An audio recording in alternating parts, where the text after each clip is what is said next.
Narrative of A. Gordon Pym of Nantucket, 1837. Introductory Note. Upon my return to the United States a few months ago, after the extraordinary series of adventure in the South Seas and elsewhere, of which an account is given in the following pages, accident threw me into the society of several gentlemen in Richmond, Virginia, who felt deep interest in all matters relating to the regions I had visited, and who were constantly urging it upon me as a duty to give my narrative to the public. I had several reasons, however, for declining to do so, some of which were of a nature altogether private, and concern no person but myself. Others, not so much so. One consideration which deterred me was that, having kept no journal during a greater portion of the time in which I was absent, I feared I should not be able to write, from mere memory, a statement so minute and connected as to have the appearance of that truth it would really possess, barring only the natural and unavoidable exaggeration to which all of us are prone when detailing events which have had powerful influence in exciting the imaginative faculties. Another reason was that the incidents to be narrated were of a nature so positively marvelous that, unsupported as my assertions must necessarily be, except by the evidence of a single individual, and he a half-breed Indian, I could only hope for belief among my family and those of my friends who have had reason, through life, to put faith in my veracity. The probability being that the public at large would regard what I should put forth as merely an impudent and ingenious fiction. A distrust in my own abilities as a writer was, nevertheless, one of the principal causes which prevented me from complying with the suggestions of my advisers. Among those gentlemen in Virginia who expressed the greatest interest in my statement, more particularly in regard to that portion of it which related to the Antarctic Ocean, was Mr. Poe, lately editor of the Southern Literary Messenger, a monthly magazine published by Mr. Thomas W. White in the city of Richmond. He strongly advised me, among others, to prepare at once a full account of what I had seen and undergone, and trust to the shrewdness and common sense of the public, insisting, with great plausibility, that however roughly, as regards mere authorship, my book should be got up, its very uncouthness, if there were any, would give it all the better chance of being received as truth. Notwithstanding this representation, I did not make up my mind to do as he suggested. He afterward proposed, finding that I would not stir in the matter, that I should allow him to draw up, in his own words, a narrative of the earlier portion of my adventures from facts afforded by myself, publishing it in the Southern Messenger under the garb of fiction. To this, perceiving no objection, I consented, stipulating only that my real name should be retained. 2 numbers of the pretended fiction appeared consequently in the Messenger for January and February 1837, and, in order that it might certainly be regarded as fiction, the name of Mr. Poe was affixed to the articles in the table of contents of the magazine.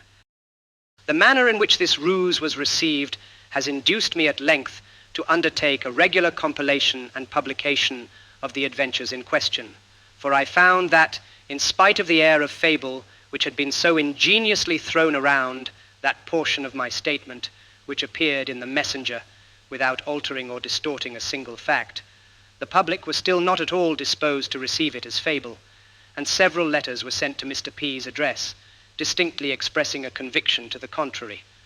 I thence concluded that the facts of my narrative would prove of such a nature as to carry with them sufficient evidence of their own authenticity, and that I had consequently little to fear on the score of popular incredulity.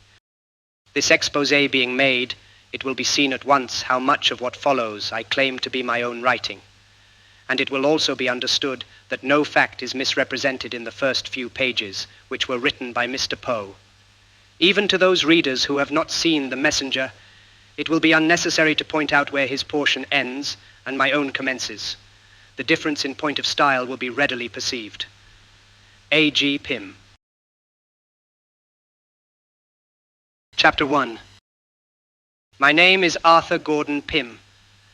My father was a respectable trader in sea stores at Nantucket, where I was born. My maternal grandfather was an attorney in good practice. He was fortunate in everything, and had speculated very successfully in stocks of the Edgarton New Bank, as it was formerly called. By these and other means he had managed to lay by a tolerable sum of money, He was more attached to myself, I believe, than to any other person in the world, and I expected to inherit the most of his property at his death. He sent me, at 6 years of age, to the school of old Mr. Ricketts, a gentleman with only one arm and of eccentric manners. He is well known to almost every person who has visited New Bedford. I stayed at his school until I was 16, when I left him for Mr. E. Ronald's academy on the hill. Here I became intimate with the son of Mr. Barnard, a sea captain, who generally sailed in the employ of Lloyd and Vredenburgh. Mr. Barnard is also very well known in New Bedford, and has many relations, I am certain, in Edgarton. His son was named Augustus, and he was nearly 2 years older than myself. He had been on a whaling voyage with his father in the John Donaldson, and was always talking to me of his adventures in the South Pacific Ocean. I used frequently to go home with him and remain all day and sometimes all night. We occupied the same bed, and he would be sure to keep me awake until almost light, telling me stories of the natives of the island of Tinian and other places he had visited in his travels. At last, I could not help being interested in what he said, and by degrees I felt the greatest desire to go to sea. I owned a sailboat called the Ariel, and worth about $75. She had a half-deck or cuddy and was rigged sloop fashion. I forget her tonnage, but she would hold 10 persons without much crowding. In this boat, we were in the habit of going on some of the maddest freaks in the world, and, when I now think of them, it appears to me 1,000 wonders that I am alive today. I will relate one of these adventures by way of introduction to a longer and more momentous narrative. One night there was a party at Mr. Barnard's, and both Augustus and myself were not a little intoxicated toward the close of it. As usual, in such cases, I took part of his bed in preference to going home. He went to sleep, as I thought, very quietly, it being near 1 when the party broke up, and without saying a word on his favorite topic. It might have been half an hour from the time of our getting in bed, and I was just about falling into a doze, when he suddenly started up and swore with a terrible oath that he would not go to sleep for any Arthur Pym in Christendom, when there was so glorious a breeze from the southwest. I never was so astonished in my life, not knowing what he intended, and thinking that the wines and liquors he had drunk had set him entirely beside himself. He proceeded to talk very coolly, however, saying he knew that I supposed him intoxicated, but that he was never more sober in his life. He was only tired, he added, of lying in bed on such a fine night like a dog, and was determined to get up and dress and go out on a frolic with the boat. I can hardly tell what possessed me, but the words were no sooner out of his mouth than I felt a thrill of the greatest excitement and pleasure, and thought his mad idea one of the most delightful and most reasonable things in the world. It was blowing almost a gale, and the weather was very cold, it being late in October. I sprang out of bed nevertheless in a kind of ecstasy, and told him I was quite as brave as himself, and quite as tired as he was of lying in bed like a dog, and quite as ready for any fun or frolic as any Augustus Barnard in Nantucket. We lost no time in getting on our clothes and hurrying down to the boat. She was lying at the old decayed wharf by the lumber yard of Pankey and Company, and almost thumping her side out against the rough logs. Augustus got into her and bailed her, for she was nearly half full of water. This being done, we hoisted jib and mainsail, kept full, and started boldly out to sea. The wind, as I before said, blew freshly from the southwest. The night was very clear and cold. Augustus had taken the helm, and I stationed myself by the mast, on the deck of the cuddy. We flew along at a great rate, neither of us having said a word since casting loose from the wharf. I now asked my companion what course he intended to steer, and what time he thought it probable we should get back. He whistled for a few minutes, and then said crustily, "I am going to sea. You may go home if you think proper." Turning my eyes upon him, I perceived at once that, in spite of his assumed nonchalance, he was greatly agitated. I could see him distinctly by the light of the moon. His face was paler than any marble, and his hand shook so excessively that he could scarcely retain hold of the tiller.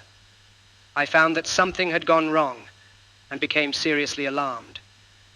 At this period I knew little about the management of a boat, and was now depending entirely upon the nautical skill of my friend. The wind, too, had suddenly increased, as we were fast getting out of the lee of the land. Still, I was ashamed to betray any trepidation, and for almost half an hour maintained a resolute silence. I could stand it no longer, however, and spoke to Augustus about the propriety of turning back. As before, it was nearly a minute before he made answer, or took any notice of my suggestion. By and by. Said he at length. Time enough, home by and by. I had expected a similar reply, but there was something in the tone of these words which filled me with an indescribable feeling of dread. I again looked at the speaker attentively. His lips were perfectly livid, and his knees shook so violently together that he seemed scarcely able to stand. "For God's sake, Augustus," I screamed, now heartily frightened, "what ails you? What is the matter? What are you going to do?" Matter. He stammered, in the greatest apparent surprise, letting go the tiller at the same moment, and falling forward into the bottom of the boat. Matter? Why, nothing is the matter going home, don't you see? The whole truth now flashed upon me. I flew to him and raised him up. He was drunk, beastly drunk. He could no longer either stand, speak, or see. His eyes were perfectly glazed, and as I let him go in the extremity of my despair, he rolled like a mere log into the bilge water from which I had lifted him. It was evident that during the evening he had drunk far more than I suspected, and that his conduct in bed had been the result of a highly concentrated state of intoxication, a state which, like madness, frequently enables the victim to imitate the outward demeanor of one in perfect possession of his senses. The coolness of the night air, however, had had its usual effect. The mental energy began to yield before its influence, and the confused perception which he no doubt then had of his perilous situation had assisted in hastening the catastrophe. He was now thoroughly insensible, and there was no probability that he would be otherwise for many hours. It is hardly possible to conceive the extremity of my terror. The fumes of the wine lately taken had evaporated, leaving me doubly timid and irresolute. I knew that I was altogether incapable of managing the boat, and that a fierce wind and strong ebb tide were hurrying us to destruction. A storm was evidently gathering behind us. We had neither compass nor provisions, and it was clear that, if we held our present course, we should be out of sight of land before daybreak. These thoughts, with a crowd of others equally fearful, flashed through my mind with a bewildering rapidity, and for some moments paralyzed me beyond the possibility of making any exertion. The boat was going through the water at a terrible rate, full before the wind, no reef in either jib or mainsail, running her bows completely under the foam. It was 1,000 wonders she did not broach to, Augustus having let go the tiller, as I said before, and I being too much agitated to think of taking it myself. By good luck, however, she kept steady, and gradually I recovered some degree of presence of mind. Still, the wind was increasing fearfully, and whenever we rose from a plunge forward, the sea behind fell combing over our counter and deluged us with water. I was so utterly benumbed, too, in every limb, as to be nearly unconscious of sensation. At length, I summoned up the resolution of despair, and rushing to the mainsail, let it go by the run. As might have been expected, it flew over the bows, and getting drenched with water, carried away the mast, short off by the board. This latter accident alone saved me from instant destruction. Under the jib only, I now boomed along before the wind, shipping heavy seas occasionally over the counter, but relieved from the terror of immediate death. I took the helm, and breathed with greater freedom, as I found that there yet remained to us a chance of ultimate escape. Augustus still lay senseless in the bottom of the boat, and as there was imminent danger of his drowning, the water being nearly a foot deep just where he fell, I contrived to raise him partially up and keep him in a sitting position by passing a rope round his waist and lashing it to a ring bolt in the deck of the cuddy. Having thus arranged everything as well as I could in my chilled and agitated condition, I recommended myself to God and made up my mind to bear whatever might happen with all the fortitude in my power. Hardly had I come to this resolution when suddenly a loud and long scream or yell, as if from the throats of 1,000 demons, seemed to pervade the whole atmosphere around and above the boat. Never while I live shall I forget the intense agony of terror I experienced at that moment. My hair stood erect on my head. I felt the blood congealing in my veins. My heart ceased utterly to beat, and without having once raised my eyes to learn the source of my alarm, I tumbled headlong and insensible upon the body of my fallen companion. I found myself, upon reviving, in the cabin of a large whaling ship, the Penguin, bound to Nantucket. Several persons were standing over me, and Augustus, paler than death, was busily occupied in chafing my hands. Upon seeing me open my eyes, his exclamations of gratitude and joy excited alternate laughter and tears from the rough-looking personages who were present. The mystery of our being in existence was now soon explained. We had been run down by the whaling ship, which was close-hauled, beating up to Nantucket with every sail she could venture to set, and consequently running almost at right angles to our own course. Several men were on the lookout forward, but did not perceive our boat until it was an impossibility to avoid coming in contact. Their shouts of warning upon seeing us were what so terribly alarmed me. The huge ship, I was told, rode immediately over us with as much ease as our own little vessel would have passed over a feather, and without the least perceptible impediment to her progress. Not a scream arose from the deck of the Victim. There was a slight grating sound to be heard, mingling with the roar of wind and water, as the frail bark which was swallowed up rubbed for a moment along the keel of her destroyer. But this was all. Thinking our boat, which it will be remembered was dismasted, some mere shell cut adrift as useless, the captain, Captain E.T.V. Block of New London, was for proceeding on his course without troubling himself further about the matter. Luckily, there were two of the lookout who swore positively to having seen some person at our helm and represented the possibility of yet saving him. A discussion ensued when Block grew angry, and after a while said that it was no business of his to be eternally watching for eggshells, that the ship should not put about for any such nonsense, and if there was a man run down, it was nobody's fault but his own, he might drown and be damned, or some language to that effect. Henderson, the first mate, now took the matter up, being justly indignant, as well as the whole ship's crew, at a speech evincing so base a degree of heartless atrocity.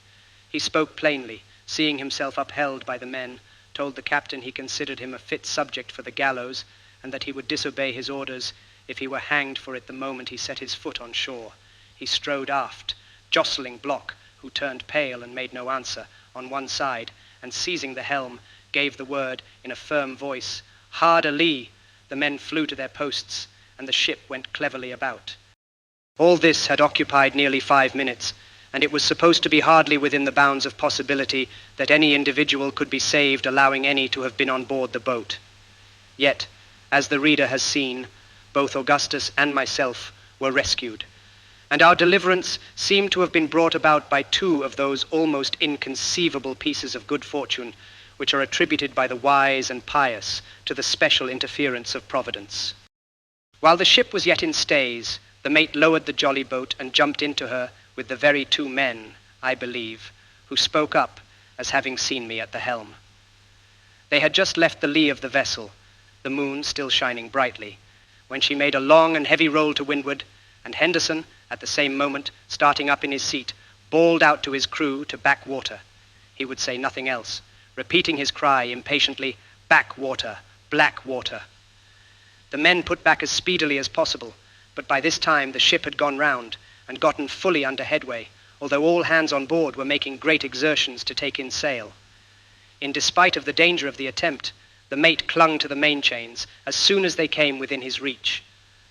Another huge lurch now brought the starboard side of the vessel out of water nearly as far as her keel, when the cause of his anxiety was rendered obvious enough.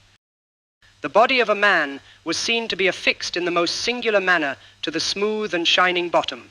The Penguin was coppered and copper fastened, and beating violently against it with every movement of the hull.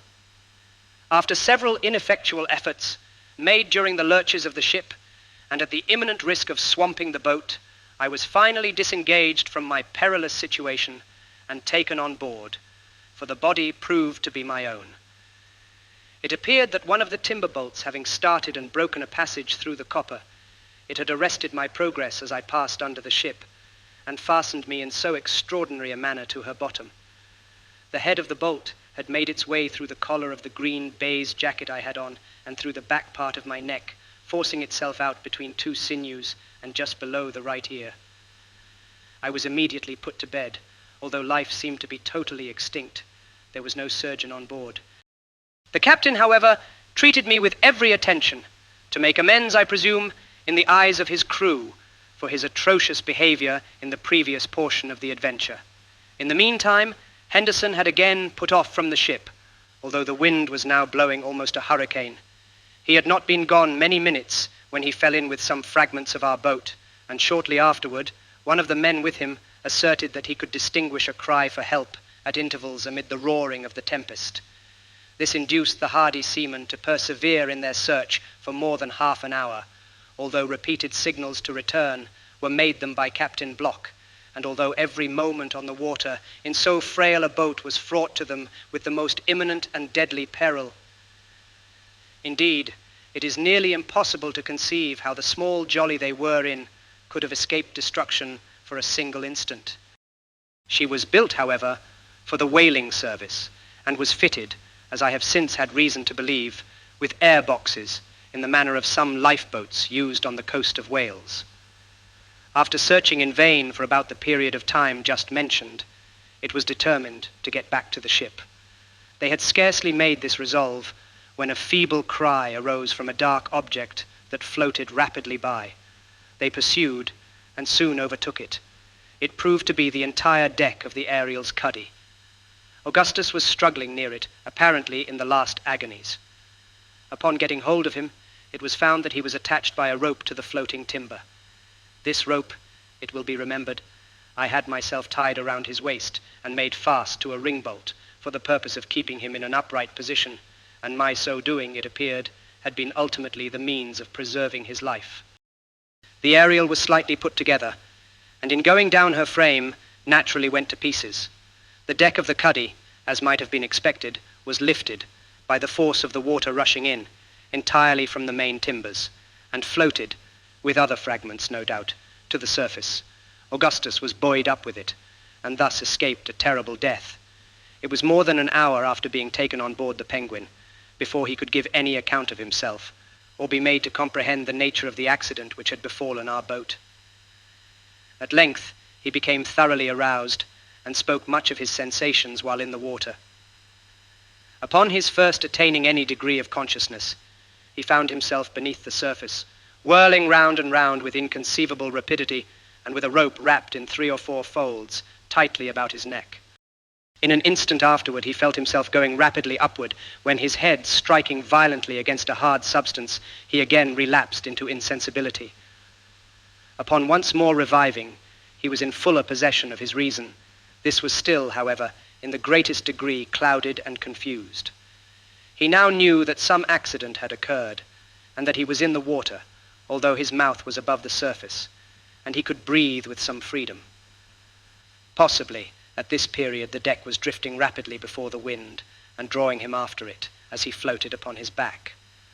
Of course, as long as he could have retained this position, it would have been nearly impossible that he should be drowned.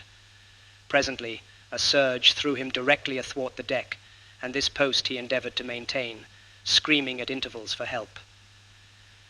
Just before he was discovered by Mr. Henderson, he had been obliged to relax his hold through exhaustion, and, falling into the sea, had given himself up for lost. During the whole period of his struggles, he had not the faintest recollection of the Ariel, nor of the matters in connection with the source of his disaster. A vague feeling of terror and despair had taken entire possession of his faculties. When he was finally picked up, every power of his mind had failed him, and as before said, it was nearly an hour after getting on board the Penguin before he became fully aware of his condition. In regard to myself, I was resuscitated from a state bordering very nearly upon death, and after every other means had been tried in vain for 3 hours and a half, by vigorous friction with flannels bathed in hot oil, a proceeding suggested by Augustus. The wound in my neck although of an ugly appearance, proved of little real consequence, and I soon recovered from its effects. The Penguin got into port about 9 o'clock in the morning, after encountering one of the severest gales ever experienced off Nantucket. Both Augustus and myself managed to appear at Mr. Barnard's in time for breakfast, which luckily was somewhat late, owing to the party overnight. I suppose all at the table were too much fatigued themselves to notice our jaded appearance. Of course, it would not have borne a very rigid scrutiny. Schoolboys, however, can accomplish wonders in the way of deception, and I verily believe not one of our friends in Nantucket had the slightest suspicion that the terrible story told by some sailors in town of their having run down a vessel at sea and drowned some 30 or 40 poor devils had reference either to the Ariel, my companion, or myself. We two have since very frequently talked the matter over, but never without a shudder. In one of our conversations, Augustus frankly confessed to me that in his whole life he had at no time experienced so excruciating a sense of dismay as when on board our little boat he first discovered the extent of his intoxication and felt himself sinking beneath its influence. Chapter 2. In no affairs of mere prejudice, pro or con, do we deduce inferences with entire certainty, even from the most simple data. It might be supposed that a catastrophe such as I have just related would have effectually cooled my incipient passion for the sea. On the contrary, I never experienced a more ardent longing for the wild adventures incident to the life of a navigator than within a week after our miraculous deliverance. This short period proved amply long enough to erase from my memory the shadows and bring out in vivid light all the pleasurably exciting points of color, all the picturesqueness of the late perilous accident. My conversations with Augustus grew daily more frequent and more intensely full of interest. He had a manner of relating his stories of the ocean, more than one half of which I now suspect to have been sheer fabrications, well adapted to have weight with one of my enthusiastic temperament and somewhat gloomy, although glowing imagination. It is strange, too, that he most strongly enlisted my feelings in behalf of the life of a seaman when he depicted his more terrible moments of suffering and despair. For the bright side of the painting, I had a limited sympathy.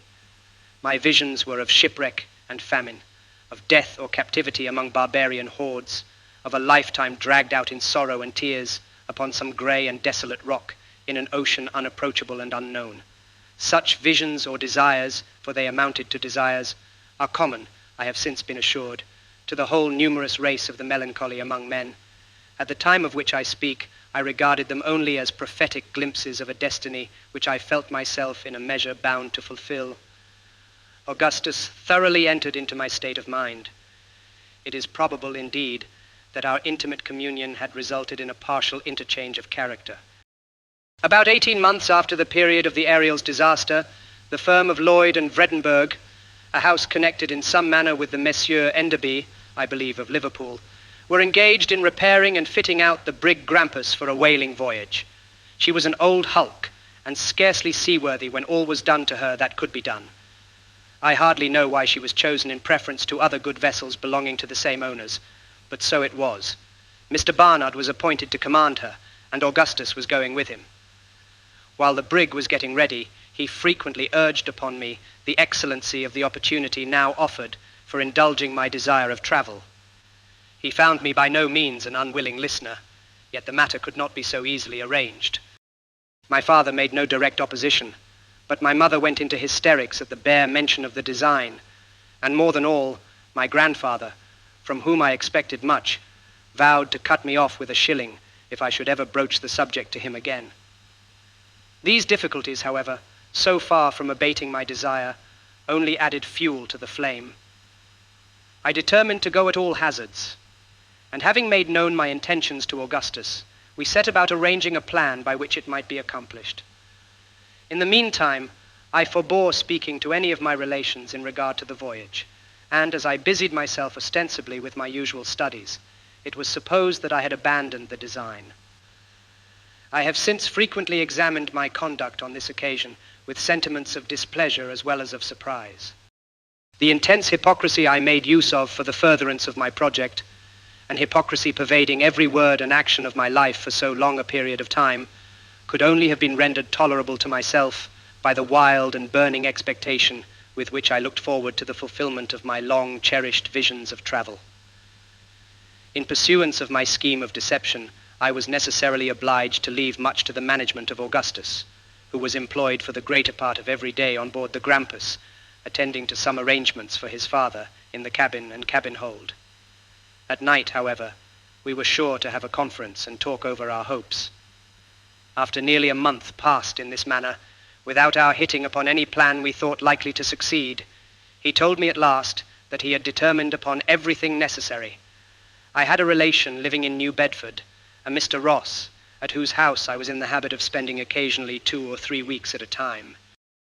The brig was to sail about the middle of June 1827, and it was agreed that, a day or two before her putting to sea, my father was to receive a note, as usual, from Mr. Ross, asking me to come over and spend a fortnight with Robert and Emmett, his sons.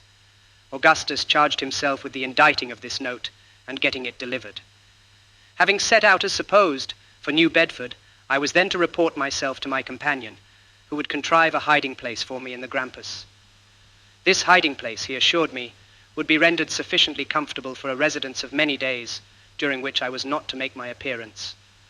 When the brig had proceeded so far on her course as to make any turning back a matter out of question, I should then, he said, be formally installed in all the comforts of the cabin, and as to his father, he would only laugh heartily at the joke.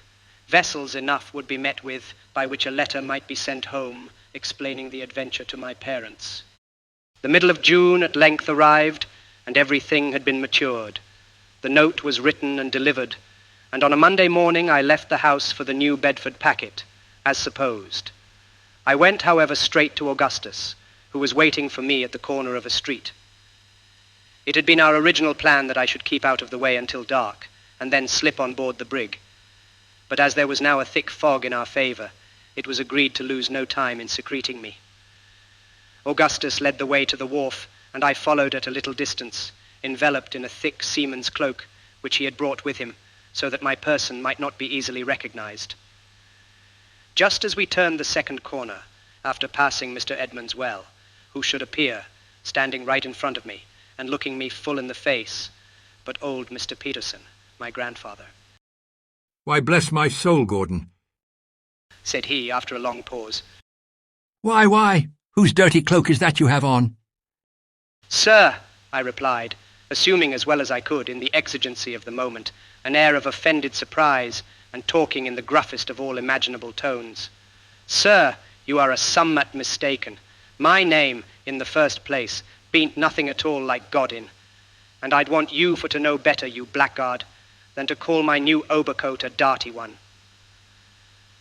For my life, I could hardly refrain from screaming with laughter at the odd manner in which the old gentleman received this handsome rebuke. He started back 2 or 3 steps, turned first pale and then excessively red, threw up his spectacles, then, putting them down, ran full tilt at me, with his umbrella uplifted. He stopped short, however, in his career, as if struck with a sudden recollection, and presently, turning round, hobbled off down the street, shaking all the while with rage, and muttering between his teeth, "Won't do new glasses. Thought it was Gordon. Good-for-nothing saltwater Long Tom." After this narrow escape, we proceeded with greater caution, and arrived at our point of destination in safety. There were only 1 or 2 of the hands on board, and these were busy forward, doing something to the forecastle combings. Captain Barnard, we knew very well, was engaged at Lloyd and Vredenburgh's, and would remain there until late in the evening, so we had little to apprehend on his account.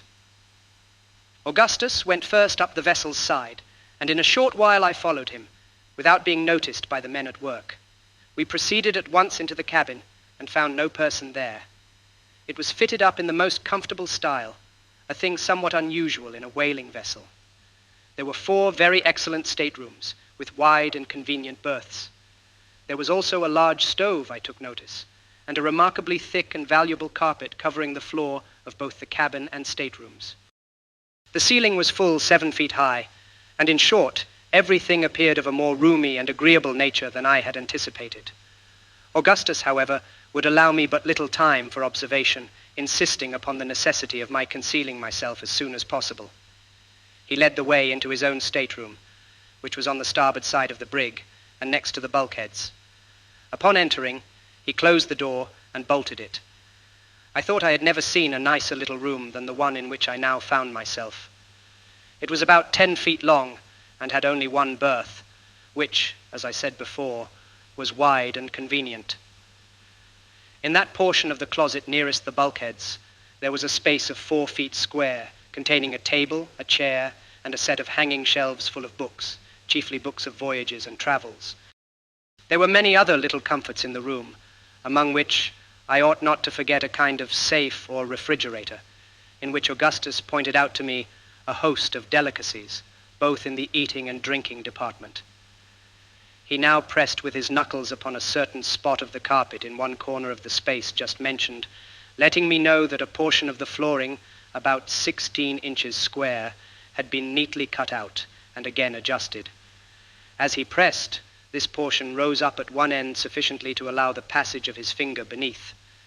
In this manner, he raised the mouth of the trap, to which the carpet was still fastened by tacks, and I found that it led into the afterhold. He next lit a small taper by means of a phosphorus match, and placing the light in a dark lantern, descended with it through the opening, bidding me follow. I did so, and he then pulled the cover upon the hole by means of a nail driven into the underside, the carpet, of course, resuming its original position on the floor of the stateroom, and all traces of the aperture being concealed.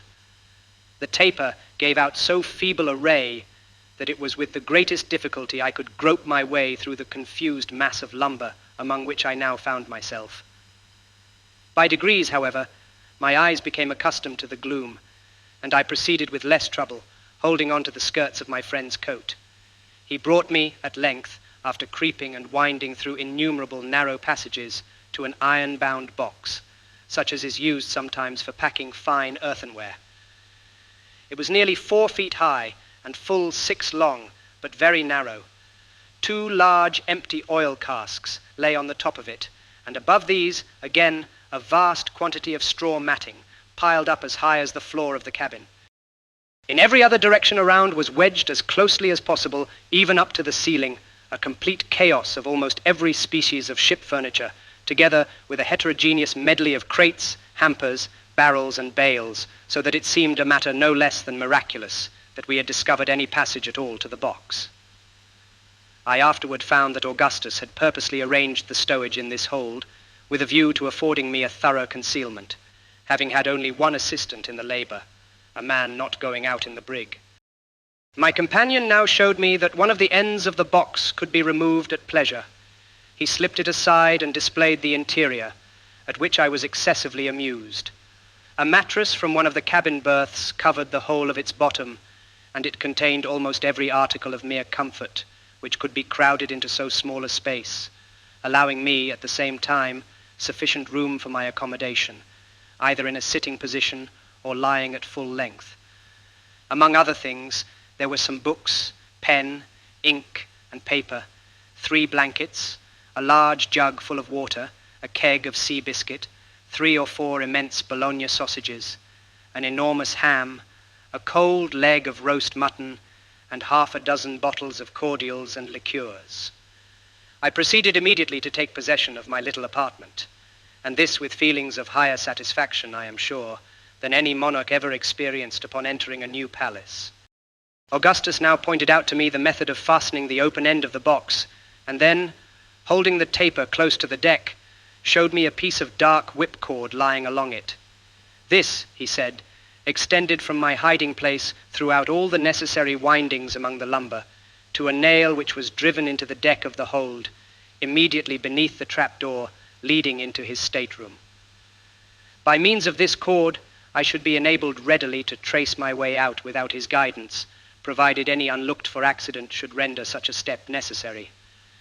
He now took his departure, leaving with me the lantern, together with a copious supply of tapers and phosphorus, and promising to pay me a visit as often as he could contrive to do so without observation. This was on the 17th of June.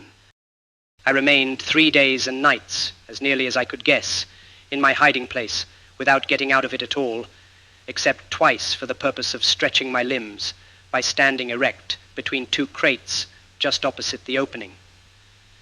During the whole period, I saw nothing of Augustus, but this occasioned me little uneasiness, as I knew the brig was expected to put to sea every hour, and in the bustle he would not easily find opportunities of coming down to me. At length, I heard the trap open and shut, and presently he called in a low voice, asking if all was well, and if there was anything I wanted. "Nothing," I replied. "I am as comfortable as can be. When will the brig sail?" She will be under way in less than half an hour. He answered. I came to let you know, and for fear you should be uneasy at my absence. I shall not have a chance of coming down again for some time, perhaps for 3 or 4 days more. All is going on right above board. After I go up and close the trap, do you creep along by the whipcord to where the nail is driven in. You will find my watch there. It may be useful to you, as you have no daylight to keep time by. I suppose you can't tell how long you have been buried. Only 3 days. This is the 20th. I would bring the watch to your box, but am afraid of being missed." With this, he went up. In about an hour after he had gone, I distinctly felt the brig in motion, and congratulated myself upon having at length fairly commenced a voyage.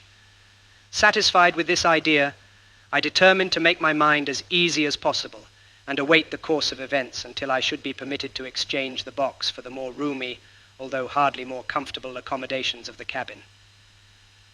My first care was to get the watch. Leaving the taper burning, I groped along in the dark, following the cord through windings innumerable, in some of which I discovered that, after toiling a long distance, I was brought back within a foot or two of a former position. At length I reached the nail, and securing the object of my journey, returned with it in safety. I now looked over the books which had been so thoughtfully provided, and selected the expedition of Lewis and Clark to the mouth of the Columbia. With this I amused myself for some time, when, growing sleepy, I extinguished the light with great care, and soon fell into a sound slumber. Upon awakening, I felt strangely confused in mind, and some time elapsed before I could bring to recollection all the various circumstances of my situation. By degrees, however, I remembered all. Striking a light, I looked at the watch, but it was run down, and there were, consequently, no means of determining how long I slept. My limbs were greatly cramped, and I was forced to relieve them by standing between the crates. Presently, feeling an almost ravenous appetite, I bethought myself of the cold mutton, some of which I had eaten just before going to sleep, and found excellent. What was my astonishment in discovering it to be in a state of absolute putrefaction. This circumstance occasioned me great disquietude, for connecting it with the disorder of mind I experienced upon awakening, I began to suppose that I must have slept for an inordinately long period of time. The close atmosphere of the hold might have had something to do with this, and might in the end be productive of the most serious results. My head ached excessively. I fancied that I drew every breath with difficulty, and in short, I was oppressed with a multitude of gloomy feelings. Still, I could not venture to make any disturbance by opening the trap, or otherwise, and having wound up the watch, contented myself as well as possible. Throughout the whole of the next tedious 24 hours, no person came to my relief, and I could not help accusing Augustus of the grossest inattention. What alarmed me chiefly was that the water in my jug was reduced to about half a pint, and I was suffering much from thirst, having eaten freely of the Bologna sausages after the loss of my mutton. I became very uneasy, and could no longer take any interest in my books. I was overpowered, too, with a desire to sleep, yet trembled at the thought of indulging it, lest there might exist some pernicious influence, like that of burning charcoal in the confined air of the hold. In the meantime, the roll of the brig told me that we were far in the main ocean, and a dull humming sound, which reached my ears as if from an immense distance, convinced me no ordinary gale was blowing. I could not imagine a reason for the absence of Augustus. We were surely far enough advanced on our voyage to allow of my going up. Some accident might have happened to him, but I could think of none which would account for his suffering me to remain so long a prisoner, except indeed his having suddenly died or fallen overboard, and upon this idea I could not dwell with any degree of patience. It was possible that we had been baffled by head winds, and were still in the near vicinity of Nantucket. This notion, however, I was forced to abandon. For such being the case, the brig must have frequently gone about, and I was entirely satisfied from her continual inclination to the larboard that she had been sailing all along with a steady breeze on her starboard quarter. Besides, granting that we were still in the neighborhood of the island, why should not Augustus have visited me and informed me of the circumstance? Pondering in this manner upon the difficulties of my solitary and cheerless condition, I resolved to wait yet another 24 hours, when, if no relief were obtained, I would make my way to the trap, and endeavor either to hold a parley with my friend, or get at least a little fresh air through the opening, and a further supply of water from the stateroom. While occupied with this thought, however, I fell, in spite of every exertion to the contrary, into a state of profound sleep, or rather stupor. My dreams were of the most terrific description. Every species of calamity and horror befell me. Among other miseries, I was smothered to death between huge pillows, by demons of the most ghastly and ferocious aspect. Immense serpents held me in their embrace, and looked earnestly in my face with their fearfully shining eyes. Then deserts, limitless, and of the most forlorn and awe-inspiring character, spread themselves out before me. Immensely tall trunks of trees, grey and leafless, rose up in endless succession as far as the eye could reach. Their roots were concealed in wide-spreading morasses, whose dreary water lay intensely black, still, and altogether terrible, beneath, and the strange trees seemed endowed with a human vitality, and waving to and fro their skeleton arms, were crying to the silent waters for mercy in the shrill and piercing accents of the most acute agony and despair. The scene changed, and I stood, naked and alone, amidst the burning sand plains of Sahara. At my feet lay crouched a fierce lion of the tropics. Suddenly, his wild eyes opened and fell upon me. With a conclusive bound, he sprang to his feet and laid bare his horrible teeth.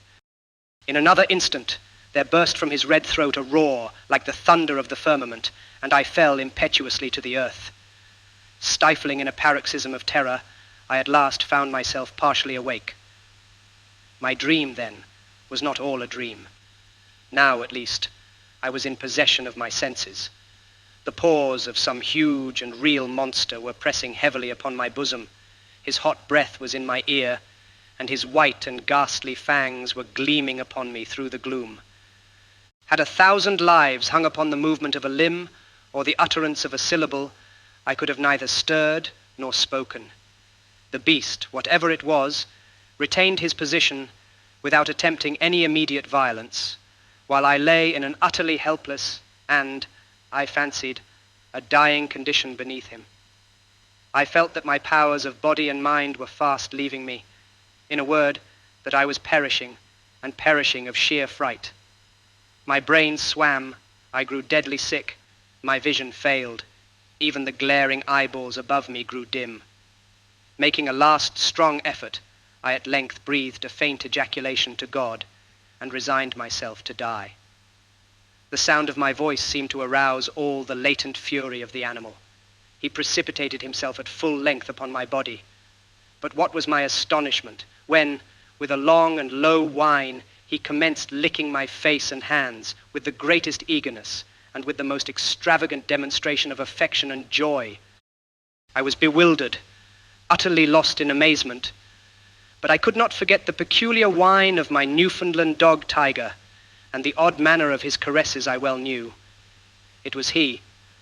I experienced a sudden rush of blood to my temples, a giddy and overpowering sense of deliverance and reanimation.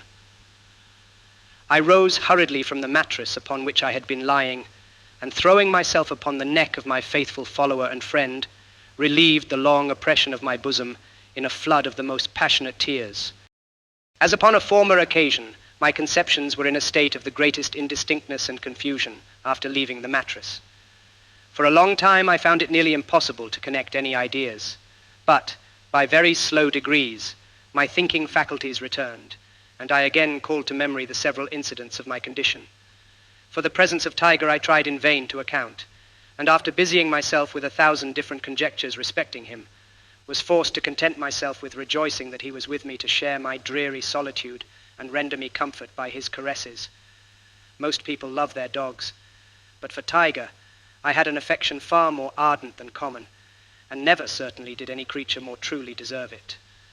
For 7 years he had been my inseparable companion, and in a multitude of instances had given evidence of all the noble qualities for which we value the animal. I had rescued him when a puppy from the clutches of a malignant little villain in Nantucket, who was leading him with a rope around his neck to the water, and the grown dog repaid the obligation about 3 years afterward by saving me from the bludgeon of a street robber. Getting now hold of the watch, I found, upon applying it to my ear, that it had again run down. But at this I was not at all surprised, being convinced, from the peculiar state of my feelings, that I had slept as before for a very long period of time. How long, it was of course impossible to say. I was burning up with fever, and my thirst was almost intolerable. I felt about the box for my little remaining supply of water, for I had no light, the taper having burnt to the socket of the lantern, and the phosphorus box not coming readily to hand. Upon finding the jug, however, I discovered it to be empty. Tiger, no doubt, having been tempted to drink it, as well as to devour the remnant of mutton, the bone of which lay, well picked, by the opening of the box. The spoiled meat I could well spare, but my heart sank as I thought of the water. I was feeble in the extreme, so much so that I shook all over, as with an ague, at the slightest movement or exertion. To add to my troubles, the brig was pitching and rolling with great violence, and the oil casks which lay upon my box were in momentary danger of falling down, so as to block up the only way of ingress or egress. I felt also terrible sufferings from seasickness. These considerations determined me to make my way, at all hazards, to the trap and obtain immediate relief, before I should be incapacitated from doing so altogether.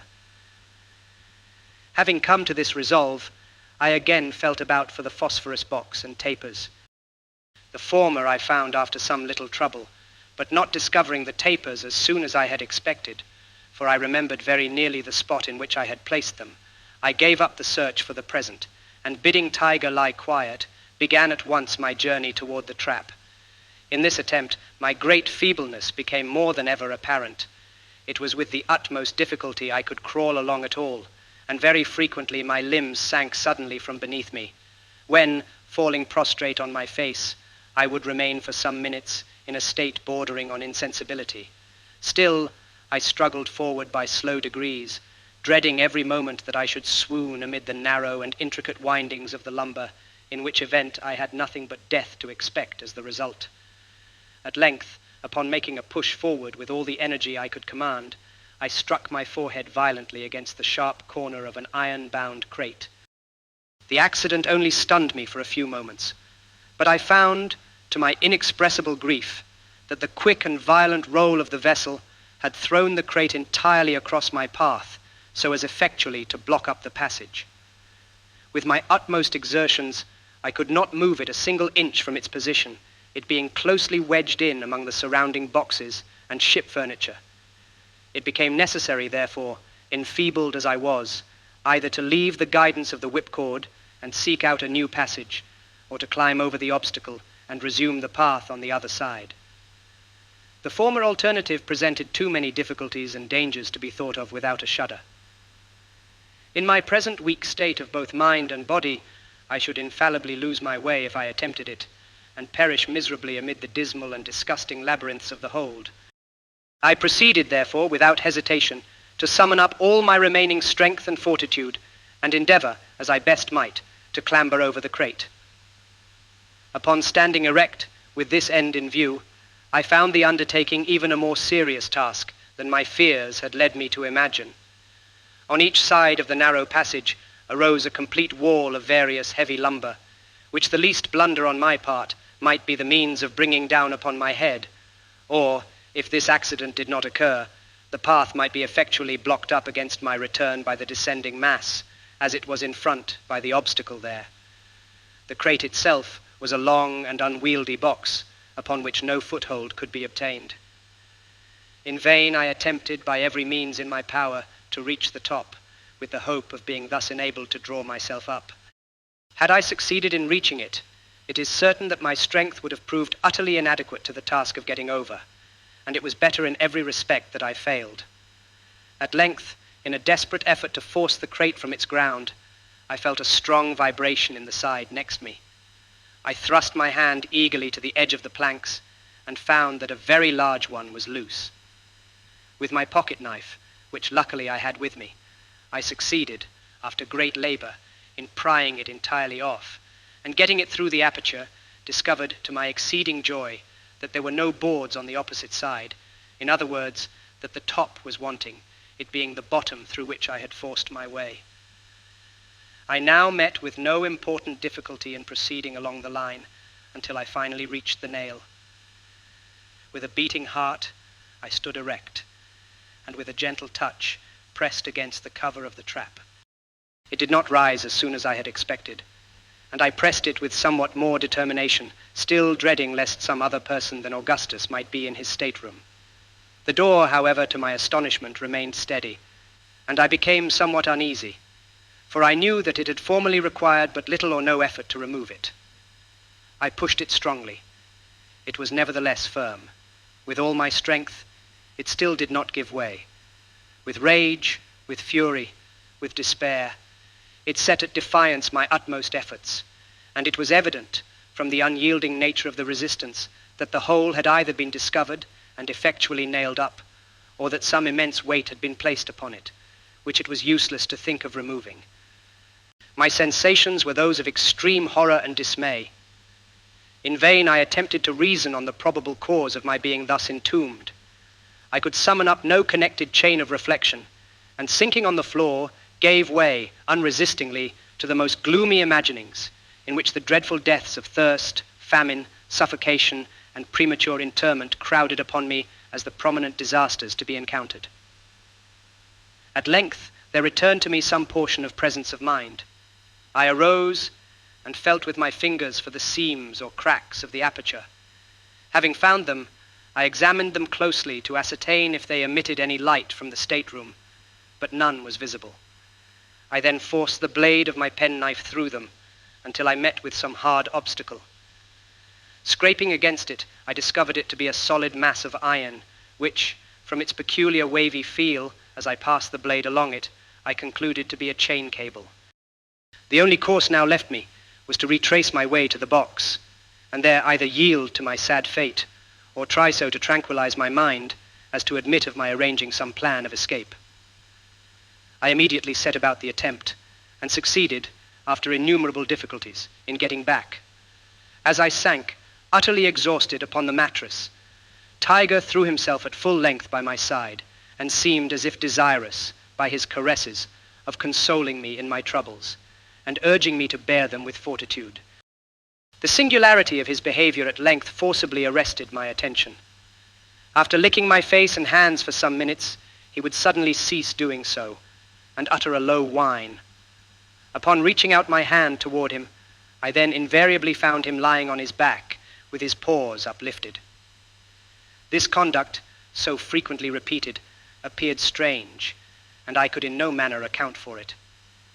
As the dog seemed distressed, I concluded that he had received some injury, and taking his paws in my hands, I examined them one by one, but found no sign of any hurt. I then supposed him hungry, and gave him a large piece of ham, which he devoured with avidity, afterward, however, resuming his extraordinary maneuvers. I now imagined that he was suffering, like myself, the torments of thirst, and was about adopting this conclusion as the true one, when the idea occurred to me that I had as yet only examined his paws, and that there might possibly be a wound upon some portion of his body or head.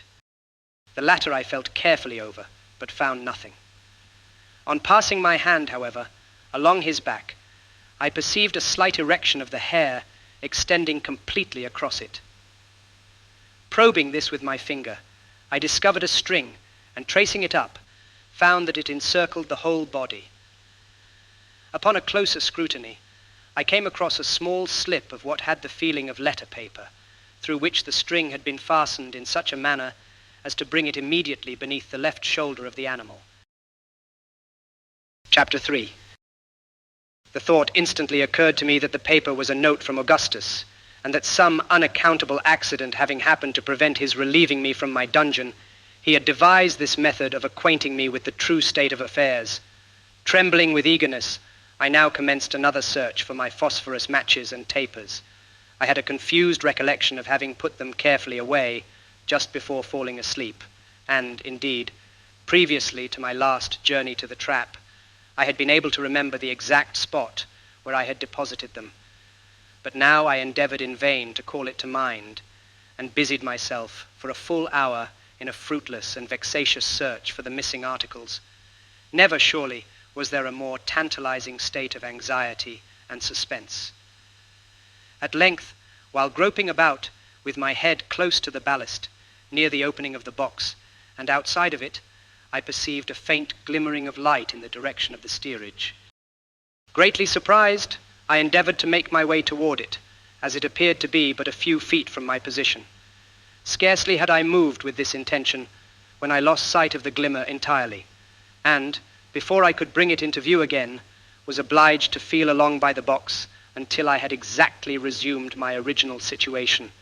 Now, moving my head with caution to and fro, I found that, by proceeding slowly, with great care, in an opposite direction to that in which I had at first started, I was enabled to draw near the light, still keeping it in view. Presently, I came directly upon it, having squeezed my way through innumerable narrow windings, and found that it proceeded from some fragments of my matches lying in an empty barrel turned upon its side.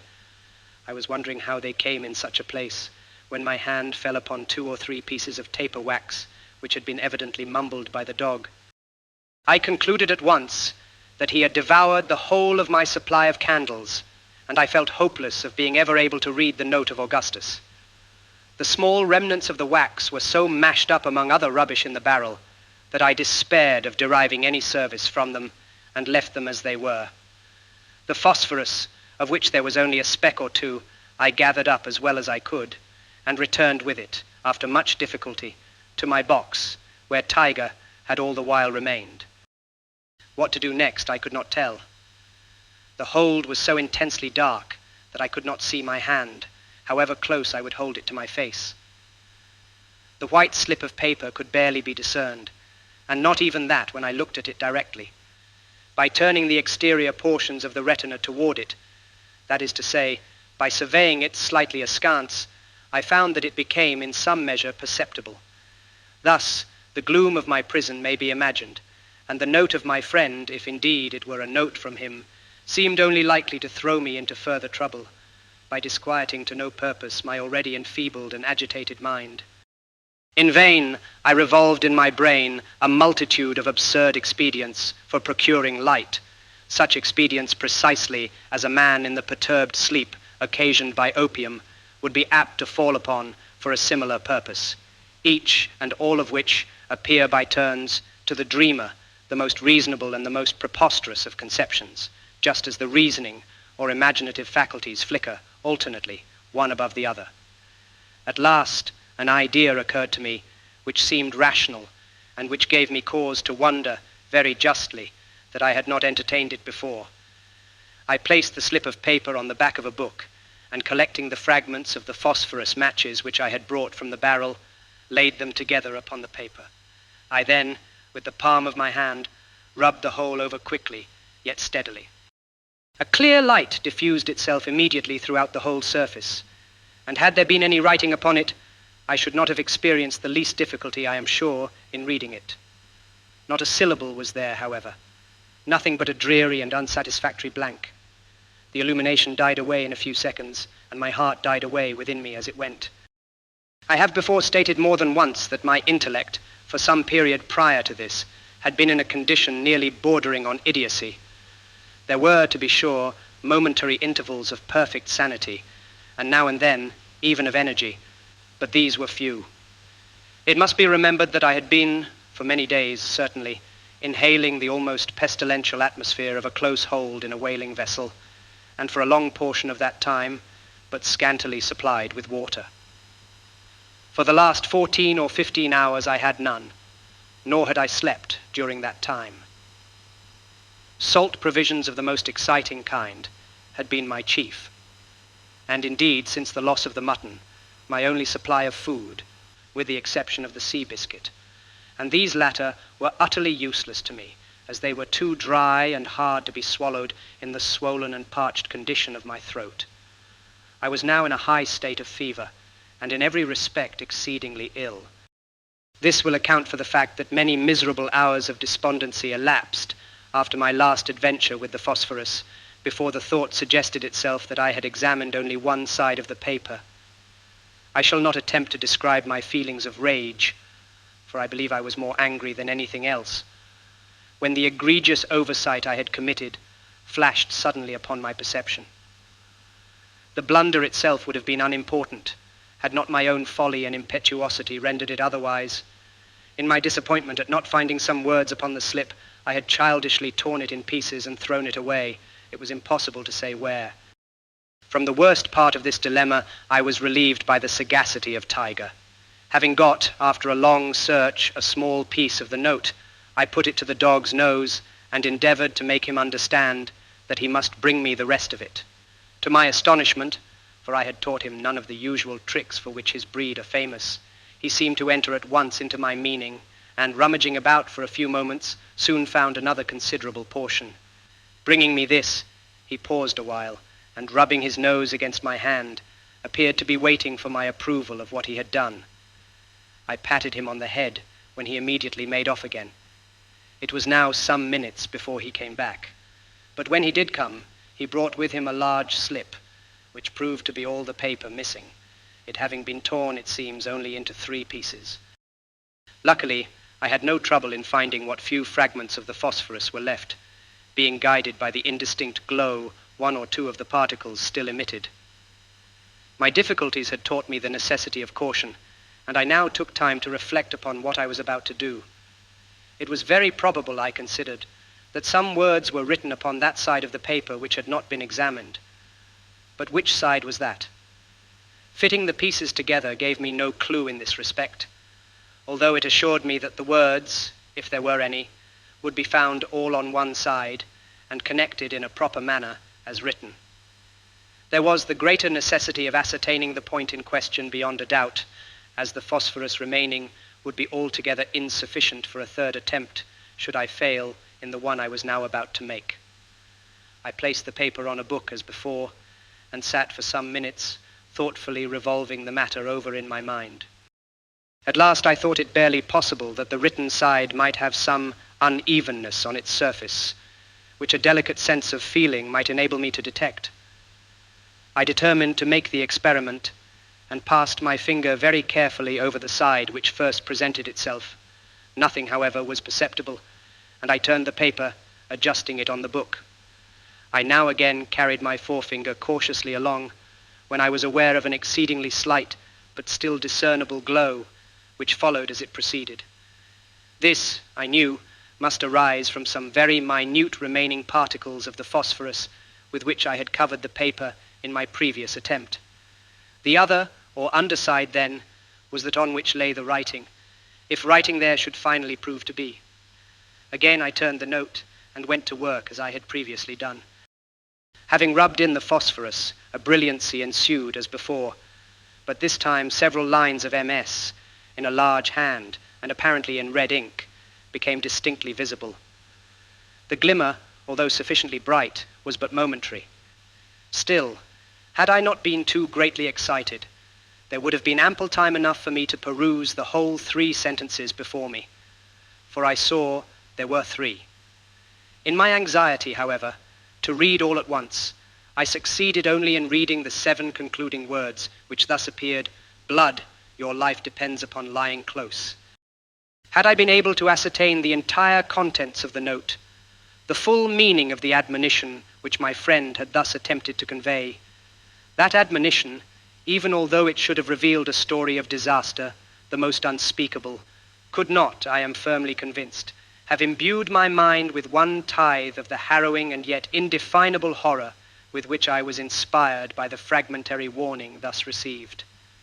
And blood, too, that word of all words, so rife at all times with mystery and suffering and terror, how trebly full of import did it now appear, how chilly and heavily disjointed as it thus was from any foregoing words to qualify or render it distinct, did its vague syllables fall amid the deep gloom of my prison into the innermost recesses of my soul. Augustus had, undoubtedly, good reasons for wishing me to remain concealed, and I formed 1,000 surmises as to what they could be. But I could think of nothing affording a satisfactory solution of the mystery. Just after returning from my last journey to the trap, and before my attention had been otherwise directed by the singular conduct of Tiger, I had come to the resolution of making myself heard at all events by those on board, or, if I could not succeed in this directly, of trying to cut my way through the orlop deck. The half certainty which I felt of being able to accomplish one of these two purposes in the last emergency had given me courage, which I should not otherwise have had, to endure the evils of my situation. The few words I had been able to read, however, had cut me off from these final resources, and I now, for the first time, felt all the misery of my fate. In a paroxysm of despair, I threw myself again upon the mattress, where, for about the period of a day and night, I lay in a kind of stupor, relieved only by momentary intervals of reason and recollection. At length, I once more arose and busied myself in reflection upon the horrors which encompassed me.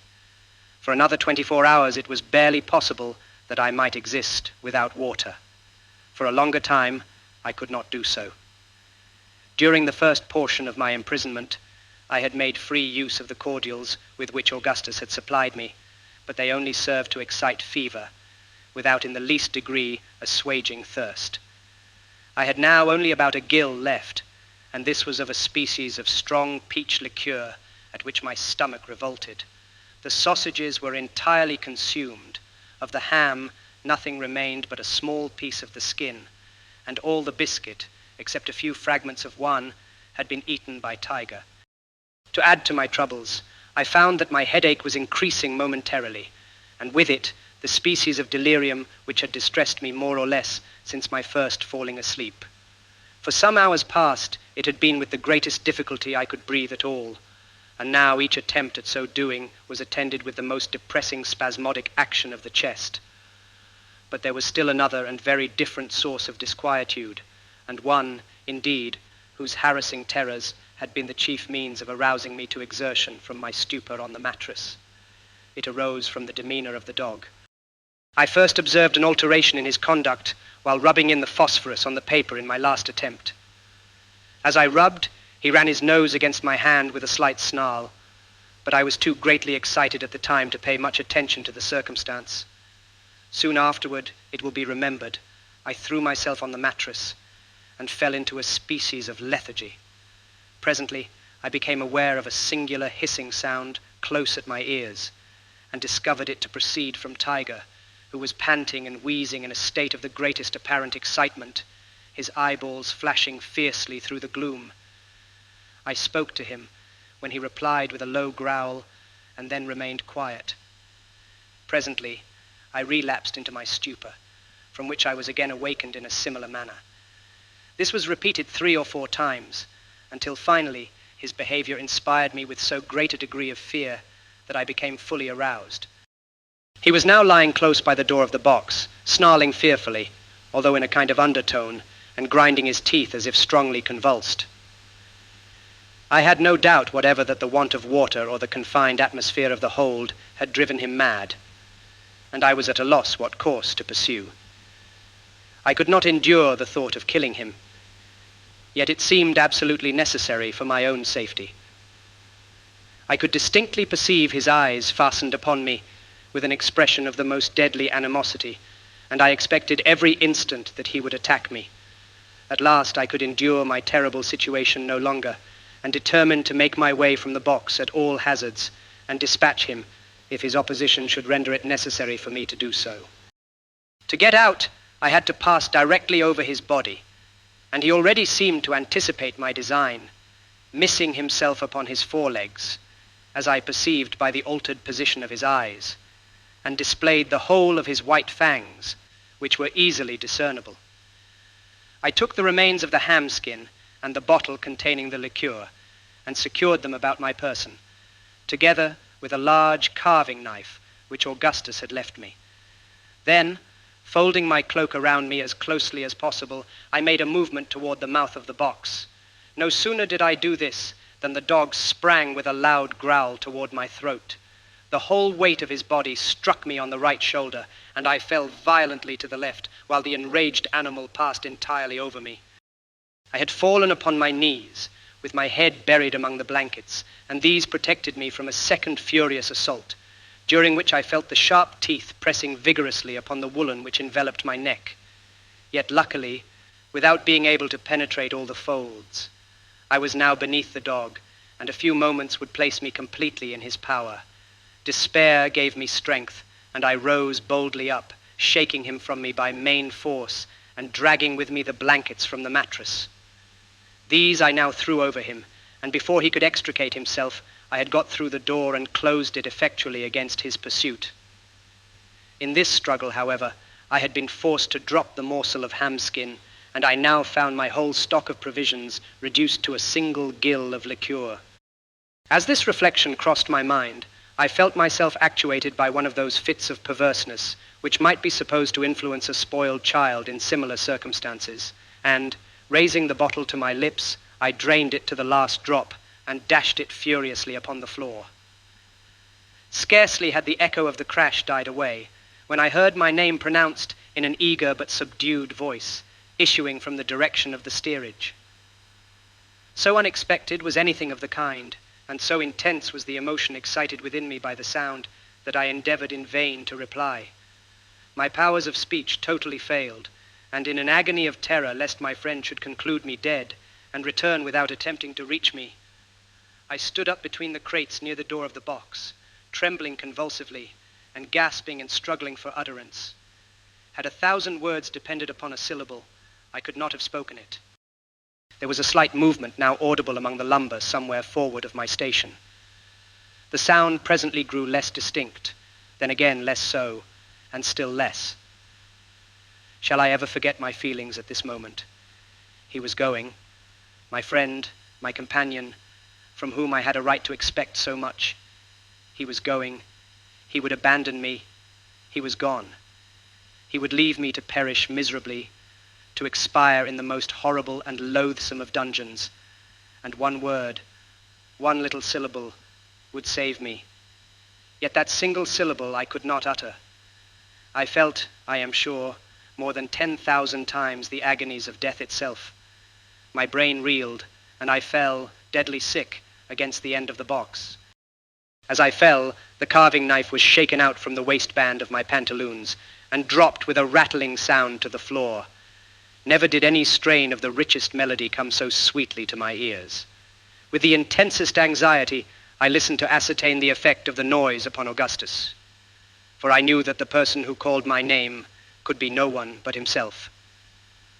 All was silent for some moments. At length, I again heard the word, Arthur.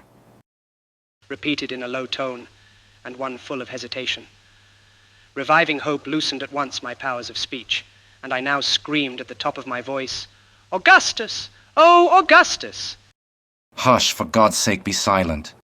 He replied in a voice trembling with agitation.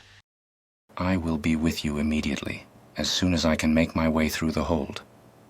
For a long time I heard him moving among the lumber, and every moment seemed to me an age. At length I felt his hand upon my shoulder, and he placed at the same moment a bottle of water to my lips. Those only who have been suddenly redeemed from the jaws of the tomb, or who have known the insufferable torments of thirst under circumstances as aggravated as those which encompassed me in my dreary prison, can form any idea of the unutterable transports which that one long draught of the richest of all physical luxuries afforded. When I had in some degree satisfied my thirst, Augustus produced from his pocket 3 or 4 boiled potatoes, which I devoured with the greatest avidity. He had brought with him a light in a dark lantern, and the grateful rays afforded me scarcely less comfort than the food and drink. But I was impatient to learn the cause of his protracted absence, and he proceeded to recount what had happened on board during my incarceration. Chapter 4. The brig put to sea, as I had supposed, in about an hour after he had left the watch. This was on the 20th of June. It will be remembered that I had then been in the hold for 3 days, and during this period there was so constant a bustle on board, and so much running to and fro, especially in the cabin and staterooms, that he had had no chance of visiting me without the risk of having the secret of the trap discovered. When at length he did come, I had assured him that I was doing as well as possible, and therefore, for the 2 next days, he felt but little uneasiness on my account, still, however, watching an opportunity of going down. It was not until the 4th day that he found one. Several times during this interval, he had made up his mind to let his father know of the adventure, and have me come up at once. But we were still within reaching distance of Nantucket, and it was doubtful, from some expressions which had escaped Captain Barnard, whether he would not immediately put back if he discovered me to be on board. Besides, upon thinking the matter over, Augustus, so he told me, could not imagine that I was in immediate want, or that I would hesitate, in such case, to make myself heard at the trap. When, therefore, he considered everything, he concluded to let me stay, until he could meet with an opportunity of visiting me unobserved.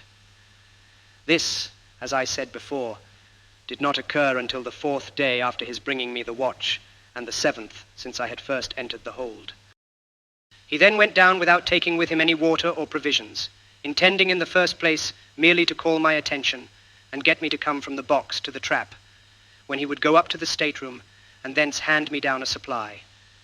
When he descended for this purpose, he found that I was asleep, for it seems that I was snoring very loudly.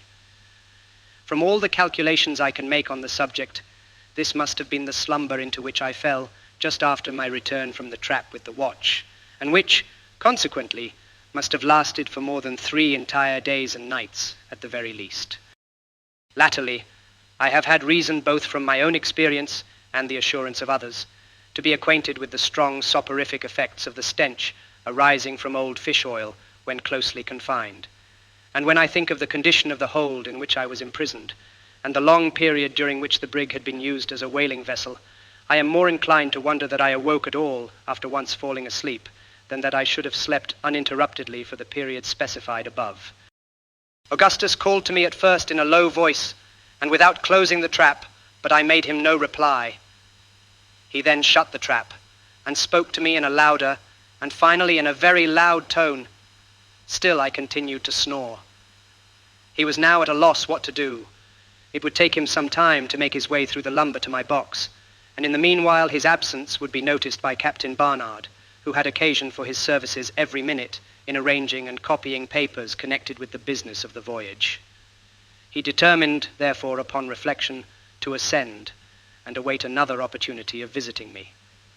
He was the more easily induced to this resolve, as my slumber appeared to be of the most tranquil nature, and he could not suppose that I had undergone any inconvenience from my incarceration. He had just made up his mind on these points, when his attention was arrested by an unusual bustle, the sound of which proceeded apparently from the cabin. He sprang through the trap as quickly as possible, closed it, and threw open the door of his stateroom. No sooner had he put his foot over the threshold than a pistol flashed in his face, and he was knocked down at the same moment by a blow from a handspike. A strong hand held him on the cabin floor, with a tight grasp upon his throat. Still he was able to see what was going on around him. His father was tied hand and foot, and lying along the steps of the companionway, with his head down and a deep wound in the forehead, from which the blood was flowing in a continued stream. He spoke not a word, and was apparently dying. Over him stood the first mate, eyeing him with an expression of fiendish derision, and deliberately searching his pockets, from which he presently drew forth a large wallet and a chronometer. 7 of the crew, among whom was the cook, a Negro, were rummaging the staterooms on the larboard for arms, where they soon equipped themselves with muskets and ammunition. Besides Augustus and Captain Barnard, There were 9 men altogether in the cabin, and these among the most ruffianly of the brig's company. The villains now went upon deck, taking my friend with them after having secured his arms behind his back. They proceeded straight to the forecastle, which was fastened down, 2 of the mutineers standing by it with axes, 2 also at the main hatch.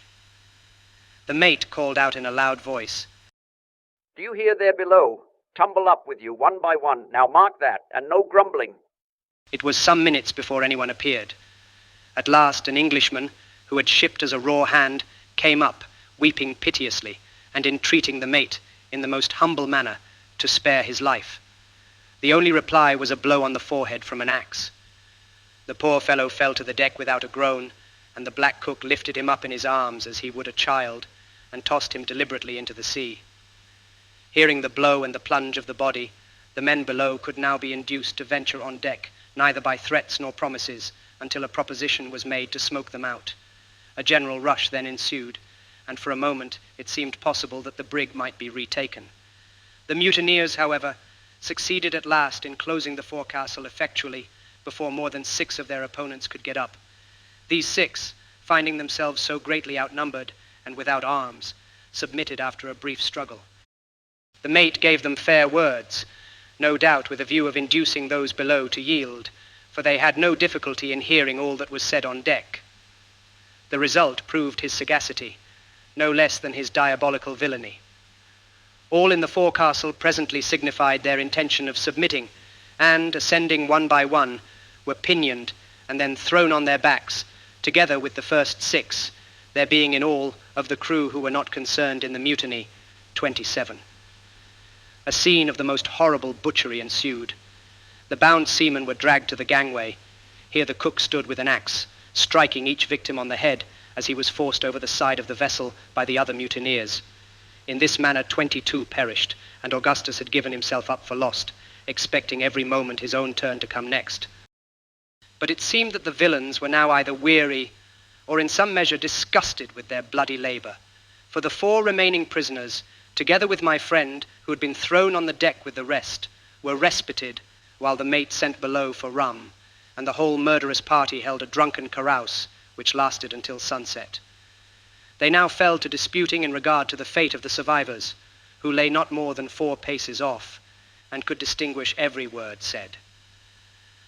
Upon some of the mutineers, the liquor appeared to have a softening effect, for several voices were heard in favor of releasing the captives altogether, on condition of joining the mutiny and sharing the profits. The black cook, however, who in all respects was a perfect demon, and who seemed to exert as much influence, if not more, than the mate himself, would listen to no proposition of the kind, and rose repeatedly for the purpose of resuming his work at the gangway. Fortunately, he was so far overcome by intoxication as to be easily restrained by the less bloodthirsty of the party, among whom was a line manager, who went by the name of Dirk Peters. This man was the son of an Indian squaw of the tribe of Upsarokas, who live among the fastnesses of the Black Hills, near the source of the Missouri. His father was a fur trader, I believe, or at least connected in some manner with the Indian trading posts on Lewis River. Peter himself was one of the most ferocious-looking men I ever beheld. He was short in stature, not more than 4 feet 8 inches high, but his limbs were of Herculean mold. His hands, especially, were so enormously thick and broad as hardly to retain a human shape. His arms, as well as legs, were bowed in the most singular manner, and appeared to possess no flexibility whatever. His head was equally deformed, being of immense size, with an indentation on the crown, like that on the head of most Negroes, and entirely bald. To conceal this latter deficiency, which did not proceed from old age, he usually wore a wig formed of any hair-like material which presented itself, occasionally the skin of a Spanish dog or American grizzly bear. At the time spoken of, he had on a portion of one of these bear skins, and it added no little to the natural ferocity of his countenance, which betook of the Upsaroka character. The mouth extended nearly from ear to ear, the lips were thin, and seemed, like some other portions of his frame, to be devoid of natural pliancy, so that the ruling expression never varied under the influence of any emotion whatever. This ruling expression may be conceived when it is considered that the teeth were exceedingly long and protruding, and never even partially covered, in any instance, by the lips. To pass this man with a casual glance, one might imagine him to be convulsed with laughter, but a second look would induce a shuddering acknowledgment that if such an expression were indicative of merriment, the merriment must be that of a demon. Of this singular being, many anecdotes were prevalent among the seafaring men of Nantucket. These anecdotes went to prove his prodigious strength when under excitement, and some of them had given rise to a doubt of his sanity. But on board the Grampus, it seems, he was regarded, at the time of the mutiny, with feelings more of derision than of anything else. I have been thus particular in speaking of Dirk Peters, because, ferocious as he appeared, he proved the main instrument in preserving the life of Augustus, and because I shall have frequent occasion to mention him hereafter in the course of my narrative, a narrative, let me here say, which in its latter portions will be found to include incidents of a nature so entirely out of the range of human experience, and for this reason so far beyond the limits of human credulity, that I proceed in utter hopelessness of obtaining credence for all that I shall tell, yet confidently trusting in time and progressing science to verify some of the most important and most improbable of my statements. After much indecision and 2 or 3 violent quarrels, it was determined at last that all the prisoners, with the exception of Augustus, whom Peters insisted in a jocular manner upon keeping as his clerk, should be set adrift in one of the smallest whaleboats. The mate went down into the cabin to see if Captain Barnard was still living, for it will be remembered he was left below when the mutineers came up.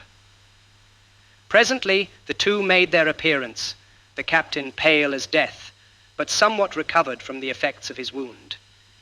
He spoke to the men in a voice hardly articulate, entreated them not to set him adrift, but to return to their duty, and promising to land them wherever they chose, and to take no steps for bringing them to justice. He might as well have spoken to the winds. 2 of the ruffians seized him by the arms and hurled him over the brig's side into the boat, which had been lowered while the mate went below. The 4 men who were lying on the deck were then untied and ordered to follow, which they did without attempting any resistance, Augustus being still left in his painful position, although he struggled and prayed only for the poor satisfaction of being permitted to bid his father farewell. A handful of sea biscuit and a jug of water were now handed down, but neither mast, sail, oar, nor compass. The boat was towed astern for a few minutes, during which the mutineers held another consultation. It was then finally cut adrift. By this time night had come on. There were neither moon nor stars visible, and a short and ugly sea was running, although there was no great deal of wind. The boat was instantly out of sight, and little hope could be entertained for the unfortunate sufferers who were in it. This event happened, however, in latitude 35 degrees 30 north, longitude 61 degrees 20 west, and consequently at no very great distance from the Bermuda Islands. Augustus therefore endeavored to console himself with the idea that the boat might either succeed in reaching the land, or come sufficiently near to be fallen in with by vessels off the coast. All sail was now put upon the brig, and she continued her original course to the southwest, the mutineers being bent upon some piratical expedition, in which, from all that could be understood, a ship was to be intercepted on her way from the Cape Verde Islands to Puerto Rico. No attention was paid to Augustus, who was untied and suffered to go about anywhere forward of the cabin companionway. Dirk Peters treated him with some degree of kindness, and on one occasion saved him from the brutality of the cook. His situation was still one of the most precarious, as the men were continually intoxicated, and there was no relying upon their continued good humor or carelessness in regard to himself. His anxiety on my account be represented, however, as the most distressing result of his condition, and indeed I had never reason to doubt the sincerity of his friendship.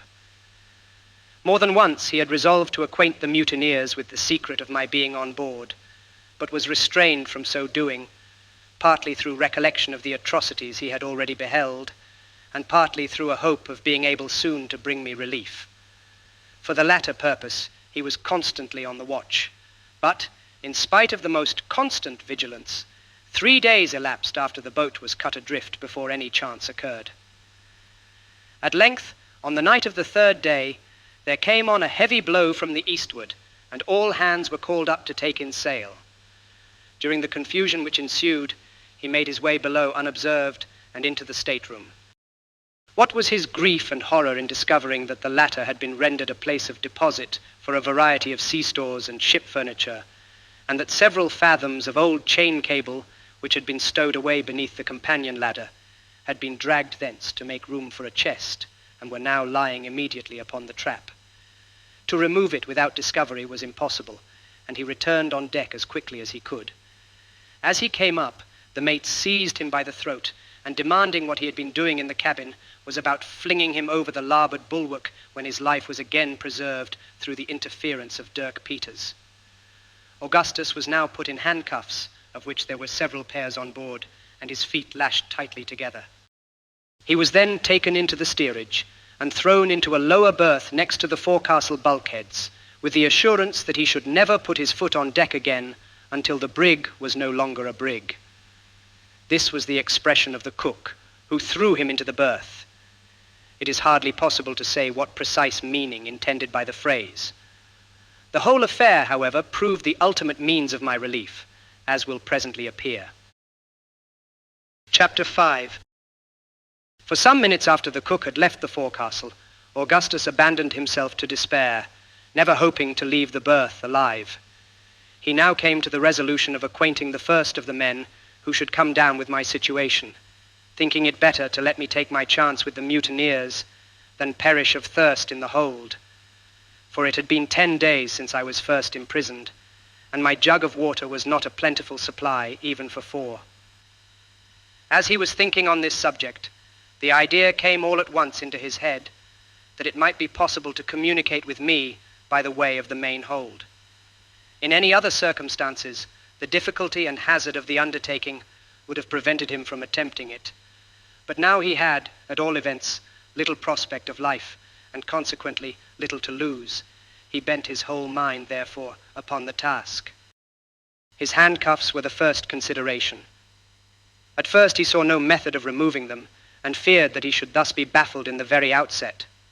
But upon a closer scrutiny, he discovered that the irons could be slipped off and on at pleasure, with very little effort or inconvenience, merely by squeezing his hands through them, this species of manacle being altogether ineffectual in confining young persons, in whom the smaller bones readily yield to pressure. He now untied his feet, and leaving the cord in such a manner that it could easily be readjusted in the event of any person's coming down, proceeded to examine the bulkhead where it joined the berth. The partition here was of soft pine board, an inch thick, and he saw that he should have little trouble in cutting his way through. A voice was now heard at the forecastle companionway, and he had just time to put his right hand into its handcuff, the left had not been removed, and to draw the rope in a slipknot around his ankle when Dirk Peters came below, followed by Tiger, who immediately leaped into the berth and lay down. The dog had been brought on board by Augustus, who knew my attachment to the animal, and thought it would give me pleasure to have him with me during the voyage. He went up to our house for him immediately after first taking me into the hold, but did not think of mentioning the circumstance upon his bringing the watch.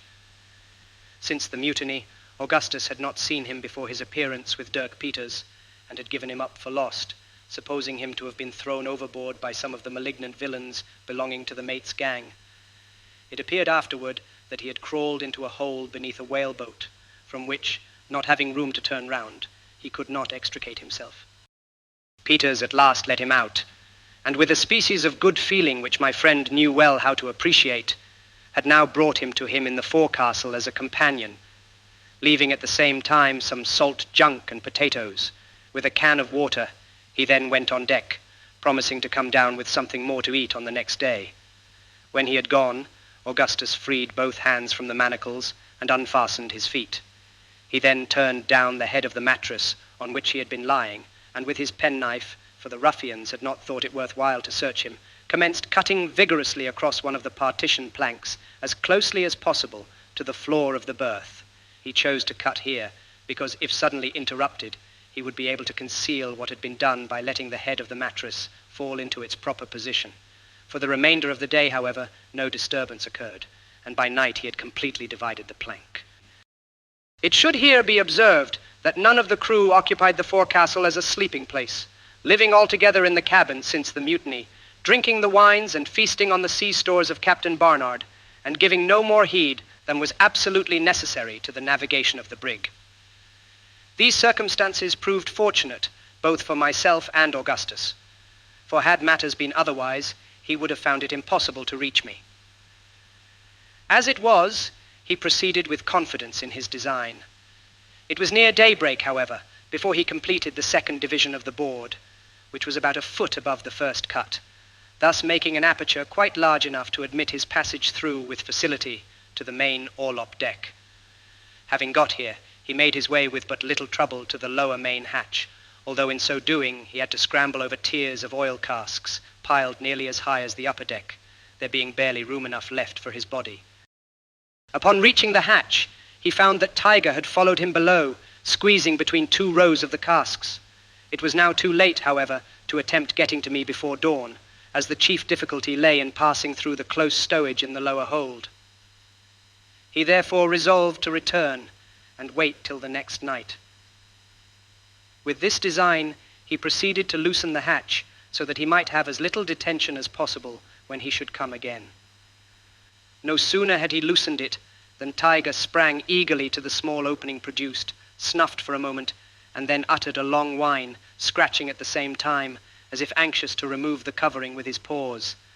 There could be no doubt, from his behavior, that he was aware of my being in the hold, and Augustus thought it possible that he would be able to get to me if he put him down. He now hit upon the expedient of sending the note, as it was especially desirable that I should make no attempt at forcing my way out, at least under existing circumstances, and there could be no certainty of his getting to me himself on the morrow, as he intended. After events proved how fortunate it was that the idea occurred to him as it did, for had it not been for the receipt of the note, I should undoubtedly have fallen upon some plan, however desperate, of alarming the crew, and both our lives would most probably have been sacrificed in consequence. Having concluded to write, the difficulty was now to procure the materials for so doing. An old toothpick was soon made into a pen, and this by means of feeling altogether, for the between decks was as dark as pitch. Paper enough was obtained from the back of a letter, a duplicate of the forged letter from Mr. Ross. This had been the original draft, but the handwriting not being sufficiently well imitated, Augustus had written another, thrusting the first, by good fortune, into his coat pocket, where it was now most opportunely discovered. Ink alone was thus wanting, and a substitute was immediately found for this by means of a slight incision with the penknife on the back of a finger just above the nail, a copious flow of blood ensuing, as usual, from wounds in that vicinity. The note was now written, as well as it could be in the dark and under the circumstances. It briefly explained that a mutiny had taken place, that Captain Barnard was set adrift, and that I might expect immediate relief as far as provisions were concerned, but must not venture upon making any disturbance. It concluded with these words: "I have scrawled this with blood. Your life depends upon lying close." This slip of paper being tied upon the dog, he was now put down the hatchway, and Augustus made the best of his way back to the forecastle, where he found no reason to believe that any of the crew had been in his absence. To conceal the hole in the partition, he drove his knife in just above it, and hung up a pea-jacket which he found in the berth. His handcuffs were then replaced, and also the rope around his ankles. These arrangements were scarcely completed when Dirk Peters came below, very drunk, but in excellent humor, and bringing with him my friend's allowance of provision for the day. This consisted of a dozen large Irish potatoes roasted, and a pitcher of water. He sat for some time on a chest by the berth, and talked freely about the mate and the general concerns of the brig. His demeanor was exceedingly capricious and even grotesque. At one time, Augustus was much alarmed by odd conduct. At last, however, he went on deck, muttering a promise to bring his prisoner a good dinner on the morrow. During the day, 2 of the crew, harpooners, came down, accompanied by the cook, all 3 in nearly the last stage of intoxication. Like Peters, they made no scruple of talking unreservedly about their plans. It appeared that they were much divided among themselves as to their ultimate course, agreeing in no point except the attack on the ship from the Cape Verde Islands, with which they were in hourly expectation of meeting. As far as could be ascertained, the mutiny had not been brought about altogether for the sake of booty. A private pique of the chief mates against Captain Barnard having been the main instigation. There now seemed to be two principal factions among the crew, one headed by the mate, the other by the cook. The former party were for seizing the first suitable vessel which should present itself, and equipping it at some of the West India Islands for a piratical cruise. The latter division, however, which was the stronger and included Dirk Peters among its partisans, were bent upon pursuing the course originally laid out for the brig into the South Pacific, there either to take whale or act otherwise as circumstances should suggest. The representations of Peters, who had frequently visited these regions, had great weight, apparently, with the mutineers, wavering, as they were, between half-engendered notions of profit and pleasure. He dwelt on the world of novelty and amusement to be found among the innumerable islands of the Pacific, on the perfect security and freedom from all restraint to be enjoyed, but, more particularly, on the deliciousness of the climate, on the abundant means of good living, and on the voluptuous beauty of the women. As yet, nothing had been absolutely determined upon, but the pictures of the hybrid line manager were taking strong hold upon the ardent imaginations of the seamen, and there was every possibility that his intentions would be finally carried into effect. The three men went away in about an hour, and no one else entered the forecastle all day. Augustus lay quiet until nearly night. He then freed himself from the rope and irons and prepared for his attempt. A bottle was found in one of the berths, and this he filled with water from the pitcher left by Peters, storing his pockets at the same time with cold potatoes. To his great joy, he also came across a lantern with a small piece of tallow candle in it. This he could light at any moment, as he had in his possession a box of phosphorus matches. When it was quite dark, he got through the hole in the bulkhead, having taken the precaution to arrange the bedclothes in the berth so as to convey the idea of a person covered up. When through, he hung up the pea-jacket on his knife, as before, to conceal the aperture, this maneuver being easily effected, as he did not readjust the piece of plank taken out until afterward. He was now on the main orlop deck, and proceeded to make his way, as before, between the upper deck and the oil casks to the main hatchway. Having reached this, he lit the piece of candle and descended, groping with extreme difficulty among the compact stowage of the hold. In a few moments he became alarmed at the insufferable stench and the closeness of the atmosphere. He could not think it possible that I had survived my confinement for so long a period, breathing so oppressive an air. He called my name repeatedly, but I made him no reply, and his apprehensions seemed thus to be confirmed. The brig was rolling violently, and there was so much noise in consequence that it was useless to listen for any weak sound, such as those of my breathing or snoring. He threw open the lantern and held it as high as possible whenever an opportunity occurred, in order that, by observing the light, I might, if alive, be aware that succor was approaching. Still, nothing was heard from me, and the supposition of my death began to assume the character of certainty. He determined, nevertheless, to force a passage, if possible, to the box, and at least ascertain beyond a doubt the truth of his surmises. He pushed on for some time in a most pitiable state of anxiety, until at length he found the pathway utterly blocked up, and that there was no possibility of making any farther way by the course in which he had set out. Overcome now by his feelings, he threw himself among the lumber in despair and wept like a child.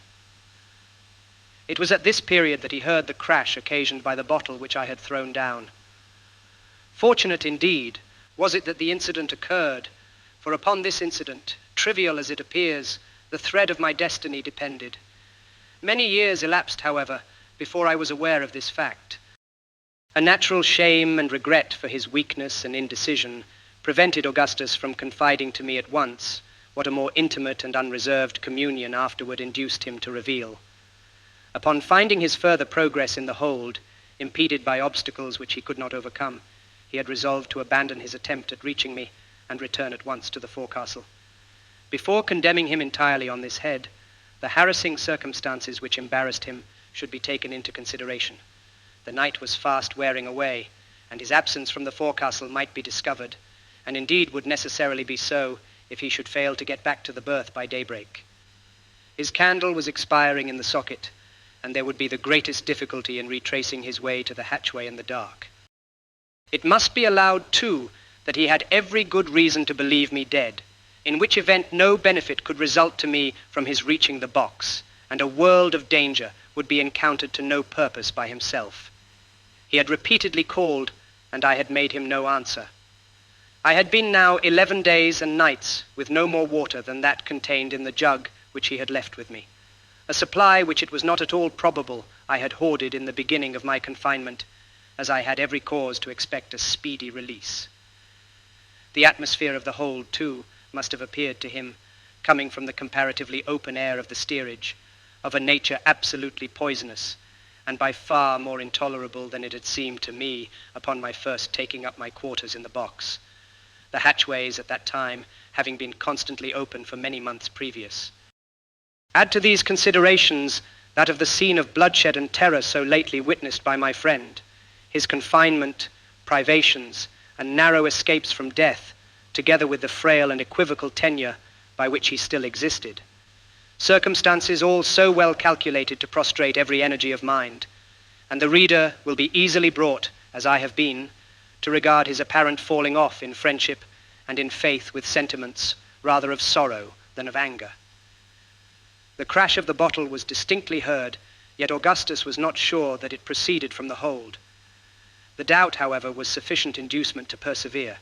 He clambered up nearly to the orlop deck by means of the stowage, and then, watching for a lull in the pitchings of the vessel, he called out to me in as loud a tone as he could command, regardless, for the moment, of being overheard by the crew. It will be remembered that on this occasion the voice reached me, but I was so entirely overcome by violent agitation as to be incapable of reply. Confident now that his worst apprehensions were well founded, he descended with a view of getting back to the forecastle without loss of time. In his haste, some small boxes were thrown down, the noise occasioned by which I heard, as will be recollected. He had made considerable progress on his return, when the fall of the knife again caused him to hesitate. He retraced his steps immediately, and clambering up the stowage a second time, called out my name, loudly as before, having watched for a lull. This time I found voice to answer. Overjoyed at discovering me to be still alive, he now resolved to brave every difficulty and danger in reaching me.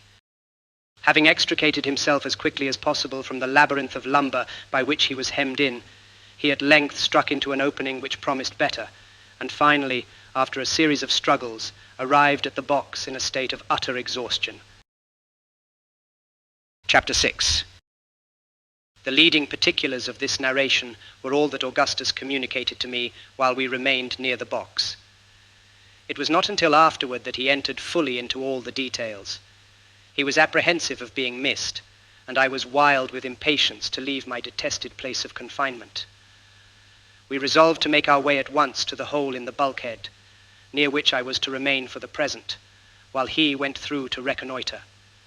To leave Tiger in the box was what neither of us could endure to think of, yet how to act otherwise was the question. He now seemed to be perfectly quiet, and we could not even distinguish the sound of his breathing upon applying our ears closely to the box. I was convinced that he was dead, and determined to open the door. We found him lying at full length, apparently in a deep stupor, yet still alive.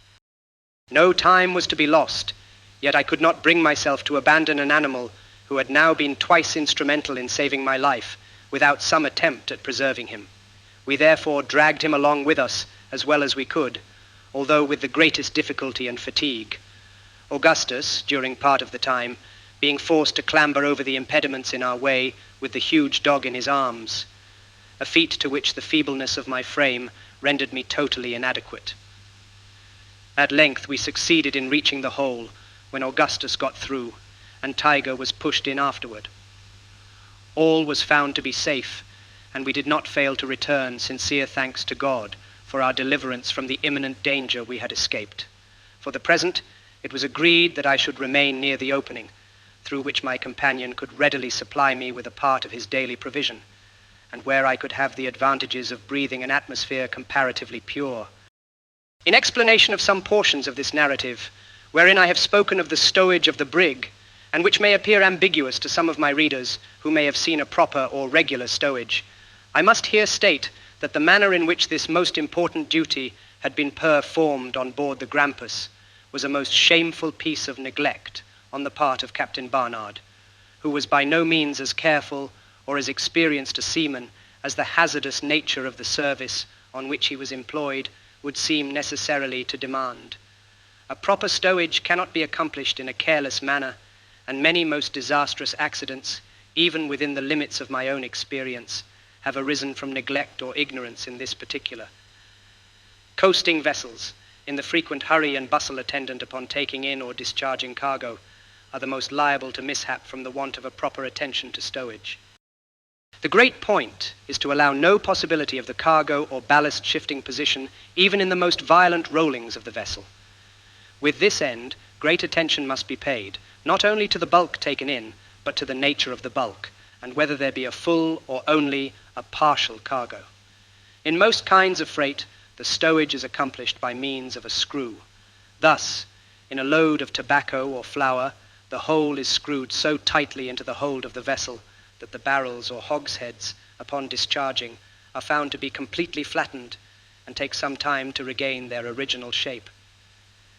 This screwing, however, is resorted to principally with a view of obtaining more room in the hold, for in a full load of any such commodities as flour or tobacco, there can be no danger of any shifting whatever, at least none from which inconvenience can result. There have been instances indeed where this method of screwing has resulted in the most lamentable consequences, arising from a cause altogether distinct from the danger attendant upon a shifting of cargo. A load of cotton, for example, tightly screwed while in certain conditions, has been known through the expansion of its bulk to rend a vessel asunder at sea. There can be no doubt either that the same result would ensue in the case of tobacco while undergoing its usual course of fermentation, were it not for the interstices consequent upon the rotundity of the hogsheads. It is when a partial cargo is received that danger is chiefly to be apprehended from shifting, and that precautions should be always taken to guard against such misfortune. Only those who have encountered a violent gale of wind, or rather who have experienced the rolling of a vessel in a sudden calm after the gale, can form an idea of the tremendous force of the plunges and of the consequent terrible impetus given to all loose articles in the vessel. It is then that the necessity of a cautious stowage, when there is a partial cargo, becomes obvious. When lying to, especially with a small bead sail, a vessel which is not properly modelled in the bows is frequently thrown upon her beam ends. This occurring even every 15 or 20 minutes upon an average, yet without any serious consequences resulting, provided there be a proper stowage. If this, however, has not been strictly attended to, in the first of these heavy lurches, the whole of the cargo tumbles over to the side of the vessel which lies upon the water, and being thus prevented from regaining her equilibrium, as she would otherwise necessarily do, she is certain to fill in a few seconds and go down. It is not too much to say that at least 1/2 of the instances in which vessels have foundered in heavy gales at sea may be attributed to a shifting of cargo or of ballast. When a partial cargo of any kind is taken on board, the whole, after being first stowed as compactly as may be, should be covered with a layer of stout shifting boards extending completely across the vessel. Upon these boards, strong temporary stanchions should be erected, reaching to the timbers above, and thus securing everything in its place.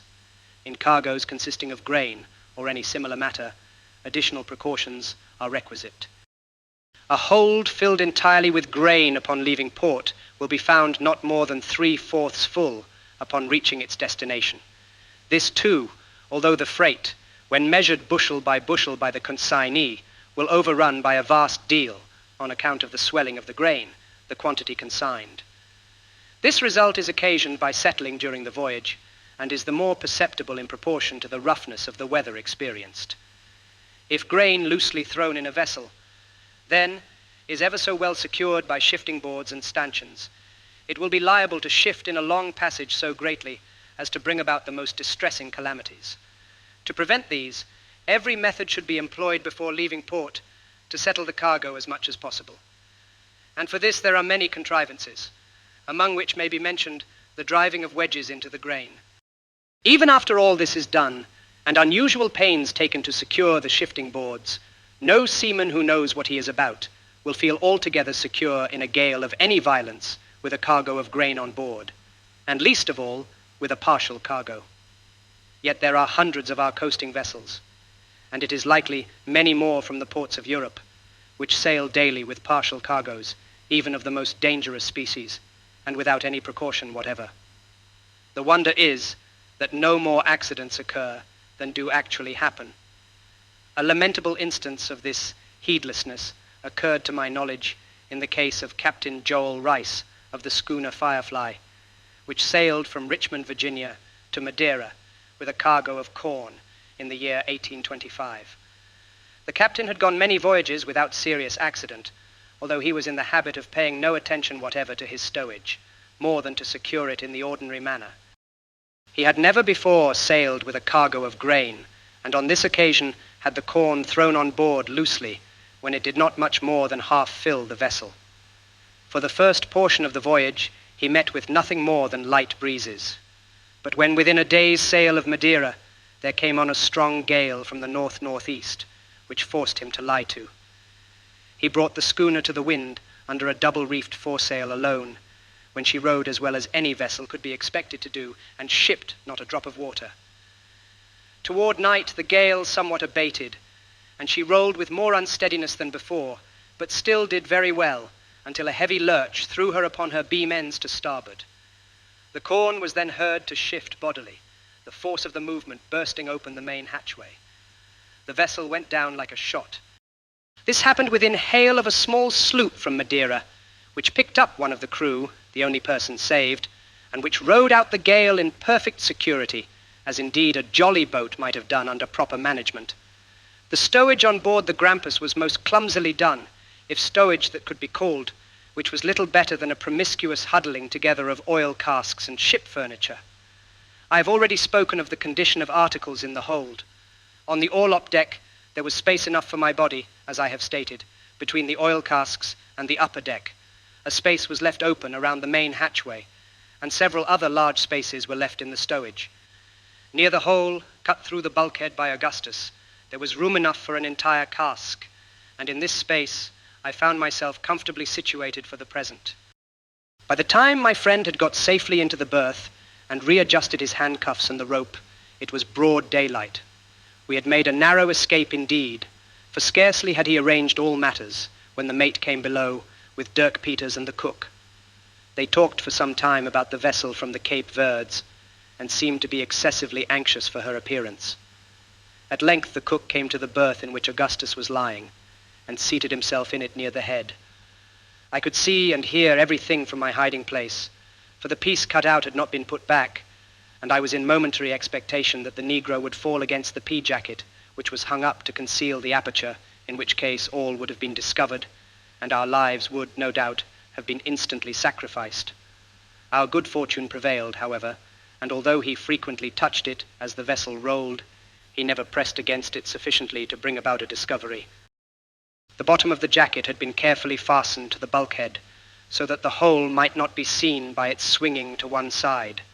All this time, Tiger was lying in the foot of the berth, and appeared to have recovered in some measure his faculties, for I could see him occasionally open his eyes and draw a long breath. After a few minutes, the mate and cook went above, leaving Dirk Peters behind, who, as soon as they were gone, came and sat himself down in the place just occupied by the mate. He began to talk very sociably with Augustus, and we could now see that the greater part of his apparent intoxication, while the two others were with him, was a feint. He answered all my companion's questions with perfect freedom, told him that he had no doubt of his father's having been picked up, as there were no less than 5 sail in sight just before sundown on the day he was cut adrift, and used other language of a consolatory nature, which occasioned me no less surprise than pleasure. Indeed, I began to entertain hopes that through the instrumentality of Peters, we might be finally enabled to regain possession of the brig, and this idea I mentioned to Augustus as soon as I found an opportunity. He thought the matter possible, but urged the necessity of the greatest caution in making the attempt, as the conduct of the hybrid appeared to be instigated by the most arbitrary caprice alone. And indeed, it was difficult to say if he was at any moment of sound mind.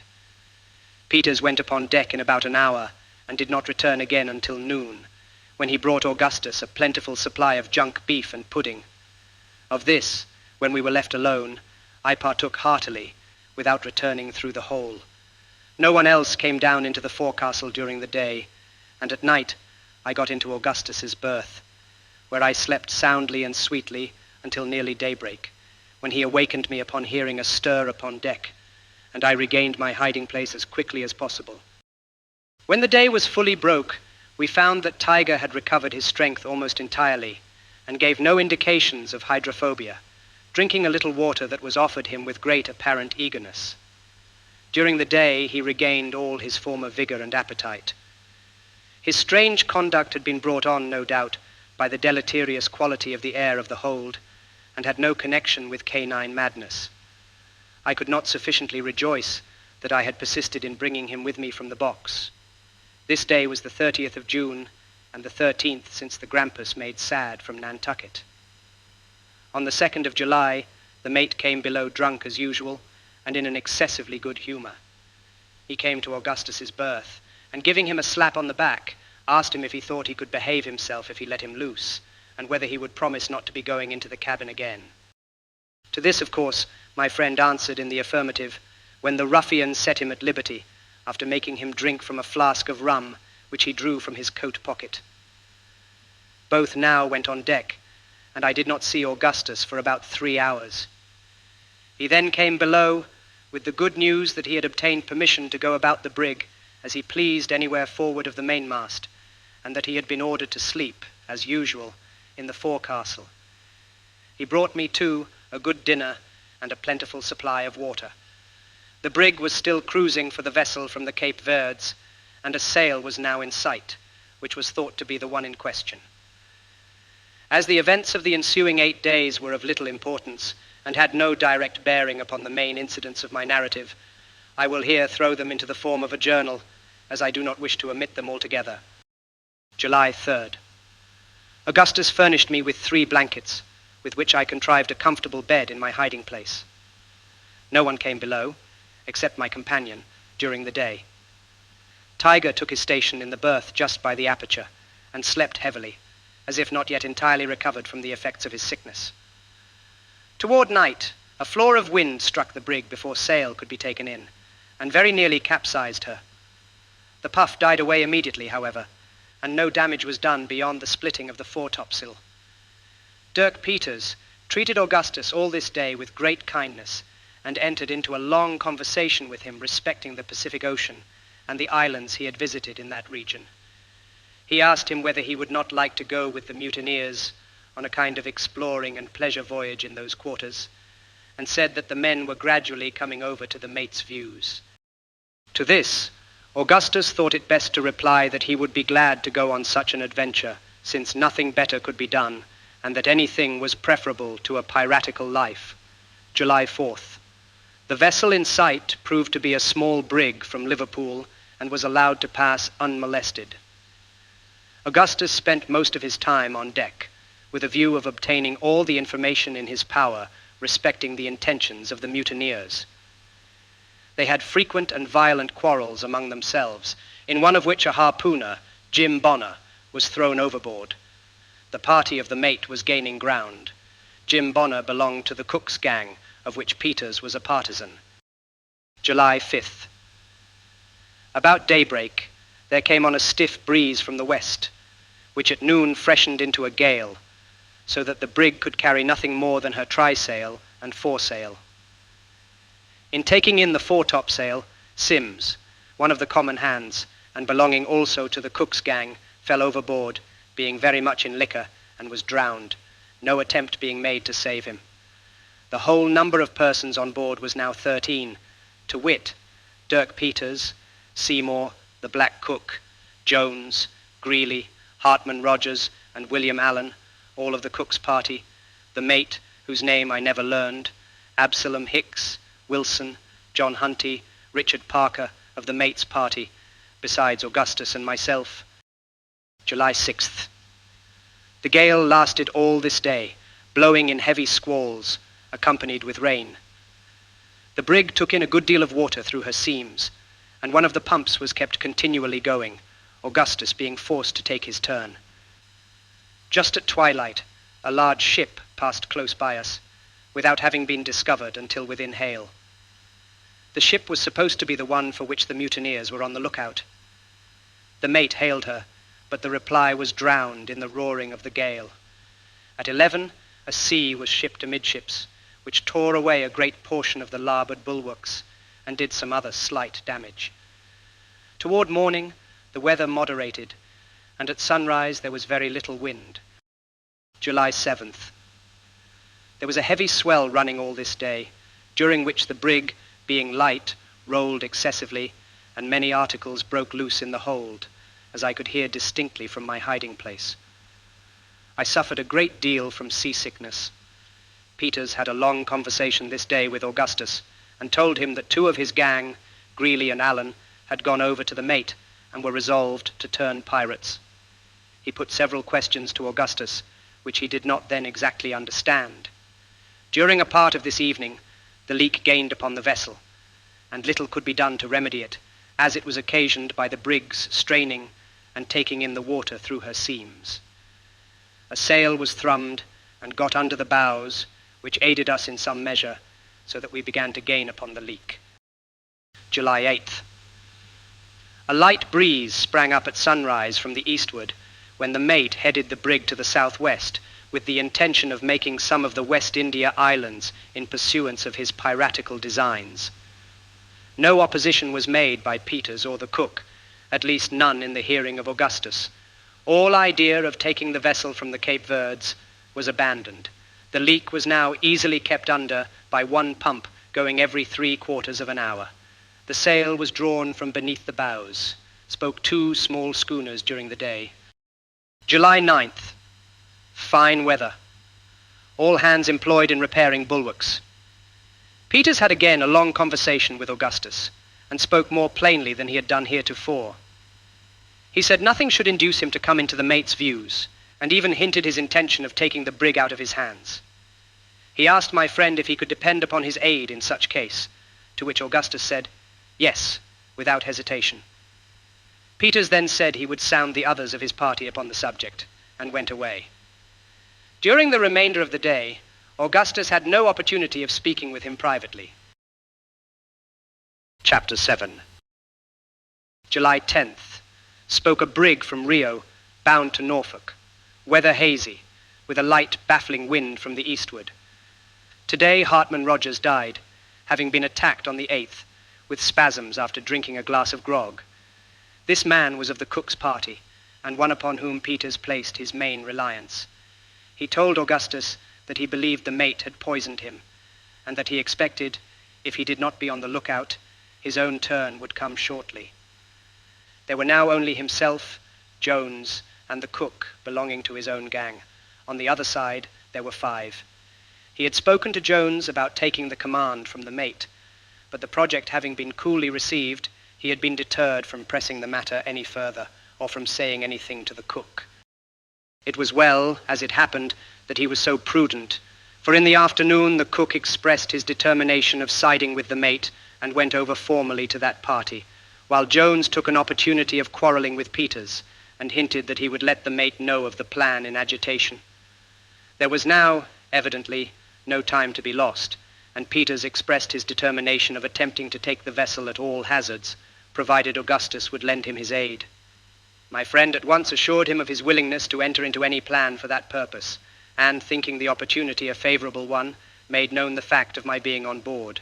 At this, the hybrid was not more astonished than delighted, as he had no reliance whatever upon Jones, whom he already considered as belonging to the party of the mate.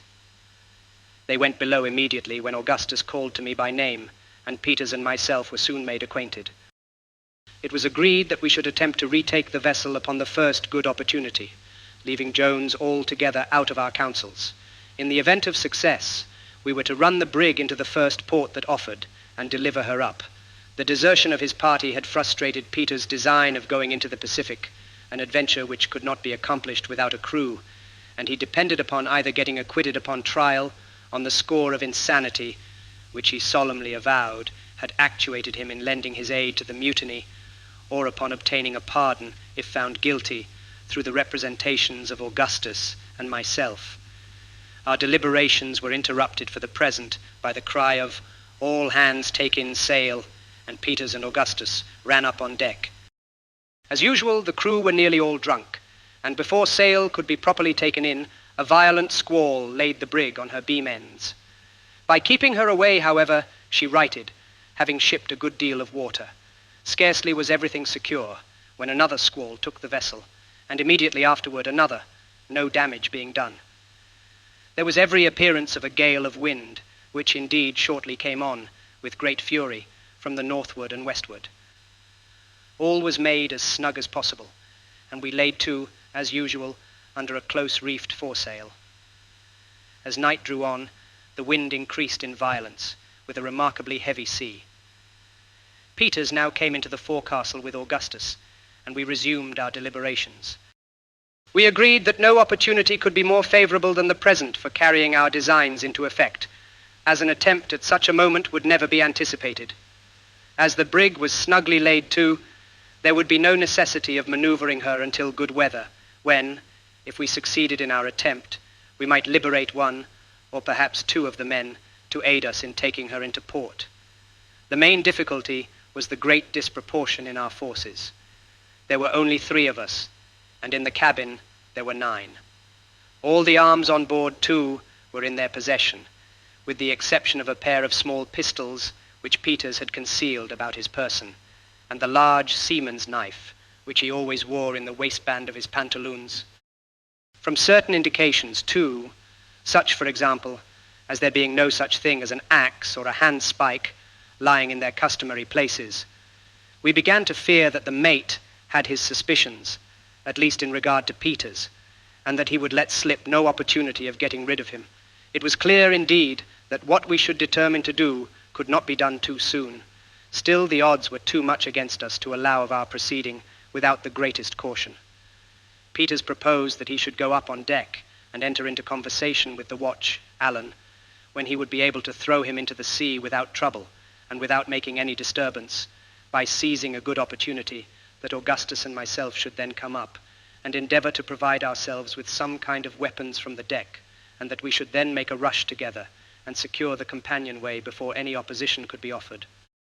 I objected to this because I could not believe that the mate, who was a cunning fellow in all matters which did not affect his superstitious prejudices, would suffer himself to be so easily entrapped. The very fact of there being a watch on deck at all was sufficient proof that he was upon the alert, it not being usual, except in vessels where discipline is most rigidly enforced, to station a watch on deck when a vessel is lying to in a gale of wind. As I address myself principally, if not altogether, to persons who have never been to sea, it may be as well to state the exact condition of a vessel under such circumstances. Lying to, or in sea parlance, laying to, is a measure resorted to for various purposes and effected in various manners. In moderate weather, it is frequently done with a view of merely bringing the vessel to a standstill to wait for another vessel or any similar object. If the vessel which lies to is under full sail, the maneuver is usually accomplished by throwing round some portion of her sails so as to let the wind take them aback when she becomes stationary. But we are now speaking of lying to in a gale of wind. This is done when the wind is ahead, and too violent to admit of carrying sail without danger of capsizing, and sometimes, even when the wind is fair, but the sea too heavy for the vessel to be put before it. If a vessel be suffered to scud before the wind in a very heavy sea, Much damage is usually done her by the shipping of water over her stern, and sometimes by the violent plunges she makes forward. This maneuver, then, is seldom resorted to in such case, unless through necessity. When the vessel is in a leaky condition, she is often put before the wind, even in the heaviest seas, for when lying to, her seams are sure to be greatly opened by her violent straining, and it is not so much the case when scudding. Often, too, it becomes necessary to scud a vessel, either when the blast is so exceedingly furious as to tear in pieces the sail which is employed with a view of bringing her head to the wind, or when, through the false modelling of the frame or other causes, this main object cannot be effected. Vessels in a gale of wind are laid to in different manners, according to their peculiar construction. Some lie to best under a foresail, and this, I believe, is the sail most usually employed. Large square-rigged vessels have sails for the express purpose, called storm-stay sails. But the jib is occasionally employed by itself, sometimes the jib and foresail, or a double-reefed foresail, and not unfrequently the aftersails, are made use of. Foretopsails are very often found to answer the purpose better than any other species of sail. The grampus was generally laid to under a close-reefed foresail. When a vessel is to be laid to, her head is brought up to the wind just so nearly as to fill the sail under which she lies when hauled flat aft, that is, when brought diagonally across the vessel. This being done, the bows point within a few degrees of the direction from which the wind issues, and the windward bow, of course, receives the shock of the waves. In this situation, a good vessel will ride out a very heavy gale of wind without shipping a drop of water, and without any further attention being requisite on the part of the crew. The helm is usually lashed down, but this is altogether unnecessary, except on account of the noise it makes when loose. For the rudder has no effect upon the vessel when lying to. Indeed, the helm had far better be left loose than lashed very fast, for the rudder is apt to be torn off by heavy seas if there be no room for the helm to play. As long as the sail holds, a well-modelled vessel will maintain her situation and ride every sea as if instinct with life and reason. If the violence of the wind, however, should tear the sail into pieces, a feat which it requires a perfect hurricane to accomplish under ordinary circumstances, there is then imminent danger. The vessel falls off from the wind, and coming broadside to the sea is completely at its mercy. The only resource in this case is to put her quietly before the wind, letting her scud until some other sail can be set. Some vessels will leto under no sail whatever, but such are not to be trusted at sea. But to return from this digression, it had never been customary with the mate to have any watch on deck when lying to in a gale of wind, and the fact that he had now one, coupled with the circumstance of the missing axes and handspikes, fully convinced us that the crew were too well on the watch to be taken by surprise in the manner Peters had suggested. Something, however, was to be done, and that with as little delay as practicable, for there could be no doubt that a suspicion having been once entertained against Peters, he would be sacrificed upon the earliest occasion, and one would certainly be either found or made upon the breaking of the gale. Augustus now suggested that if Peters could contrive to remove, under any pretext, the piece of chain cable which lay over the trap in the stateroom, we might possibly be able to come upon them unawares by means of the hold. But a little reflection convinced us that the vessel rolled and pitched too violently for any attempt of that nature. By good fortune, I at length hit upon the idea of working upon the superstitious terrors and guilty conscience of the mate. It will be remembered that one of the crew, Hartman Rogers, had died during the morning, having been attacked 2 days before with spasms after drinking some spirits and water. Peters had expressed to us his opinion that this man had been poisoned by the mate, and for this belief he had reasons, so he said, which were incontrovertible, but which he could not be prevailed upon to explain to us, this wayward refusal being only in keeping with other points of his singular character. But whether or not he had any better grounds for suspecting the mate than we had ourselves, we were easily led to fall in with his suspicion, and determined to act accordingly. Rogers had died about 11 in the forenoon, in violent convulsions, and the corpse presented in a few minutes after death one of the most horrid and loathsome spectacles I ever remember to have seen. The stomach was swollen immensely, like that of a man who has been drowned and lain under water for many weeks. The hands were in the same condition, while the face was shrunken, shriveled, and of a chalky whiteness, except where relieved by 2 or 3 glaring red blotches, like those occasioned by the erysipelas. One of these blotches extended diagonally across the face, completely covering up an eye as if with a band of red velvet.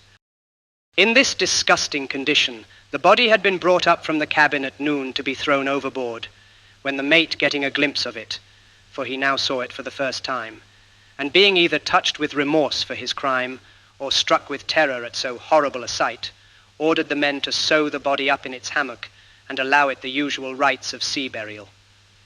Having given these directions, he went below, as if to avoid any further sight of his victim. While preparations were making to obey his orders, the gale came on with great fury, and the design was abandoned for the present.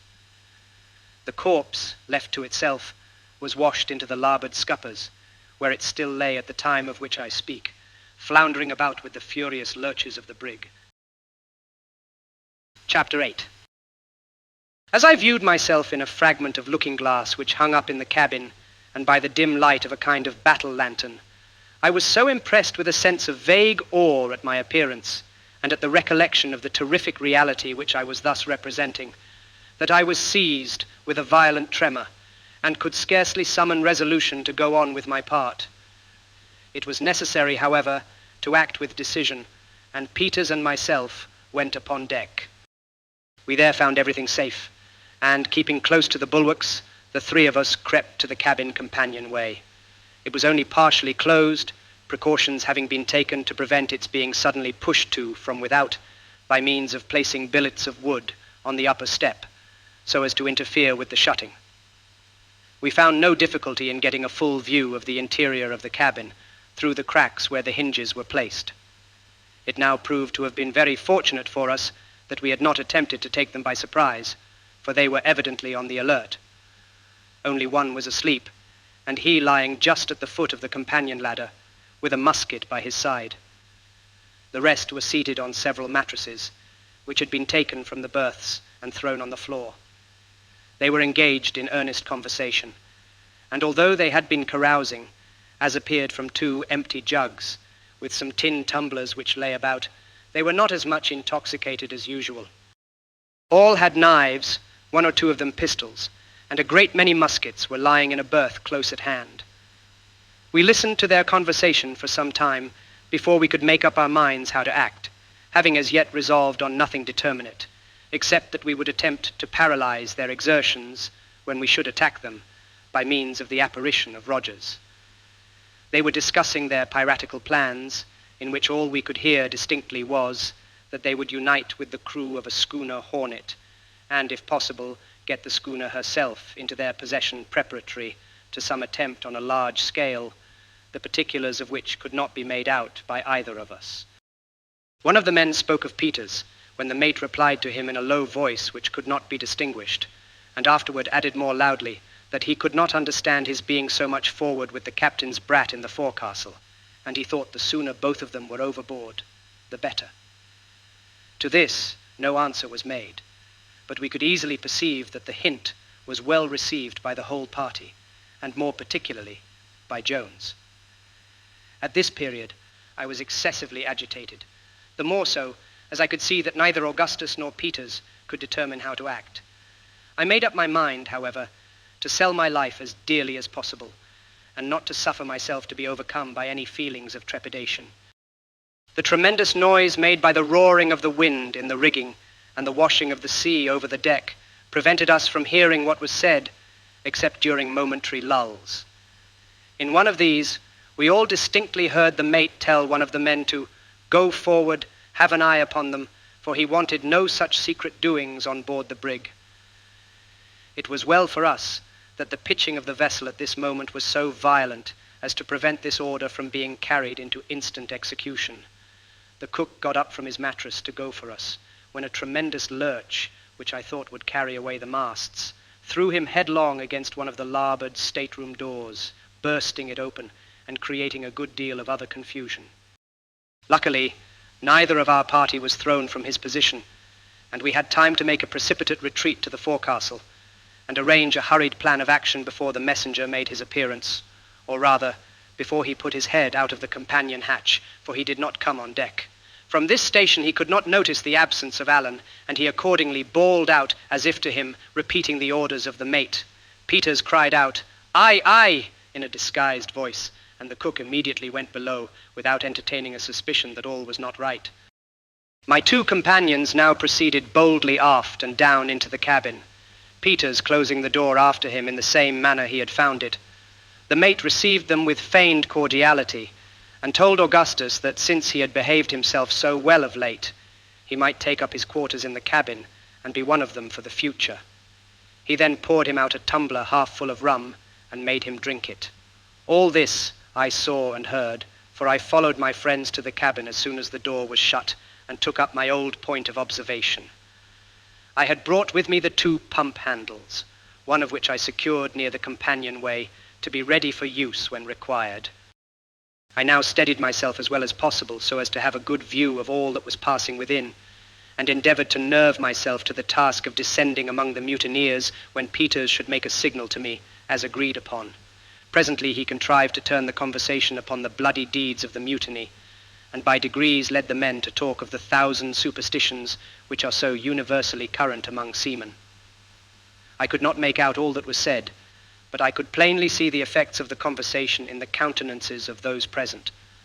The mate was evidently much agitated, and presently, when someone mentioned the terrific appearance of Roger's corpse, I thought he was upon the point of swooning. Peters now asked him if he did not think it would be better to have the body thrown overboard at once, as it was too horrible a sight to see it floundering about in the scuppers. At this, the villain absolutely gasped for breath, and turned his head slowly round upon his companions, as if imploring someone to go up and perform the task. No one, however, stirred, and it was quite evident that the whole party were wound up to the highest pitch of nervous excitement. Peters now made me the signal. I immediately threw open the door of the companionway, and descending, without uttering a syllable, stood erect in the midst of the party. The intense effect produced by this sudden apparition is not at all to be wondered at when the various circumstances are taken into consideration. Usually, in cases of a similar nature, there is left in the mind of the spectator some glimmering of doubt as to the reality of the vision before his eyes. A degree of hope, however feeble, that he is the victim of chicanery, and that the apparition is not actually a visitant from the old world of shadows. It is not too much to say that such remnants of doubt have been at the bottom of almost every such visitation, and that the appalling horror which has sometimes been brought about is to be attributed, even in the cases most in point, and where most suffering has been experienced, more to a kind of anticipative horror, lest the apparition might possibly be real, than to an unwavering belief in its reality. But, in the present instance, it will be seen immediately that in the minds of the mutineers there was not even the shadow of a basis upon which to rest a doubt that the apparition of Rogers was indeed a revivification of his disgusting corpse, or at least its spiritual image. The isolated situation of the brig, with its entire inaccessibility on account of the gale, confined the apparently possible means of deception within such narrow and definite limits that they must have thought themselves enabled to survey them all at a glance. They had now been at sea 24 days, without holding more than a speaking communication with any vessel whatever. The whole of the crew, too, at least all whom they had the most remote reason for suspecting to be on board, were assembled in the cabin, with the exception of Allan, the watch, and his gigantic stature, he was 6 feet 6 inches high, was too familiar in their eyes to permit the notion that he was the apparition before them to enter their minds, even for an instant. Add to these considerations the awe-inspiring nature of the tempest, and that of the conversation brought about by Peters, the deep impression which the loathsomeness of the actual corpse had made in the morning upon the imaginations of the men, the excellence of the imitation in my person, and the uncertain and wavering light in which they beheld me, as the glare of the cabin lantern, swinging violently to and fro, fell dubiously and fitfully upon my figure, and there will be no reason to wonder that the deception had even more than the entire effect which we had anticipated. The mate sprang up from the mattress on which he was lying, and without uttering a syllable, fell back, stone dead, upon the cabin floor, and was hurled to the leeward like a log by a heavy roll of the brig. Of the remaining 7, there were but 3 who had at first any degree of presence of mind. The 4 others sat for some time rooted apparently to the floor, the most pitiable objects of horror and utter despair my eyes ever encountered. The only opposition we experienced at all was from the cook, John Hunt, and Richard Parker, but they made but a feeble and irresolute defense. The 2 former were shot instantly by Peters, and I felled Parker with a blow on the head from the pump handle which I had brought with me. In the meantime, Augustus seized one of the muskets lying on the floor and shot another mutineer Wilson through the breast. There were now but 3 remaining, but by this time they had become aroused from their lethargy, and perhaps began to see that a deception had been practiced upon them, for they fought with great resolution and fury, and, but for the immense muscular strength of Peters, might have ultimately got the better of us. These 3 men were Jones, Greeley, and Absalom Hicks. Jones had thrown Augustus to the floor, stabbed him in several places along the right arm, and would no doubt have soon dispatched him, as neither Peters nor myself could immediately get rid of our own antagonists, had it not been for the timely aid of a friend, upon whose assistance we, surely, had never depended. This friend was no other than Tiger. With a low growl, he bounded into the cabin, at a most critical moment for Augustus, and throwing himself upon Jones, pinned him to the floor in an instant. My friend, however, was now too much injured to render us any aid whatever, and I was so encumbered with my disguise that I could do but little. The dog would not leave his hold upon the throat of Jones. Peters, nevertheless, was far more than a match for the 2 men who remained, and would no doubt have dispatched them sooner, had it not been for the narrow space in which he had to act, and the tremendous lurches of the vessel. Presently, he was enabled to get hold of a heavy stool, several of which lay about the floor. With this, he beat out the brains of Greeley as he was in the act of discharging a musket at me, and immediately afterward a roll of the brig throwing him in contact with Hicks, he seized him by the throat, and by dint of sheer strength, strangled him instantaneously. Thus, in far less time than I have taken to tell it, we found ourselves masters of the brig. The only person of our opponents who was left alive was Richard Parker. This man, it will be remembered, I had knocked down with a blow from the pump handle at the commencement of the attack. He now lay motionless by the door of the shattered stateroom, but upon Peters touching him with his foot, he spoke and entreated for mercy. His head was only slightly cut, and otherwise he had received no injury, having been merely stunned by the blow. He now got up, and for the present we secured his hands behind his back. The dog was still growling over Jones, but upon examination we found him completely dead, the blood issuing in a stream from a deep wound in the throat, inflicted no doubt by the sharp teeth of the animal. It was now about 1 o'clock in the morning, and the wind was still blowing tremendously. The brig evidently labored much more than usual, and it became absolutely necessary that something should be done with a view of easing her in some measure. At almost every roll to leeward, she shipped a sea, several of which came partially down into the cabin during our scuffle, the hatchway having been left open by myself when I descended. The entire range of bulwarks to larboard had been swept away, as well as the caboose, together with the jolly boat from the counter. The creaking and working of the mainmast, too, gave indication that it was nearly sprung. To make room for more stowage in the afterhold, the heel of this mast had been stepped between decks, a very reprehensible practice occasionally resorted to by ignorant shipbuilders, so that it was in imminent danger of working from its step. But to crown all our difficulties, we plumbed the well and found no less than 7 feet of water. Leaving the bodies of the crew lying in the cabin, we got to work immediately at the pumps, Parker, of course, being set at liberty to assist us in the labor. Augustus's arm was bound up as well as we could effect it, and he did what he could, but that was not much. However, we found that we could just manage to keep the leak from gaining upon us by having one pump constantly going. As there were only 4 of us, this was severe labor, but we endeavored to keep up our spirits and looked anxiously for daybreak, when we hoped to lighten the brig by cutting away the mainmast. In this manner, we passed a night of terrible anxiety and fatigue, and when the day at length broke, the gale had neither abated in the least, nor were there any signs of its abating. We now dragged the bodies on deck and threw them overboard. Our next care was to get rid of the mainmast. The necessary preparations having been made, Peters cut away at the mast, having found axes in the cabin, while the rest of us stood by the stays and lanyards. As the brig gave a tremendous lee lurch, the word was given to cut away the weather lanyards, which being done, the whole mass of wood and rigging plunged into the sea, clear of the brig, and without doing any material injury. We now found that the vessel did not labor quite as much as before, but our situation was still exceedingly precarious, and in spite of the utmost exertions, we could not gain upon the leak without the aid of both pumps. The little assistance which Augustus could render us was not really of any importance.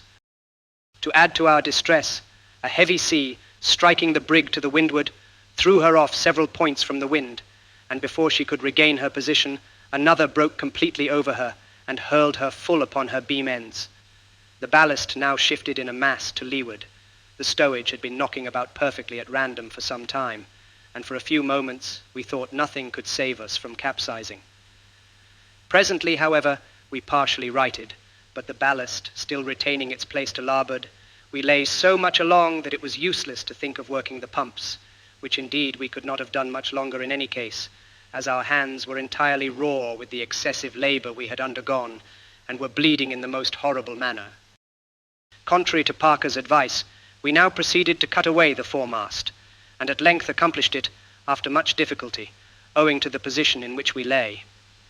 In going overboard, the wreck took with it the bowsprit, and left us a complete hulk. So far, we had had reason to rejoice in the escape of our longboat, which had received no damage from any of the huge seas which had come on board. But we had not long to congratulate ourselves, for the foremast having gone, and of course the foresail with it, by which the brig had been steadied, every sea now made a complete breach over us, and in 5 minutes our deck was swept from stern to stern, the longboat and starboard bulwarks torn off, and even the windlass shattered into fragments. It was indeed hardly possible for us to be in a more pitiable condition. At noon there seemed to be some slight appearance of the gale's abating, but in this we were sadly disappointed, for it only lulled for a few minutes to blow with redoubled fury. About 4 in the afternoon, it was utterly impossible to stand up against the violence of the blast, and as the night closed in upon us, I had not a shadow of hope that the vessel would hold together until morning. By midnight we had settled very deep in the water, which was now up to the orlop deck. The rudder went soon afterward, the sea which tore it away lifting the after portion of the brig entirely from the water, against which she thumped in her descent with such a concussion as would be occasioned by going ashore. We had all calculated that the rudder would hold its own to the last, as it was unusually strong, being rigged as I have never seen one rigged either before or since. Down its main timber there ran a succession of stout iron hooks, and others in the same manner down the stern post. Through these hooks there extended a very thick wrought iron rod, the rudder being thus held to the stern post and swinging freely on the rod. The tremendous force of the sea which tore it off may be estimated by the fact that the hooks in the stern post, which ran entirely through it, being clinched on the inside, were drawn every one of them completely out of the solid wood. We had scarcely time to draw breath after the violence of this shock, when one of the most tremendous waves I had then ever known broke right on board of us, sweeping the companionway clear off, bursting in the hatchways, and filling every inch of the vessel with water. Chapter 9. Luckily, just before night, all 4 of us had lashed ourselves firmly to the fragments of the windlass, lying in this manner as flat upon the deck as possible. This precaution alone saved us from destruction. As it was, we were all more or less stunned by the immense weight of water which tumbled upon us, and which did not roll from above us until we were nearly exhausted. As soon as I could recover breath, I called aloud to my companions. Augustus alone replied, saying, It is all over with us, and may God have mercy upon our souls. By and by, both the others were enabled to speak when they exhorted us to take courage, as there was still hope. It being impossible, from the nature of the cargo, that the brig could go down, and there being every chance that the gale would blow over by the morning. These words inspired me with new life, for strange as it may seem, although it was obvious that a vessel with a cargo of empty oil casks would not sink, I had been hitherto so confused in mind as to have overlooked this consideration altogether, and the danger which I had for some time regarded as the most imminent was that of foundering. As hope revived within me, I made use of every opportunity to strengthen the lashings which held me to the remains of the windlass, and in this occupation I soon discovered that my companions were also busy. The night was as dark as it could possibly be, and the horrible shrieking din and confusion which surrounded us, it is useless to attempt describing. Our deck lay level with the sea, or rather we were encircled with a towering ridge of foam, a portion of which swept over us even instant. It is not too much to say that our heads were not fairly out of the water more than 1 second in 3. Although we lay close together, no one of us could see the other, or indeed any portion of the brig itself, upon which we were so tempestuously hurled about. At intervals we called one to the other, thus endeavoring to keep alive hope and render consolation and encouragement to such of us as stood most in need of it.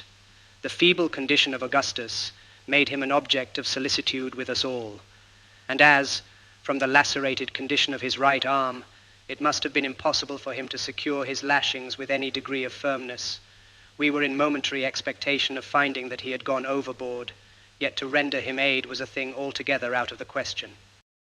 Fortunately, his station was more secure than that of any of the rest of us, for the upper part of his body lying just beneath a portion of the shattered windlass, the seas, as they tumbled in upon him, were greatly broken in their violence.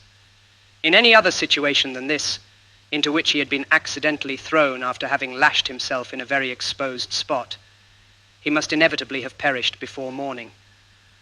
Owing to the brig's lying so much along, we were all less liable to be washed off than otherwise would have been the case. The heel, as I have before stated, was to larboard, about 1/2 of the deck being constantly under water. The seas, therefore, which struck us to starboard, were much broken by the vessel's side, only reaching us in fragments as we lay flat on our faces, while those which came from larboard, being what are called backwater seas, and obtaining little hold upon us on account of our posture, had not sufficient force to drag us from our fastenings. In this frightful situation, we lay until the day broke so as to show us more fully the horrors which surrounded us. The brig was a mere log, rolling about at the mercy of every wave. The gale was upon the increase, if anything, blowing indeed a complete hurricane, and there appeared to us no earthly prospect of deliverance. For several hours we held on in silence, expecting every moment that our lashings would either give way, that the remains of the windlass would go by the board, or that some of the huge seas, which roared in every direction around us and above us, would drive the hulk so far beneath the water that we should be drowned before it could regain the surface. By the mercy of God, however, we were preserved from these imminent dangers, and about midday were cheered by the light of the blessed sun. Shortly afterward, we could perceive a sensible diminution in the force of the wind, when, now for the first time since the latter part of the evening before, Augustus spoke, asking Peters, who lay closest to him, if he thought there was any possibility of our being saved. As no reply was at first made to this question, we all concluded that the hybrid had been drowned where he lay. But presently, to our great joy, he spoke, although very feebly, saying that he was in great pain, being so cut by the tightness of his lashings across the stomach, that he must either find means of loosening them or perish, as it was impossible that he could endure his misery much longer. This occasioned us great distress, as it was altogether useless to think of aiding him in any manner while the sea continued washing over us as it did. We exhorted him to bear his sufferings with fortitude, and promised to seize the first opportunity which should offer itself to relieve him. He replied that it would soon be too late, that it would be all over with him before we could help him, and then, after moaning for some minutes, lay silent when we concluded that he had perished. As the evening drew on, The sea had fallen so much that scarcely more than one wave broke over the hulk from windward in the course of 5 minutes, and the wind had abated a great deal, although still blowing a severe gale. I had not heard any of my companions speak for hours, and now called to Augustus. He replied, although very feebly, so that I could not distinguish what he said. I then spoke to Peters and to Parker, neither of whom returned any answer. Shortly after this period, I fell into a state of partial insensibility, during which the most pleasing images floated in my imagination, such as green trees, waving meadows of ripe grain, processions of dancing girls, troops of cavalry, and other fantasies. I now remember that, in all which passed before my mind's eye, motion was a predominant idea. Thus, I never fancied any stationary object, such as a house, a mountain, or anything of that kind, but windmills, ships, large birds, balloons, people on horseback, carriages driving furiously, and similar moving objects presented themselves in endless succession. When I recovered from this state, the sun was, as near as I could guess, an hour high. I had the greatest difficulty in bringing to recollection the various circumstances connected with my situation, and for some time remained firmly convinced that I was still in the hold of the brig, near the box, and that the body of Parker was that of Tiger. When I at length completely came to my senses, I found that the wind blew no more than a moderate breeze, and that the sea was comparatively calm, so much so that it only washed over the brig amidships. My left arm had broken loose from its lashings, and was much cut about the elbow. My right was entirely benumbed, and the hand and wrist swollen prodigiously by the pressure of the rope which had worked from the shoulder downward. I was also in great pain from another rope which went about my waist, and had been drawn to an insufferable degree of tightness. Looking round upon my companions, I saw that Peters still lived, although a thick line was pulled so forcibly around his loins as to give him the appearance of being cut nearly in two. As I stirred, he made a feeble motion to me with his hand, pointing to the rope. Augustus gave no indication of life whatever, and was bent nearly double across a splinter of the windlass. Parker spoke to me when he saw me moving, and asked me if I had not sufficient strength to release him from his situation, saying that if I would summon up what spirits I could and contrive to untie him, we might yet save our lives, but that otherwise we must all perish. I told him to take courage, and I would endeavor to free him. Feeling in my pantaloons pocket, I got hold of my penknife, and after several ineffectual attempts, at length succeeded in opening it. I then, with my left hand, managed to free my right from its fastenings, and afterward cut the other ropes which held me. Upon attempting, however, to move from my position, I found that my legs failed me altogether, and that I could not get up, neither could I move my right arm in any direction. Upon mentioning this to Parker, he advised me to lie quiet for a few minutes, holding on to the windlass with my left hand, so as to allow time for the blood to circulate. Doing this, the numbness presently began to die away, so that I could move first one of my legs and then the other, and shortly afterward I regained the partial use of my right arm. I now crawled with great caution toward Parker, without getting on my legs, and soon cut loose all the lashings about him, when, after a short delay, he also recovered the partial use of his limbs. We now lost no time in getting loose the rope from Peters. It had cut a deep gash through the waistband of his woolen pantaloons and through 2 shirts, and made its way into his groin, from which the blood flowed out copiously as we removed the cordage. No sooner had we removed it, however, than he spoke, and seemed to experience instant relief, being able to move with much greater ease than either Parker or myself. This was no doubt owing to the discharge of blood. We had little hopes that Augustus would recover, as he evinced no signs of life, but upon getting to him, we discovered that he had merely swooned from the loss of blood, the bandages we had placed around his wounded arm having been torn off by the water. None of the ropes which held him to the windlass were drawn sufficiently tight to occasion his death. Having relieved him from the fastenings and got him clear of the broken wood about the windlass, we secured him in a dry place to windward, with his head somewhat lower than his body, and all 3 of us busied ourselves in chafing his limbs. In about half an hour he came to himself, although it was not until the next morning that he gave signs of recognizing any of us or had sufficient strength to speak. By the time we had thus got clear of our lashings, it was quite dark, and it began to cloud up, so that we were again in the greatest agony, lest it should come on to blow hard, in which event nothing could have saved us from perishing, exhausted as we were. By good fortune it continued very moderate during the night, the sea subsiding every minute, which gave us great hopes of ultimate preservation. A gentle breeze still blew from the northwest, but the weather was not at all cold. Augustus was lashed carefully to windward in such a manner as to prevent him from slipping overboard with the rolls of the vessel, as he was still too weak to hold on at all. For ourselves there was no such necessity. We sat close together, supporting each other with the aid of the broken ropes about the windlass, and devising methods of escape from our frightful situation. We derived much comfort from taking off our clothes and wringing the water from them. When we put them on after this, they felt remarkably warm and pleasant, and served to invigorate us in no little degree. We helped Augustus off with his, and wrung them for him, when he experienced the same comfort. Our chief sufferings were now those of hunger and thirst, and when we looked forward to the means of relief in this respect, our hearts sunk within us, and we were induced to regret that we had escaped the less dreadful perils of the sea. We endeavored, however, to console ourselves with the hope of being speedily picked up by some vessel, and encouraged each other to bear with fortitude the evils that might happen. The morning of the 14th at length dawned, and the weather still continued clear and pleasant, with a steady but very light breeze from the northwest. The sea was now quite smooth, and as, from some cause which we could not determine, the brig did not lie so much along as she had done before, the deck was comparatively dry, and we could move about with freedom. We had now been better than 3 entire days and nights without either food or drink, and it became absolutely necessary that we should make an attempt to get up something from below.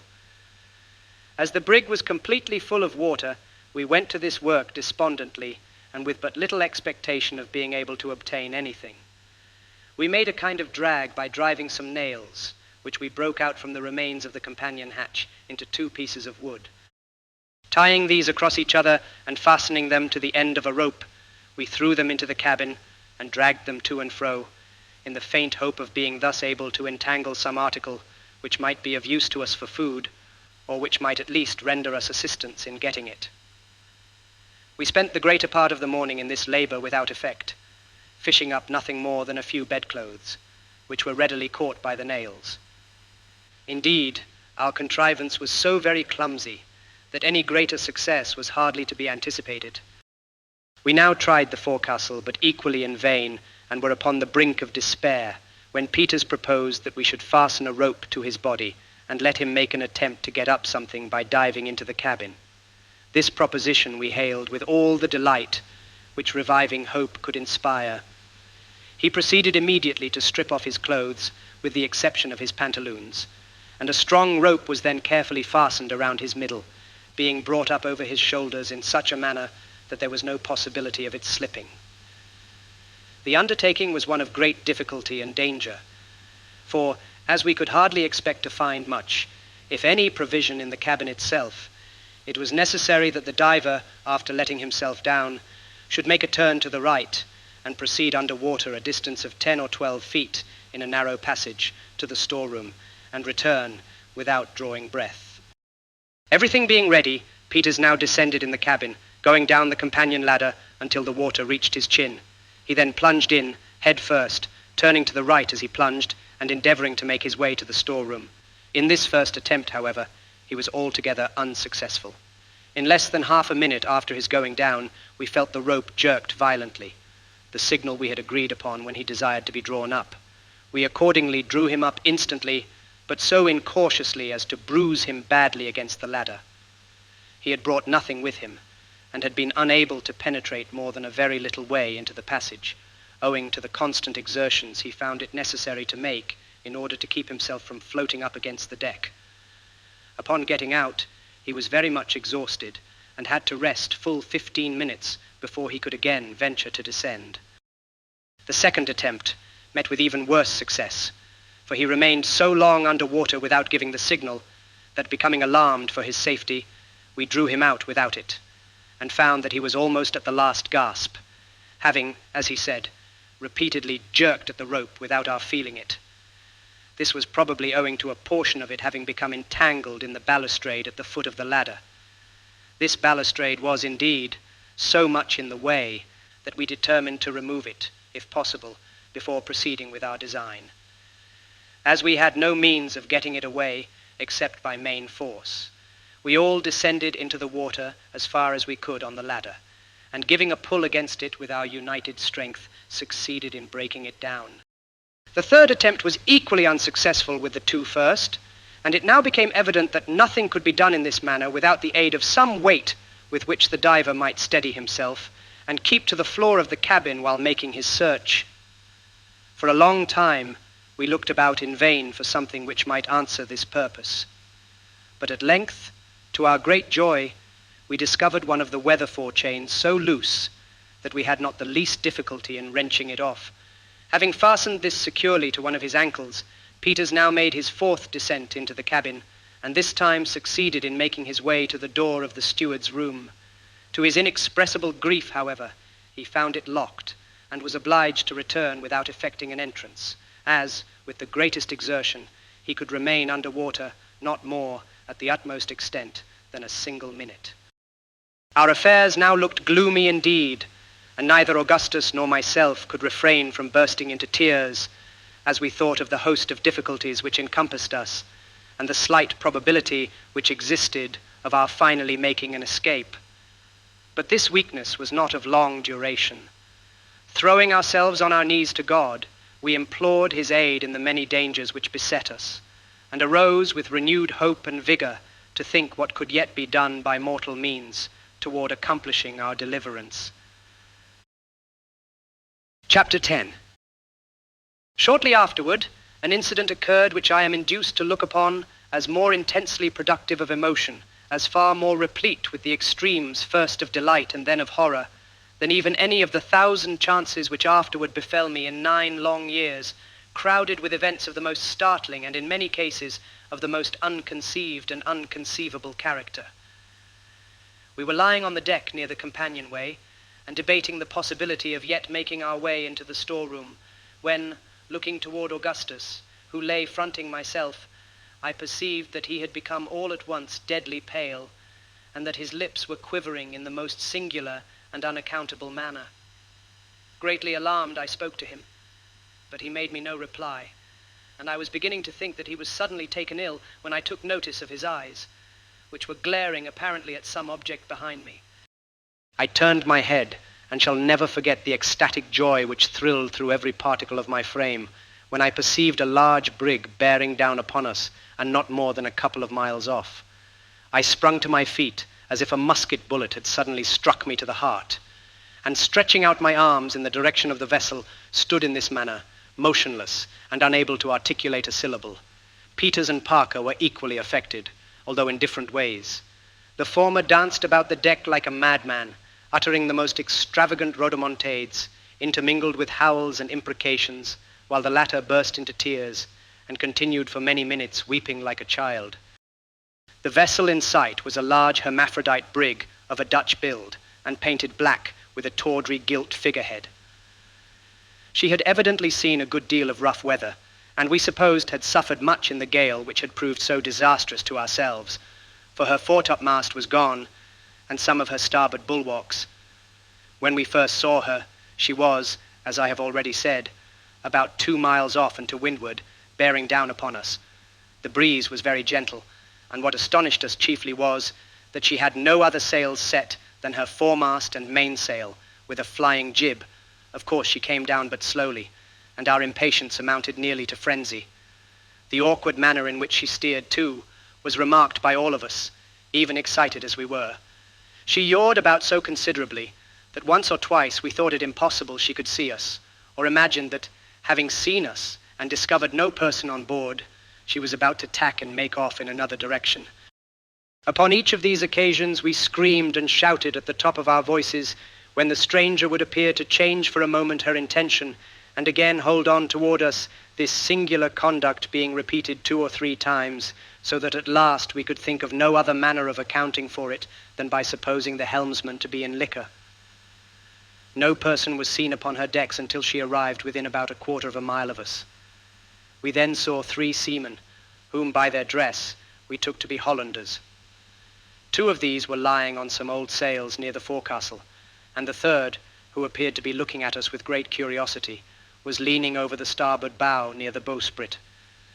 This last was a stout and tall man with a very dark skin.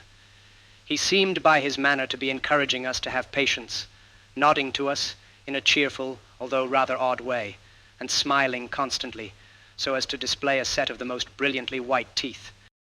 As his vessel drew nearer, we saw a red flannel cap, which he had on fall from his head into the water, but of this he took little or no notice, continuing his odd smiles and gesticulations.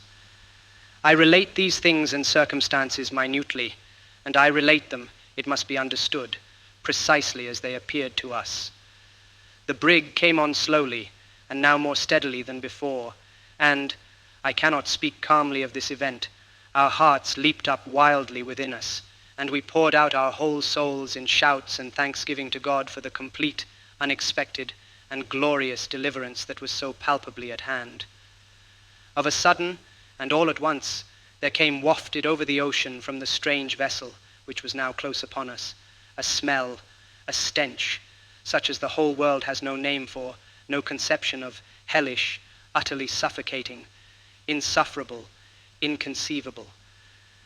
I gasped for breath, and turning to my companions, perceived that they were paler than marble.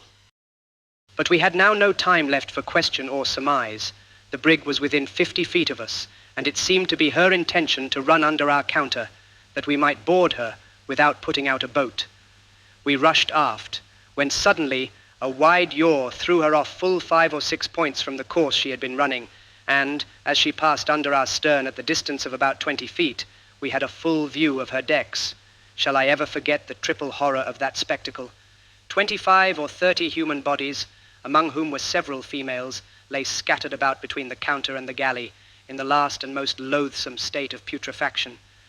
We plainly saw that not a soul lived in that fated vessel, yet we could not help shouting to the dead for help.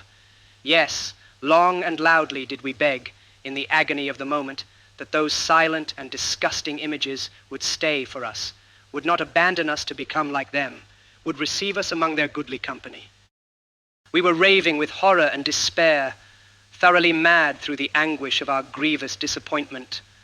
As our first loud yell of terror broke forth, it was replied to by something from near the bowsprit of the stranger, so closely resembling the scream of a human voice that the nicest ear might have been startled and deceived. At this instant, another sudden yaw brought the region of the forecastle for a moment into view, and we beheld at once the origin of the sound. We saw the tall, stout figure still leaning on the bulwark, and still nodding his head to and fro, but his face was now turned from us, so that we could not behold it. His arms were extended over the rail, and the palms of his hands fell outward. His knees were lodged upon a stout rope, tightly stretched, and reaching from the heel of the bowsprit to a cathead. On his back, from which a portion of the shirt had been torn, leaving it bare, there sat a huge seagull, busily gorging itself with the horrible flesh, its bill and talons deep buried, and its white plumage spattered all over with blood. As the brig moved farther round, so as to bring us close in view, the bird, with much apparent difficulty, drew out its crimsoned head, and after eyeing us for a moment as if stupefied, arose lazily from the body upon which it had been feasting, and flying directly above our deck, hovered there a while with a portion of clotted and liver-like substance in its beak. The horrid morsel dropped at length with a sullen splash immediately at the feet of Parker. May God forgive me, but now, for the first time, there flashed through my mind a thought which I will not mention, and I felt myself making a step toward the ensanguined spot. I looked upward, and the eyes of Augustus met my own with a degree of intense and eager meaning which immediately brought me to my senses. I sprang forward quickly, and with a deep shudder threw the frightful thing into the sea. The body from which it had been taken, resting as it did upon the rope, had been easily swayed to and fro by the exertions of the carnivorous bird, and it was this motion which had at first impressed us with the belief of its being alive. As the gull relieved it of its weight, it swung round and fell partially over, so that the face was fully discovered. Never, surely, was any object so terribly full of awe. The eyes were gone, and the whole flesh around the mouth, leaving the teeth utterly naked. This, then, was the smile which had cheered us on to hope. This, that but I forbear.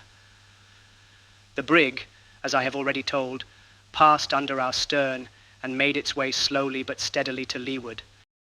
With her and with her terrible crew went all our gay visions of deliverance and joy. Deliberately as she went by, we might possibly have found means of boarding her, had not our sudden disappointment and the appalling nature of the discovery which accompanied it laid entirely prostrate every active faculty of mind and body. We had seen and felt, but we could neither think nor act until, alas, too late. How much our intellects had been weakened by this incident may be estimated by the fact that when the vessel had proceeded so far that we could perceive no more than the half of her hull, the proposition was seriously entertained of attempting to overtake her by swimming. I have, since this period, vainly endeavored to obtain some clue to the hideous uncertainty which enveloped the fate of the stranger. Her build and general appearance, as I have before stated, led us to the belief that she was a Dutch trader, and the dresses of the crew also sustained this opinion. We might have easily seen the name upon her stern, and indeed taken other observations, which would have guided us in making out her character. But the intense excitement of the moment blinded us to everything of that nature. From the saffron-like hue of such of the corpses as were not entirely decayed, we concluded that the whole of her company had perished by the yellow fever, or some other virulent disease of the same fearful kind. If such were the case, and I know not what else to imagine, death, to judge from the positions of the bodies, must have come upon them in a manner awfully sudden and overwhelming, in a way totally distinct from that which generally characterizes even the most deadly pestilences with which mankind are acquainted. It is possible, indeed, that poison, accidentally introduced into some of their sea stores, may have brought about the disaster, or that the eating of some unknown venomous species of fish, or other marine animal, or oceanic bird might have induced it, but it is utterly useless to form conjectures where all is involved, and will, no doubt, remain forever involved in the most appalling and unfathomable mystery. Chapter 11. We spent the remainder of the day in a condition of stupid lethargy, gazing after the retreating vessel until the darkness, hiding her from our sight, recalled us in some measure to our senses. The pangs of hunger and thirst then returned, absorbing all other cares and considerations. Nothing, however, could be done until the morning, and securing ourselves as well as possible, we endeavored to snatch a little repose. In this, I succeeded beyond my expectations, sleeping until my companions, who had not been so fortunate, aroused me at daybreak to renew our attempts at getting up provisions from the hull. It was now a dead calm, with the sea as smooth as have ever known it, the weather warm and pleasant. The brig was out of sight. We commenced our operations by wrenching off, with some trouble, another of the forechains, and having fastened both to Peter's feet, he again made an endeavor to reach the door of the storeroom, thinking it possible that he might be able to force it open, provided he could get at it in sufficient time, and this he hoped to do, as the hulk lay much more steadily than before. He succeeded very quickly in reaching the door, when, loosening one of the chains from his ankle, he made every exertion to force the passage with it, but in vain, the framework of the room being far stronger than was anticipated. He was quite exhausted with his long stay under water, and it became absolutely necessary that some other one of us should take his place. For this service, Parker immediately volunteered, but after making 3 ineffectual efforts, found that he could never even succeed in getting near the door. The condition of Augustus's wounded arm rendered it useless for him to attempt going down, as he would be unable to force the room open should he reach it, and it accordingly now devolved upon me to exert myself for our common deliverance. Peters had left one of the chains in the passage, and I found upon plunging in that I had not sufficient balance to keep me firmly down. I determined, therefore, to attempt no more in my first effort than merely to recover the other chain. In groping along the floor of the passage for this, I felt a hard substance, which I immediately grasped, not having time to ascertain what it was, but returning and ascending instantly to the surface. The prize proved to be a bottle, and our joy may be conceived when I say that it was found to be full of port wine. Giving thanks to God for this timely and cheering assistance, we immediately drew the cork with my penknife, and each taking a moderate sup, felt the most indescribable comfort from the warmth, strength, and spirits with which it inspired us. We then carefully recorked the bottle, and, by means of a handkerchief, swung it in such a manner that there was no possibility of its getting broken. Having rested a while after this fortunate discovery, I again descended, and now recovered the chain, with which I instantly came up. I then fastened it on, and went down for the third time, when I became fully satisfied that no exertions whatever, in that situation, would enable me to force open the door of the storeroom. I therefore returned in despair. There seemed now to be no longer any room for hope, and I could perceive in the countenances of my companions that they had made up their minds to perish. The wine had evidently produced in them a species of delirium, which perhaps I had been prevented from feeling by the immersion I had undergone since drinking it. They talked incoherently, and about matters unconnected with our condition, Peters repeatedly asking me questions about Nantucket. Augustus, too, I remember, approached me with a serious air and requested me to lend him a pocket comb, as his hair was full of fish scales, and he wished to get them out before going on shore. Parker appeared somewhat less affected, and urged me to dive at random into the cabin and bring up any article which might come to hand. To this I consented, and, in the first attempt, after staying under a full minute, brought up a small leather trunk belonging to Captain Barnard. This was immediately opened in the faint hope that it might contain something to eat or drink. We found nothing, however, except a box of razors and 2 linen shirts. I now went down again and returned without any success. As my head came above water, I heard a crash on deck, and upon getting up, saw that my companions had ungratefully taken advantage of my absence to drink the remainder of the wine, having let the bottle fall in the endeavor to replace it before I saw them. I remonstrated with them on the heartlessness of their conduct, when Augustus burst into tears. The other 2 endeavored to laugh the matter off as a joke, but I hope never again to behold laughter of such a species.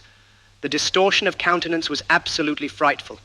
Indeed, it was apparent that the stimulus, in the empty state of their stomachs, had taken instant and violent effect, and that they were all exceedingly intoxicated.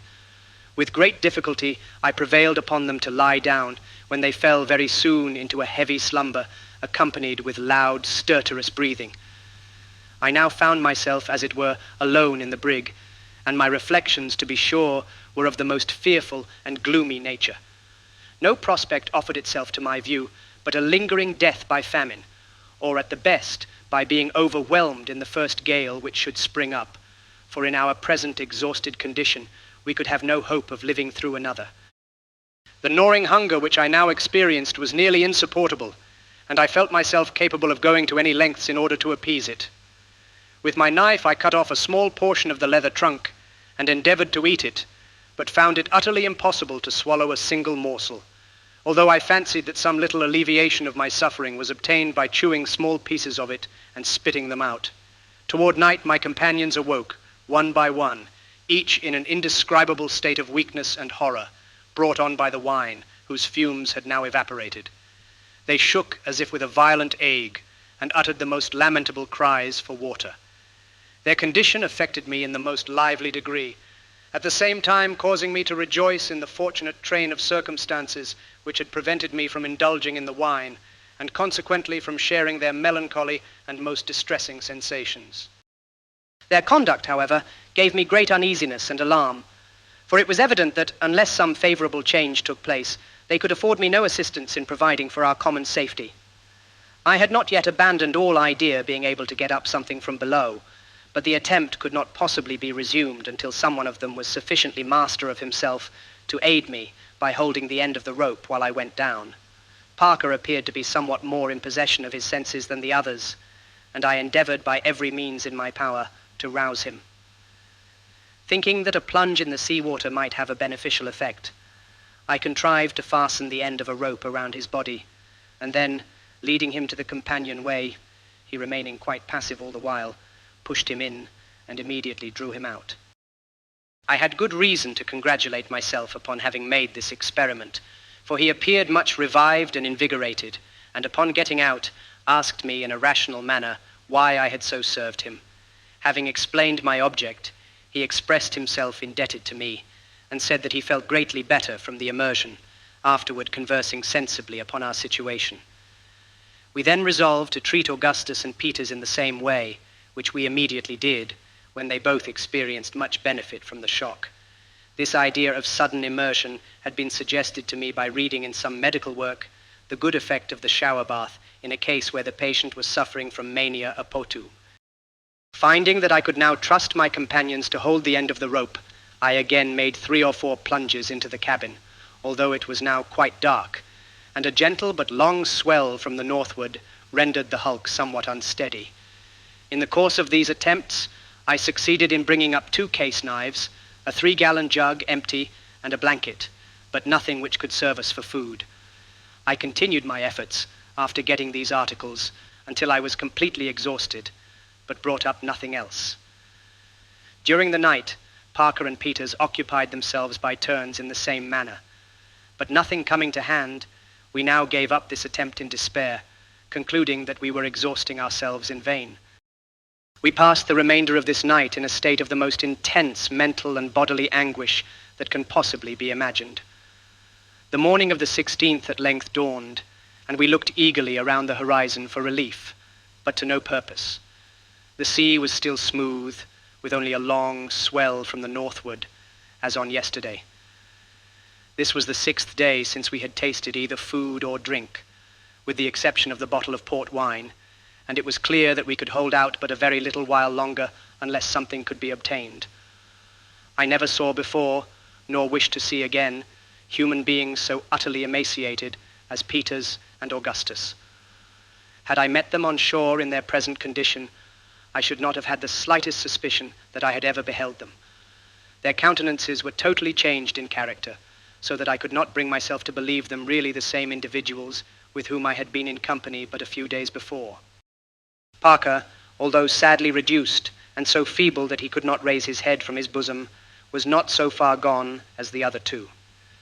He suffered with great patience, making no complaint, and endeavoring to inspire us with hope in every manner he could devise.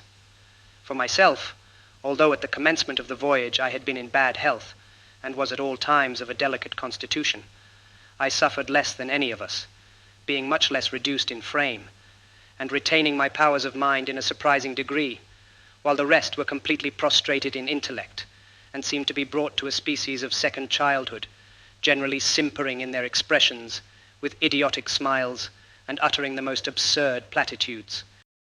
At intervals, however, they would appear to revive suddenly, as if inspired all at once with a consciousness of their condition, when they would spring upon their feet in a momentary flash of vigor, and speak, for a short period, of their prospects, in a manner altogether rational, although full of the most intense despair.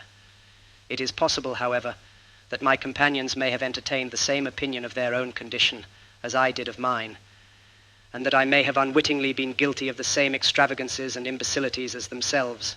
This is a matter which cannot be determined. About noon, Parker declared that he saw land off the larboard quarter, and it was with the utmost difficulty I could restrain him from plunging into the sea with the view of swimming toward it. Peters and Augustus took little notice of what he said, being apparently wrapped up in moody contemplation. Upon looking in the direction pointed out, I could not perceive the faintest appearance of the shore. Indeed, I was too well aware that we were far from any land to indulge in a hope of that nature. It was a long time, nevertheless, before I could convince Parker of his mistake.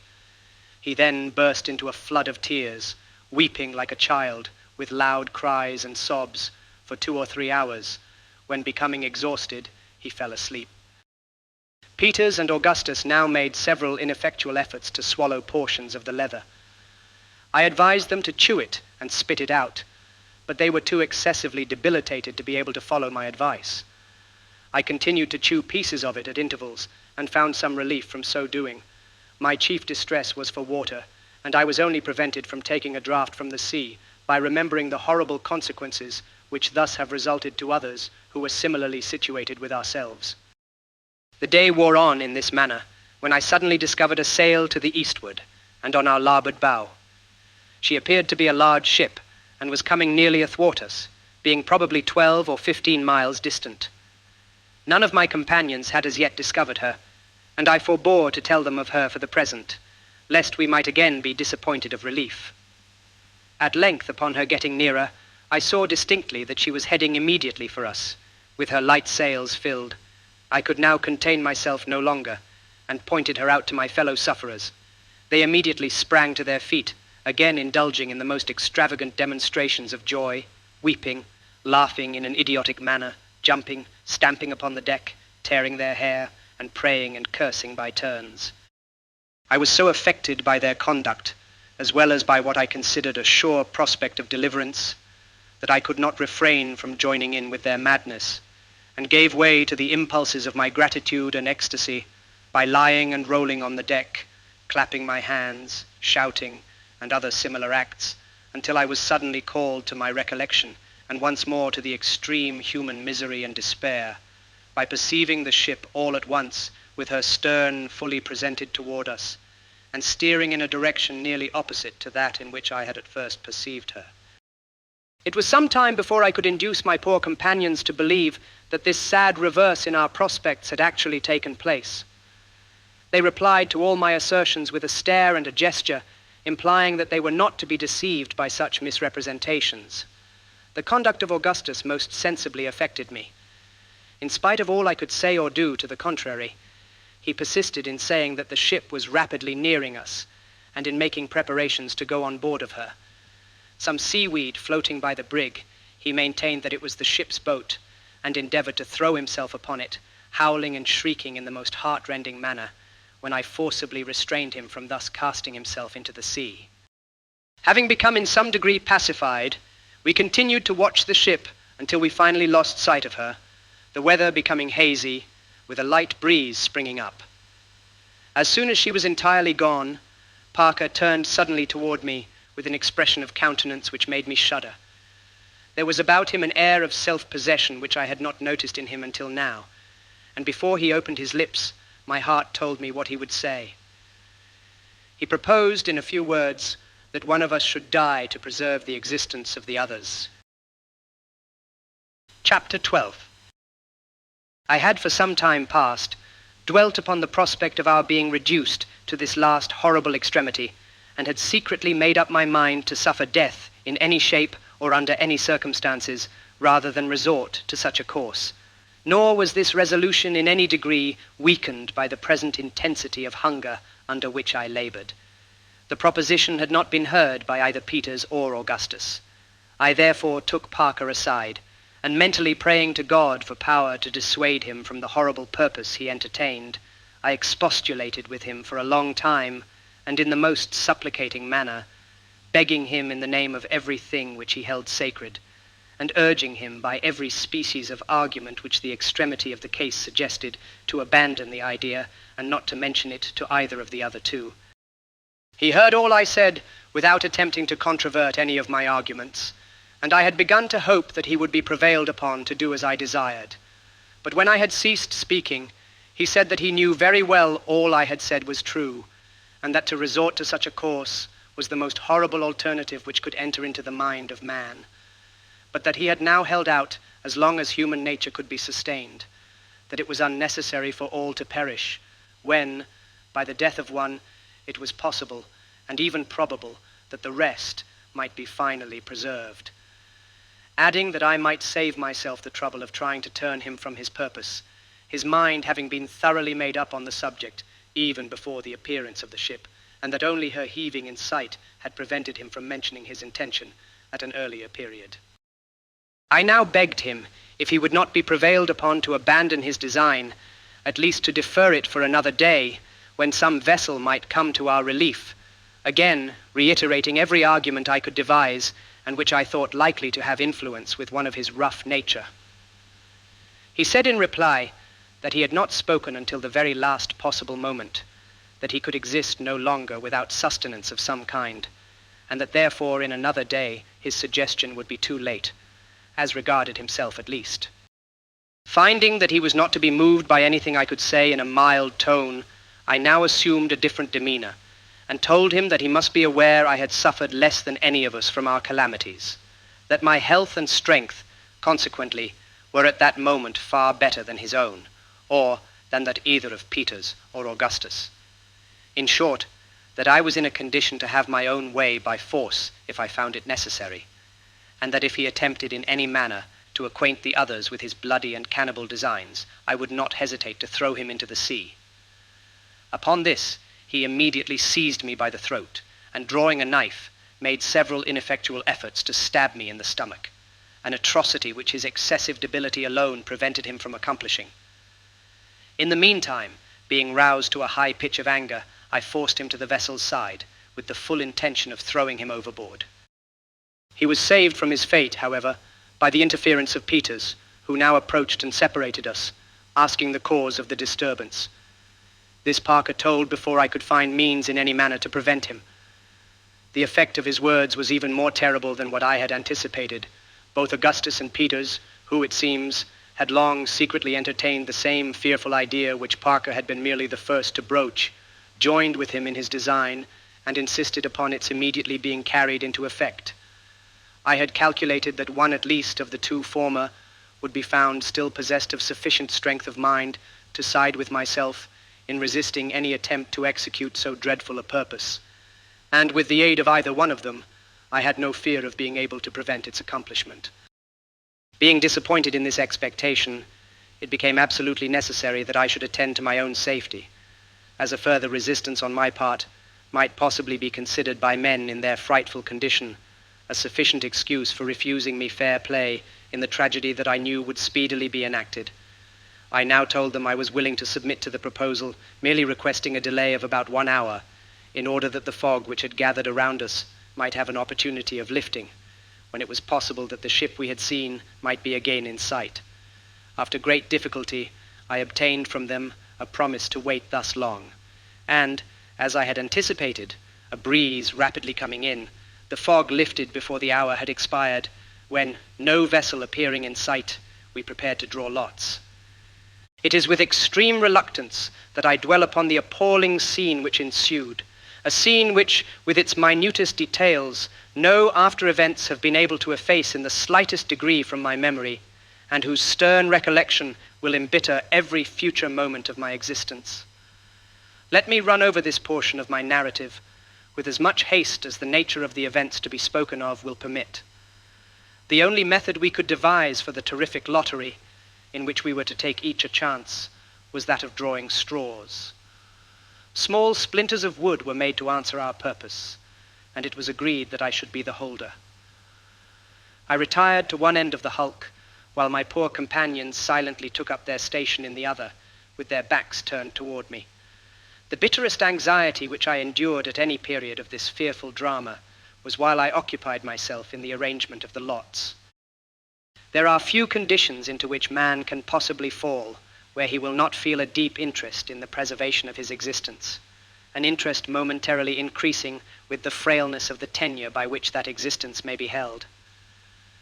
But now that the silent, definite, and stern nature of the business in which I was engaged, so different from the tumultuous dangers of the storm or the gradually approaching horrors of famine, allowed me to reflect on the few chances I had of escaping the most appalling of deaths, a death for the most appalling of purposes. Every particle of that energy which had so long buoyed me up departed like feathers before the wind, leaving me a helpless prey to the most abject and pitiable terror. I could not, at first, even summon up sufficient strength to tear and fit together the small splinters of wood, my fingers absolutely refusing their office, and my knees knocking violently against each other. My mind ran over rapidly 1,000 absurd projects by which to avoid becoming a partner in the awful speculation. I thought of falling on my knees to my companions and entreating them to let me escape this necessity, of suddenly rushing upon them, and by putting one of them to death, of rendering the decision by lot useless, in short, of everything but of going through with the matter I had in hand. At last, after wasting a long time in this imbecile conduct, I was recalled to my senses by the voice of Parker, who urged me to relieve them at once from the terrible anxiety they were enduring. Even then, I could not bring myself to arrange the splinters upon the spot, but thought over every species of finesse by which I could trick someone of my fellow sufferers to draw the short straw, as it had been agreed that whoever drew the shortest of 4 splinters from my hand was to die for the preservation of the rest. Before anyone condemn me for this apparent heartlessness, let him be placed in a situation precisely similar to my own. At length delay was no longer possible, and with a heart almost bursting from my bosom, I advanced to the region of the forecastle, where my companions were awaiting me. I held out my hand with the splinters, and Peters immediately drew. He was free, his at least was not the shortest, and there was now another chance against my escape. I summoned up all my strength, and passed the lots to Augustus. He also drew immediately, and he also was free, and now, whether I should live or die, the chances were no more than precisely even. At this moment, all the fierceness of the tiger possessed my bosom, and I felt toward my poor fellow creature Parker the most intense, the most diabolical hatred. But the feeling did not last, and at length, with a convulsive shudder and closed eyes, I held out the 2 remaining splinters toward him. It was fully 5 minutes before he could summon resolution to draw, during which period of heart-rending suspense I never once opened my eyes. Presently, one of the 2 lots was quickly drawn from my hand. The decision was then over, yet I knew not whether it was for me or against me. No one spoke, and still I dared not satisfy myself by looking at the splinter I held. Peters at length took me by the hand, and I forced myself to look up, when I immediately saw by the countenance of Parker that I was safe, and that he it was who had been doomed to suffer. Gasping for breath, I fell senseless to the deck. I recovered from my swoon in time to behold the consummation of the tragedy in the death of him who had been chiefly instrumental in bringing it about. He made no resistance whatever, and was stabbed in the back by Peters, when he fell instantly dead. I must not dwell upon the fearful repast which immediately ensued. Such things may be imagined, but words have no power to impress the mind with the exquisite horror of their reality.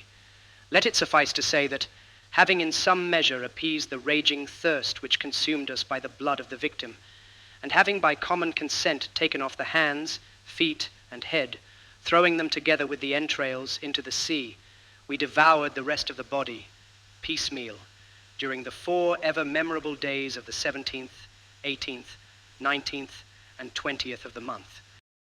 On the 19th, there coming on a smart shower which lasted 15 or 20 minutes, we contrived to catch some water by means of a sheet which had been fished up from the cabin by our drag just after the gale. The quantity we took in all did not amount to more than half a gallon, but even this scanty allowance supplied us with comparative strength and hope. On the 21st, we were again reduced to the last necessity.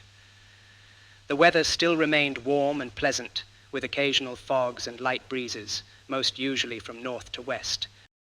On the 22nd, as we were sitting close, huddled together, gloomily revolving over our lamentable condition, there flashed through my mind all at once an idea which inspired me with a bright gleam of hope.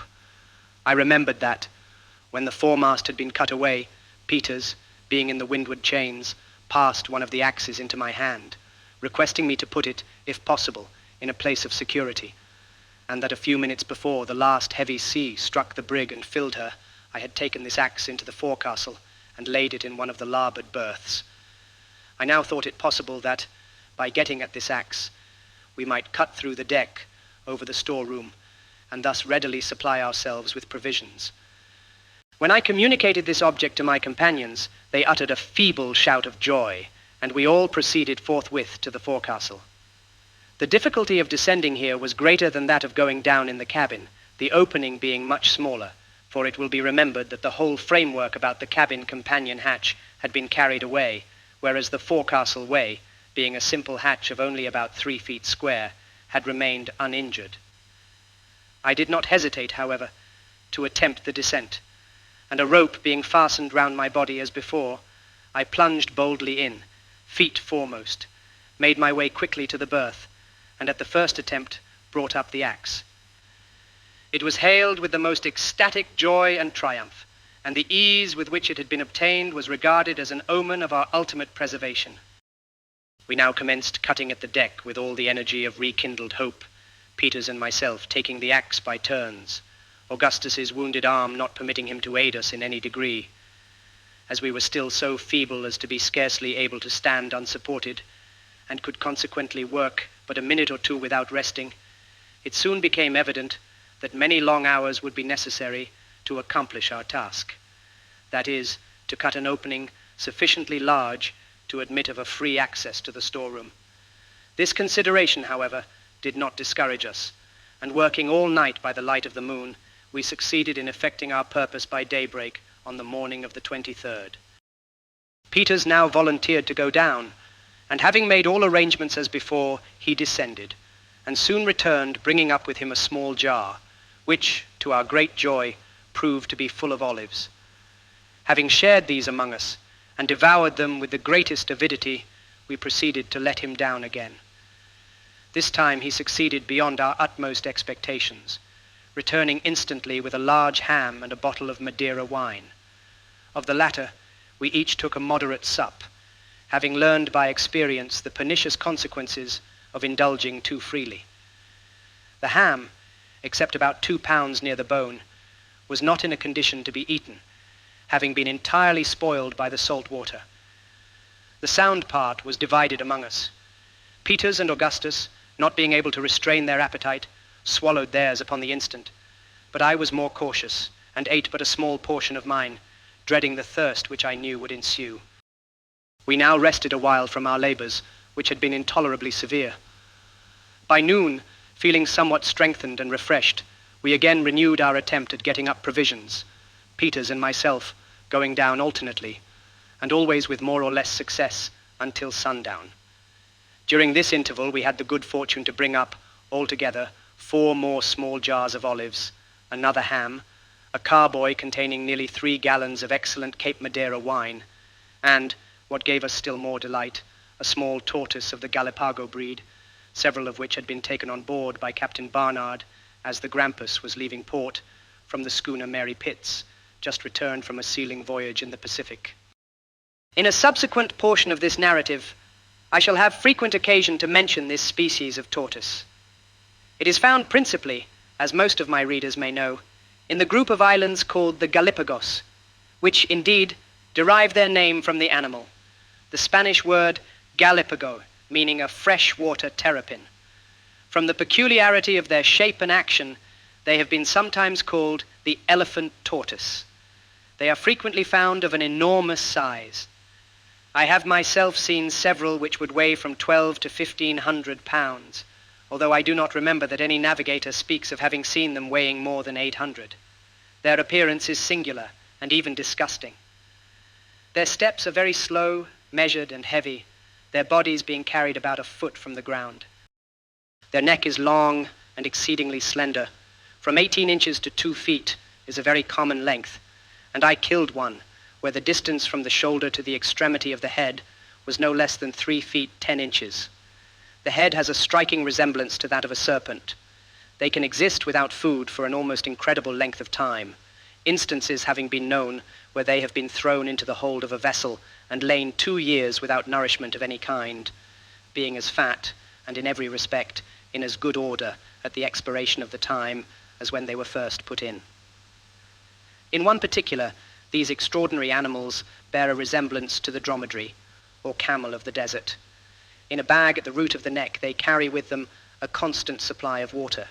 In some instances, upon killing them after a full year's deprivation of all nourishment, as much as 3 gallons of perfectly sweet and fresh water have been found in their bags. Their food is chiefly wild parsley and celery, with purslane, sea kelp, and prickly pears, upon which latter vegetable they thrive wonderfully, a great quantity of it being usually found on the hillsides near the shore, wherever the animal itself is discovered. They are excellent and highly nutritious food, and have, no doubt, been the means of preserving the lives of thousands of seamen employed in the whale fishery and other pursuits in the Pacific. The one which we had the good fortune to bring up from the storeroom was not of a large size, weighing probably 65 or 70 pounds. It was a female and in excellent condition, being exceedingly fat and having more than a quart of limpid and sweet water in its bag. This was indeed a treasure, and falling on our knees with one accord, we returned fervent thanks to God for so seasonable a relief. We had great difficulty in getting the animal up through the opening, as its struggles were fierce and its strength prodigious. It was upon the point of making its escape from Peter's grasp and slipping back into the water, when Augustus, throwing a rope with a slip knot around its throat, held it up in this manner until I jumped into the hole by the side of Peter's and assisted him in lifting it out. The water we drew carefully from the bag into the jug, which, it will be remembered, had been brought up before from the cabin. Having done this, we broke off the neck of a bottle so as to form, with the cork, a kind of glass holding not quite half a gill. We then each drank one of these measures full, and resolved to limit ourselves to this quantity per day as long as it should hold out. During the last 2 or 3 days, the weather having been dry and pleasant, the bedding we had obtained from the cabin, as well as our clothing, had become thoroughly dry, so that we passed this night, that of the 23rd, in comparative comfort, enjoying a tranquil repose, after having supped plentifully on olives and ham, with a small allowance of the wine. Being afraid of losing some of our stores overboard during the night, in the event of a breeze springing up, we secured them as well as possible with cordage to the fragments of the windlass. Our tortoise, which we were anxious to preserve alive as long as we could, we threw on its back, and otherwise carefully fastened. Chapter 13. July 24th. This morning saw us wonderfully recruited in spirits and strength. Notwithstanding the perilous situation in which we were still placed, ignorant of our position, although certainly at a great distance from land, without more food than would last us for a fortnight, even with great care, almost entirely without water, and floating about at the mercy of every wind and wave on the merest wreck in the world, still the infinitely more terrible distresses and dangers from which we had so lately and so providentially been delivered caused us to regard what we now endured as but little more than an ordinary evil. So strictly comparative is either good or ill. At sunrise we were preparing to renew our attempts at getting up something from the storeroom, when, a smart shower coming on, with some lightning, we turn our attention to the catching of water, by means of the sheet we had used before for this purpose. We had no other means of collecting the rain than by holding the sheet spread out with one of the forechain plates in the middle of it. The water, thus conducted to the center, was drained through into our jug. We had nearly filled it in this manner, when a heavy squall coming on from the northward obliged us to desist, as the hulk began once more to roll so violently that we could no longer keep our feet. We now went forward, and lashing ourselves securely to the remnant of the windlass as before, awaited the event with far more calmness than could have been anticipated, or would have been imagined possible under the circumstances. At noon, the wind had freshened into a 2-reef breeze, and by night into a stiff gale, accompanied with a tremendously heavy swell.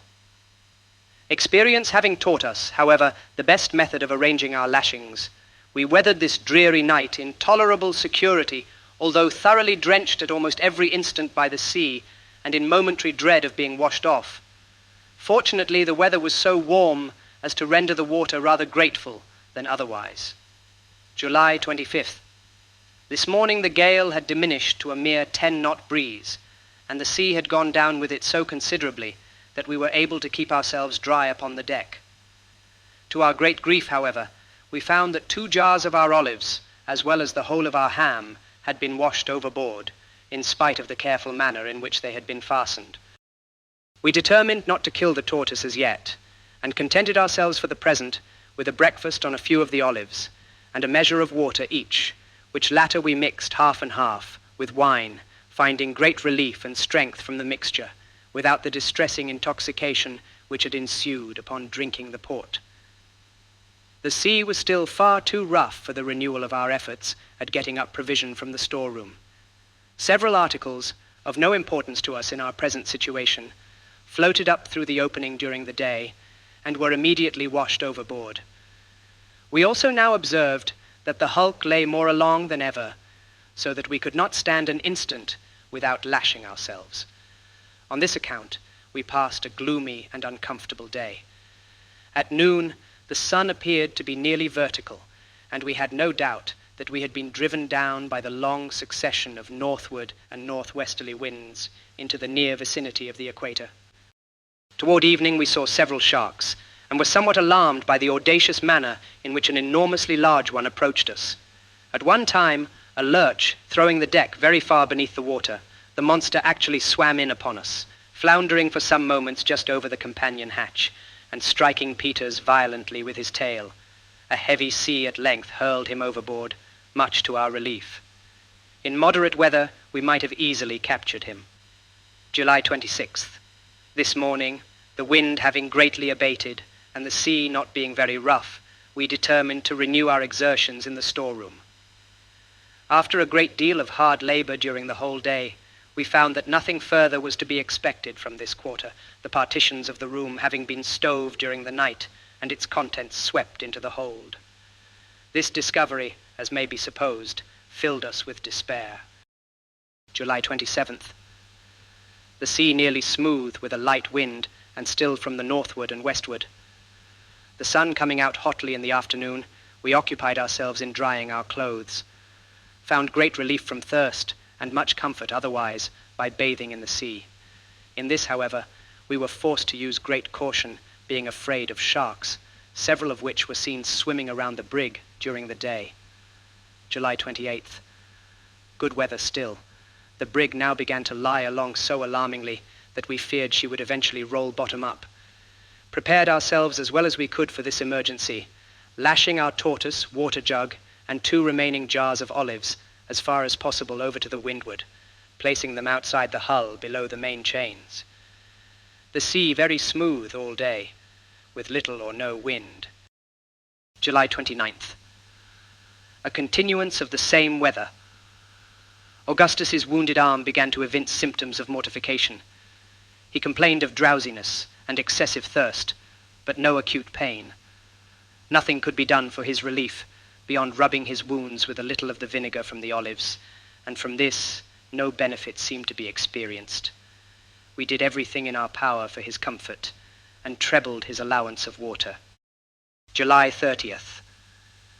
An excessively hot day, with no wind. An enormous shark kept close by the hulk during the whole of the forenoon. We made several unsuccessful attempts to capture him by means of a noose. Augustus much worse, and evidently sinking as much from want of proper nourishment as from the effect of his wounds. He constantly prayed to be relieved from his sufferings, wishing for nothing but death.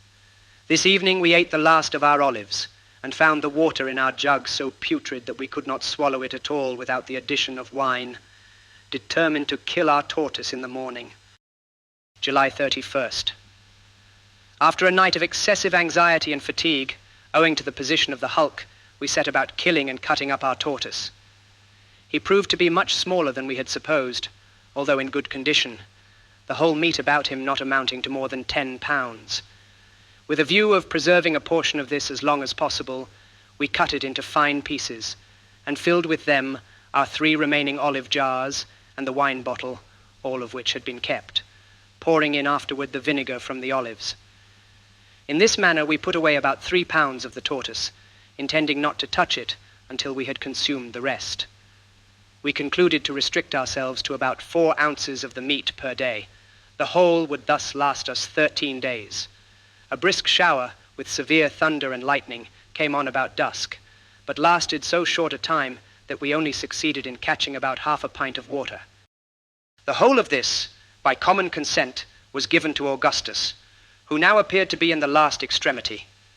He drank the water from the sheet as we caught it, we holding it above him as he lay so as to let it run into his mouth. for we had now nothing left capable of holding water, unless we had chosen to empty out our wine from the carboy or the stale water from the jug. Either of these expedients would have been resorted to had the shower lasted. The sufferer seemed to derive but little benefit from the draught. His arm was completely black from the wrist to the shoulder, and his feet were like ice. We expected every moment to see him breathe his last. He was frightfully emaciated, so much so that although he weighed 127 pounds upon his leaving Nantucket, he now did not weigh more than 40 or 50 at the farthest. His eyes were sunk far in his head, being scarcely perceptible, and the skin of his cheeks hung so loosely as to prevent his masticating any food, or even swallowing any liquid, without great difficulty. August 1st. A continuance of the same calm weather, with an oppressively hot sun. Suffered exceedingly from thirst, the water in the jug being absolutely putrid and swarming with vermin. We contrived, nevertheless, to swallow a portion of it by mixing it with wine. Our thirst, however, was but little abated. We found more relief by bathing in the sea, but could not avail ourselves of this expedient except at long intervals, on account of the continual presence of sharks. We now saw clearly that Augustus could not be saved, that he was evidently dying. We could do nothing to relieve his sufferings, which appeared to be great. About 12 o'clock, he expired in strong convulsions, and without having spoken for several hours. His death filled us with the most gloomy forebodings, and had so great an effect upon our spirits that we sat motionless by the corpse during the whole day, and never addressed each other except in a whisper.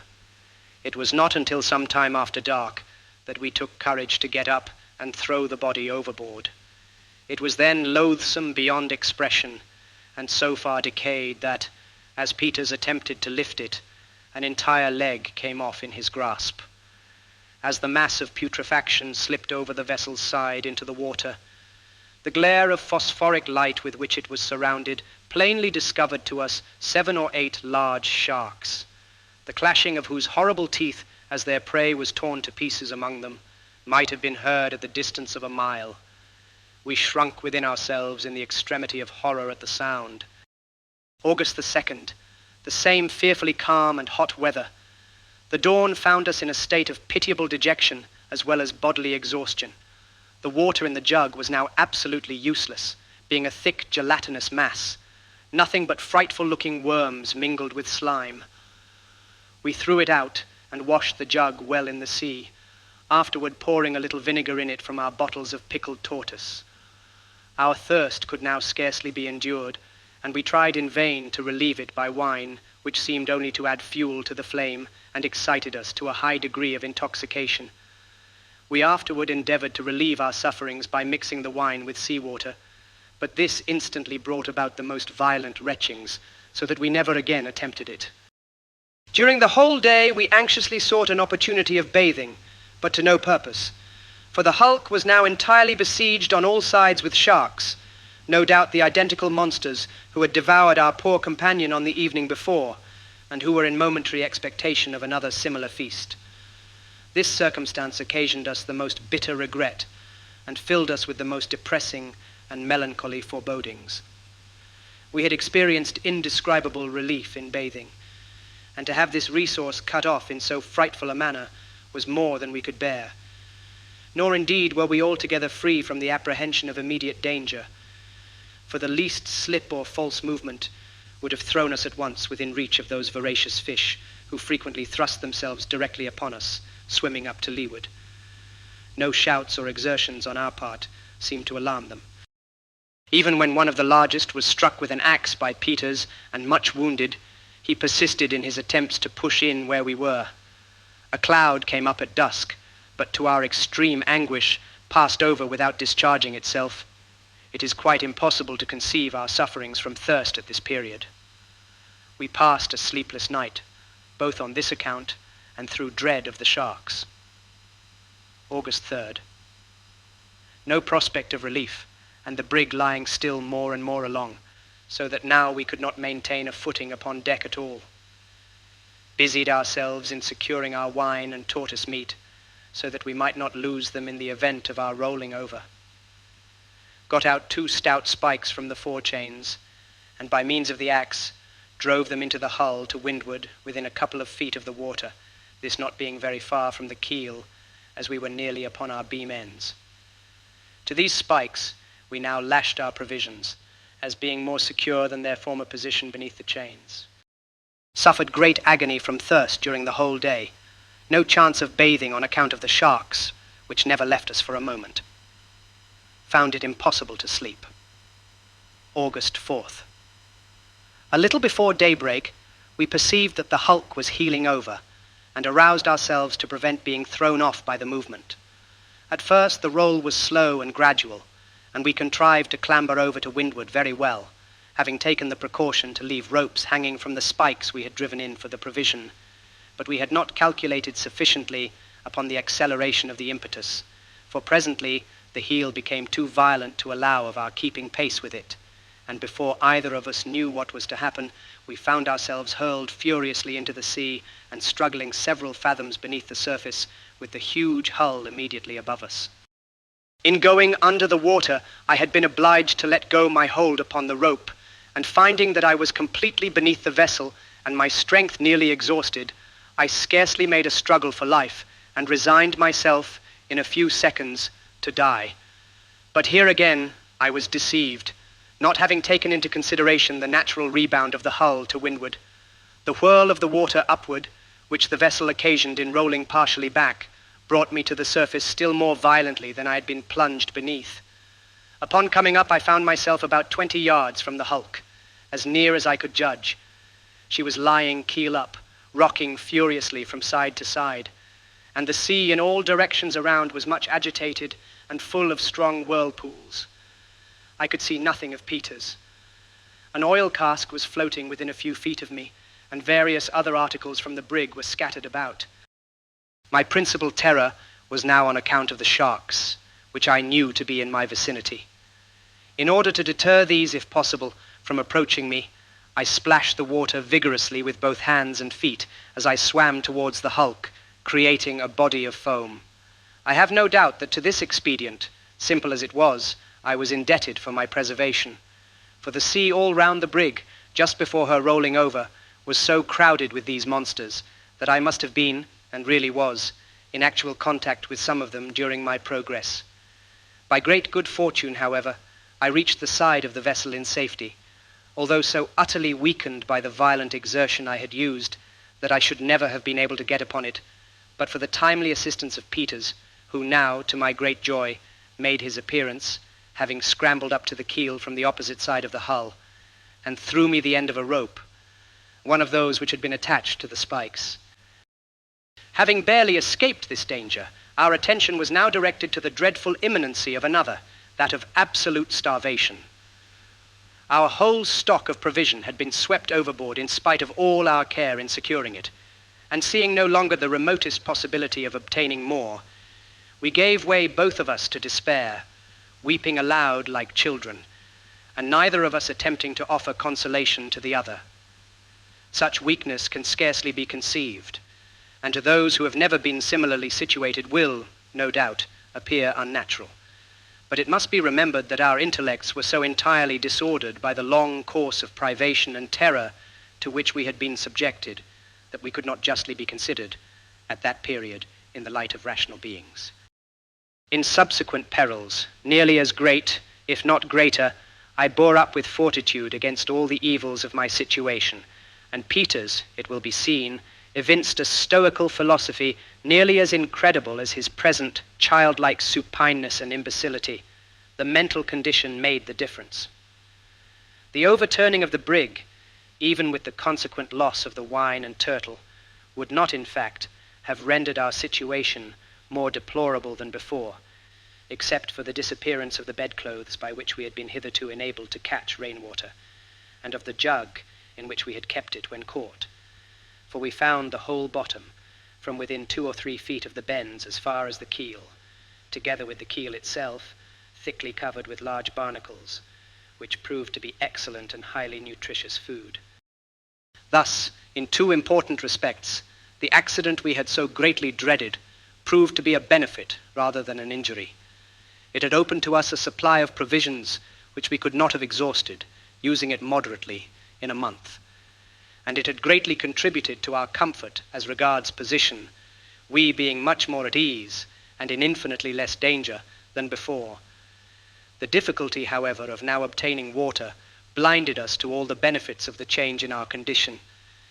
That we might be ready to avail ourselves, as far as possible, of any shower which might fall, we took off our shirts, to make use of them as we had of the sheets, not hoping, of course, to get more in this way, even under the most favorable circumstances, than half a gill at a time. No signs of a cloud appeared during the day, and the agonies of our thirst were nearly intolerable. At night, Peters obtained about an hour's disturbed sleep, but my intense sufferings would not permit me to close my eyes for a single moment. August 5th. Today, a gentle breeze springing up carried us through a vast quantity of seaweed, among which we were so fortunate as to find 11 small crabs, which afforded us several delicious meals. Their shells being quite soft, we ate them entire, and found that they irritated our thirst far less than the barnacles. Seeing no trace of sharks among the seaweed, we also ventured to bathe, and remained in the water for 4 or 5 hours, during which we experienced a very sensible diminution of our thirst. Were greatly refreshed, and spent the night somewhat more comfortably than before, both of us snatching a little sleep. August 6th. This day we were blessed by a brisk and continual rain, lasting from about noon until after dark. Bitterly did we now regret the loss of our jug and carboy, for in spite of the little means we had of catching the water, we might have filled one, if not both of them. As it was, we contrived to satisfy the cravings of thirst by suffering the shirts to become saturated, and then wringing them so as to let the grateful fluid trickle into our mouths. In this occupation, we passed the entire day. August the 7th. Just at daybreak, we both at the same instant descried a sail to the eastward, and evidently coming towards us. We hailed the glorious sight with a long, although feeble shout of rapture, and began instantly to make every signal in our power by flaring the shirts in the air, leaping as high as our weak condition would permit, and even by hallooing with all the strength of our lungs, although the vessel could not have been less than 15 miles distant. However, she still continued to near our hulk, and we felt that, if she but held her present course, she must eventually come so close as to perceive us. In about an hour after we first discovered her, we could clearly see the people on her decks. She was a long, low, and rakish-looking topsail schooner, with a black ball in her foretopsail, and had, apparently, a full crew. We now became alarmed, for we could hardly imagine it possible that she did not observe us, and were apprehensive that she meant to leave us to perish as we were, an act of fiendish barbarity, which, however incredible it may appear, has been repeatedly perpetuated at sea, under circumstances very nearly similar, and by beings who were regarded as belonging to the human species.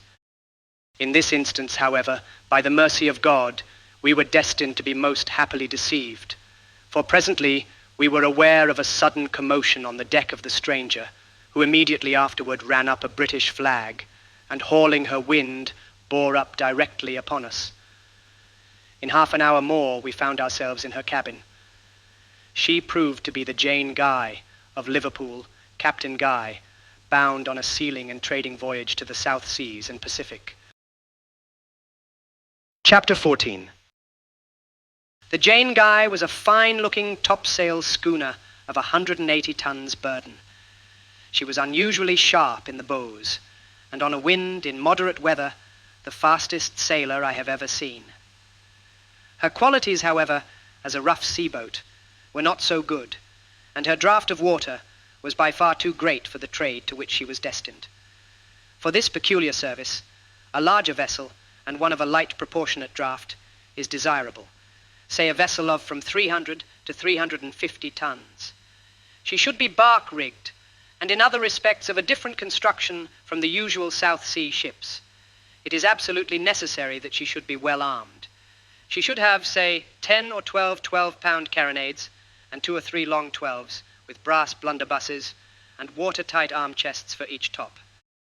Her anchors and cables should be of far greater strength than is required for any other species of trade, And above all, her crew should be numerous and efficient, not less, for such a vessel as I have described, than 50 or 60 able-bodied men. The Jane Guy had a crew of 35, all able seamen, besides the captain and mate, but she was not altogether as well armed or otherwise equipped as a navigator acquainted with the difficulties and dangers of the trade could have desired. Captain Guy was a gentleman of great urbanity of manner and of considerable experience in the southern traffic, to which he had devoted a great portion of his life. He was deficient, however, in energy, and consequently in that spirit of enterprise which is here so absolutely requisite. He was part owner of the vessel in which he sailed, and was invested with discretionary powers to cruise in the South Seas for any cargo which might come most readily to hand. He had on board, as usual in such voyages, beads, looking-glasses, tinder-works, axes, hatchets, saws, adzes, planes, chisels, gouges, gimlets, files, spokeshaves, rasps, hammers, nails, knives, scissors, razors, needles, thread, crockeryware, calico, trinkets, and other similar articles. The schooner sailed from Liverpool on the 10th of July, crossed the Tropic of Cancer on the 25th, in longitude 20 degrees west, and reached Sal, one of the Cape Verde Islands, on the 29th, where she took in salt and other necessaries for the voyage. On the 3rd of August, she left the Cape Verdes and steered southwest, stretching over toward the coast of Brazil, so as to cross the equator between the meridians of 28 and 30 degrees west longitude. This is the course usually taken by vessels bound from Europe to the Cape of Good Hope, or by that route to the East Indies.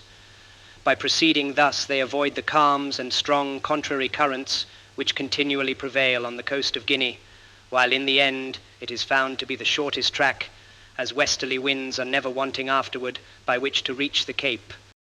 It was Captain Guy's intention to make his first stoppage at Kerguelen's Land, I hardly know for what reason. On the day we were picked up, the schooner was off Cape St. Roque, in longitude 31 degrees west, so that when found, we had drifted probably from north to south, not less than 25 degrees. On board the Jane Guy, we were treated with all the kindness our distressed situation demanded. In about a fortnight, during which time we continued steering to the southeast, with gentle breezes and fine weather, both Peters and myself recovered entirely from the effects of our late privation and dreadful sufferings, and we began to remember what had passed rather as a frightful dream from which we had been happily awakened than as events which had taken place in sober and naked reality. I have since found that this species of partial oblivion is usually brought about by sudden transition, whether from joy to sorrow or from sorrow to joy, the degree of forgetfulness being proportioned to the degree of difference in the exchange. Thus, in my own case, I now feel it impossible to realize the full extent of the misery which I endured during the days spent upon the hulk. The incidents are remembered, but not the feelings which the incidents elicited at the time of their occurrence. I only know that when they did occur, I then thought human nature could sustain nothing more of agony. We continued our voyage for some weeks, without any incidents of greater moment than the occasional meeting with whaling ships, and more frequently with the black or right whale, so called in contradistinction to the spermaceti. These, however, were chiefly found south of the 25th parallel. On the 16th of September, being in the vicinity of the Cape of Good Hope, the schooner encountered her first gale of any violence since leaving Liverpool. In this neighborhood, but more frequently to the south and east of the promontory, we were to the westward, navigators have often to contend with storms from the northward, which rage with great fury. They always bring with them a heavy sea, and one of their most dangerous features is the instantaneous chopping round of the wind, an occurrence almost certain to take place during the greatest force of the gale. A perfect hurricane will be blowing at one moment from the northward or northeast, and in the next, not a breath of wind will be felt in that direction, while from the southwest it will come out all at once with a violence almost inconceivable. A bright spot to the southward is the sure forerunner of the change, and vessels are thus enabled to take the proper precautions. It was about 6 in the morning when the blow came on with a white squall, and as usual from the northward. By 8 it had increased very much, and brought down upon us one of the most tremendous seas I had then ever beheld. Everything had been made as snug as possible, but the schooner labored excessively and gave evidence of her bad qualities as a sea-boat, pitching her forecastle under at every plunge, and with the greatest difficulty struggling up from one wave before she was buried in another. Just before sunset, the bright spot for which we had been on the lookout made its appearance in the southwest, and in an hour afterward we perceived the little headsail we carried flapping listlessly against the mast. In 2 minutes more, in spite of every preparation, we were hurled on our beam ends as if by magic, and a perfect wilderness of foam made a clear breach over us as we lay. The blow from the southwest, however, luckily proved to be nothing more than a squall, and we had the good fortune to right the vessel without the loss of a spar. A heavy cross sea gave us great trouble for a few hours after this, but toward morning we found ourselves in nearly as good condition as before the gale. Captain Guy considered that he had made an escape little less than miraculous. On the 13th of October, we came in sight of Prince Edward's Island, in latitude 46 degrees, 53 minutes south, longitude 37 degrees, 46 minutes east. 2 days afterward, we found ourselves near Possession Island, and presently passed the islands of Crozet, in latitude 42 degrees, 59 minutes south, longitude 48 degrees east. On the 18th, we made Kerguelen's or Desolation Island in the southern Indian Ocean, and came to anchor in Christmas Harbor, having 4 fathoms of water. This island, or rather group of islands, bears southeast from the Cape of Good Hope, and is distant therefrom nearly 800 leagues. It was first discovered in 1772 by the Baron de Kerguelen, or Kerguelen, a Frenchman, who, thinking the land to form a portion of an extensive southern continent, carried home information to that effect, which produced much excitement at the time. The government, taking the matter up, sent the Baron back in the following year for the purpose of giving his new discovery a critical examination when the mistake was discovered. In 1777, Captain Cook fell in with the same group and gave to the principal one the name of Desolation Island, a title which it certainly well deserves. Upon approaching the land, however, the navigator might be induced to suppose otherwise, as the sides of most of the hills, from September to March, are clothed with very brilliant verdure. This deceitful appearance is caused by a small plant resembling saxifrage, which is abundant, growing in large patches on a species of crumbling moss. Besides this plant, there is scarcely a sign of vegetation on the island, if we except some coarse, rank grass near the harbor, some lichen, and a shrub which bears resemblance to a cabbage shooting into seed, and which has a bitter and acrid taste. The face of the country is hilly, although none of the hills can be called lofty. Their tops are perpetually covered with snow. There are several harbors, of which Christmas Harbor is the most convenient. It is the first to be met with on the northeast side of the island, after passing Cape Francois, which forms the northern shore, and by its peculiar shape serves to distinguish the harbor. Its projecting point terminates in a high rock, through which is a large hole, forming a natural arch. The entrance is in latitude 48 degrees, 40 minutes south, longitude 69 degrees, 6 minutes east. Passing in here, good anchorage may be found under the shelter of several small islands, which form a sufficient protection from all easterly winds. Proceeding on eastwardly from this anchorage, you come to Wasp Bay at the head of the harbor. This is a small basin, completely landlocked, into which you can go with 4 fathoms and find anchorage in from 10 to 3, hard clay bottom.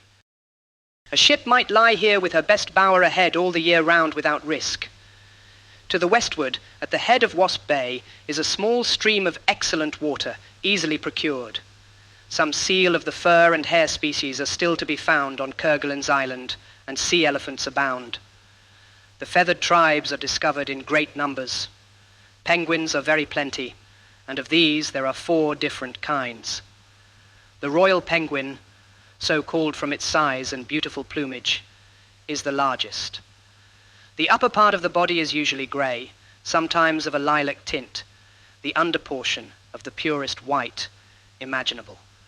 The head is of a glossy and most brilliant black, the feet also.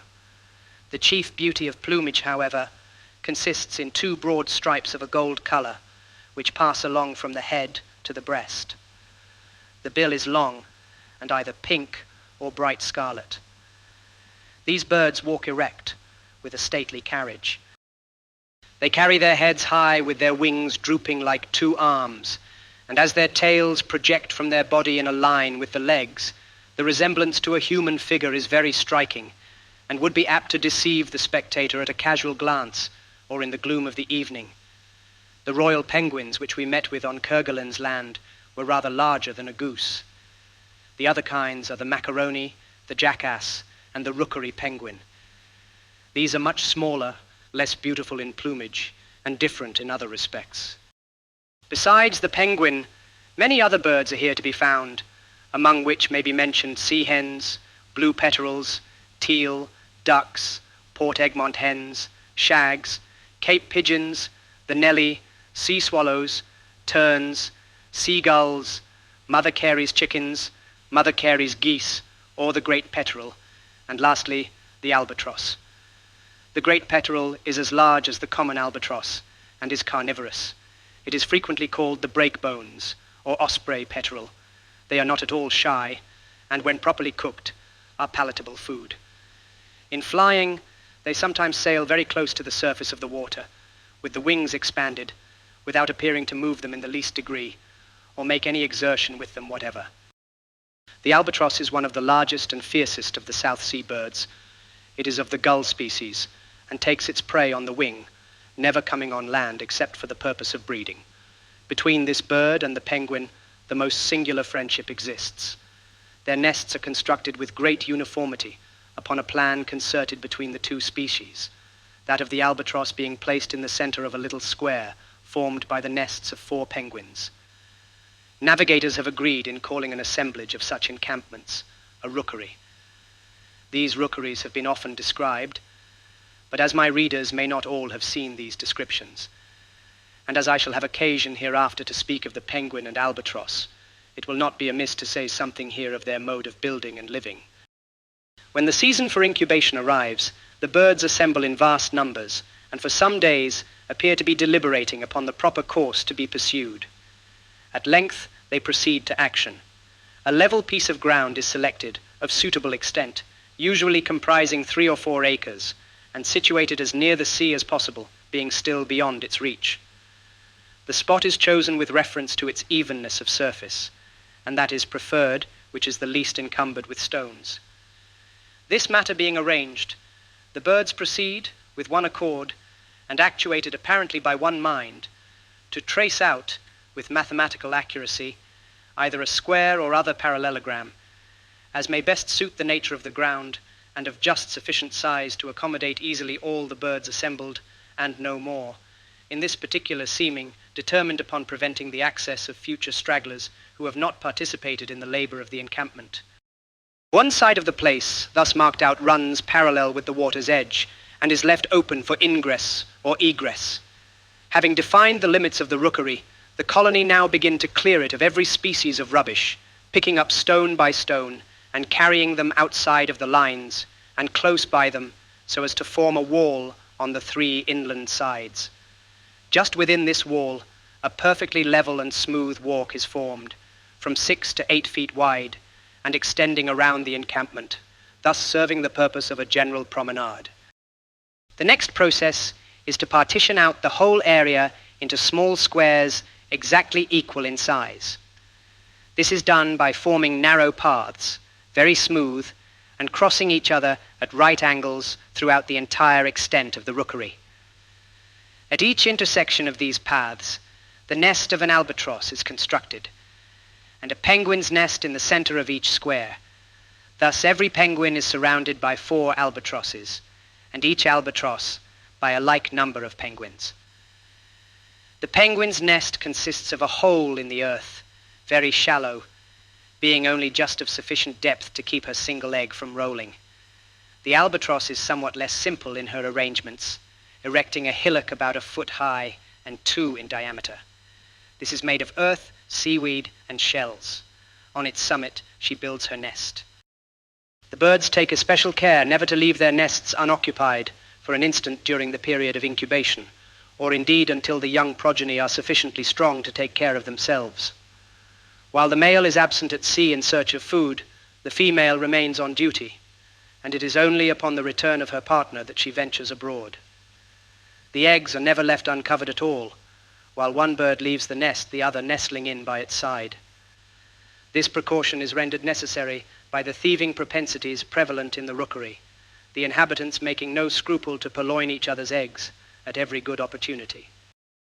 Although there are some rookeries in which the penguin and albatross are the sole population, yet in most of them a variety of oceanic birds are to be met with, enjoying all the privileges of citizenship and scattering their nests here and there wherever they can find room, never interfering, however, with the stations of the larger species. The appearance of such encampments, when seen from a distance, is exceedingly singular. The whole atmosphere just above the settlement is darkened with the immense number of the albatross, mingled with the smaller tribes, which are continually hovering over it, either going to the ocean or returning home. At the same time, a crowd of penguins are to be observed, some passing to and fro in the narrow alleys, and some marching with the military strut so peculiar to them around the general promenade ground which encircles the rookery. In short, survey it as we will, nothing can be more astonishing than the spirit of reflection evinced by these feathered beings, and nothing surely can be better calculated to elicit reflection in every well-regulated human intellect.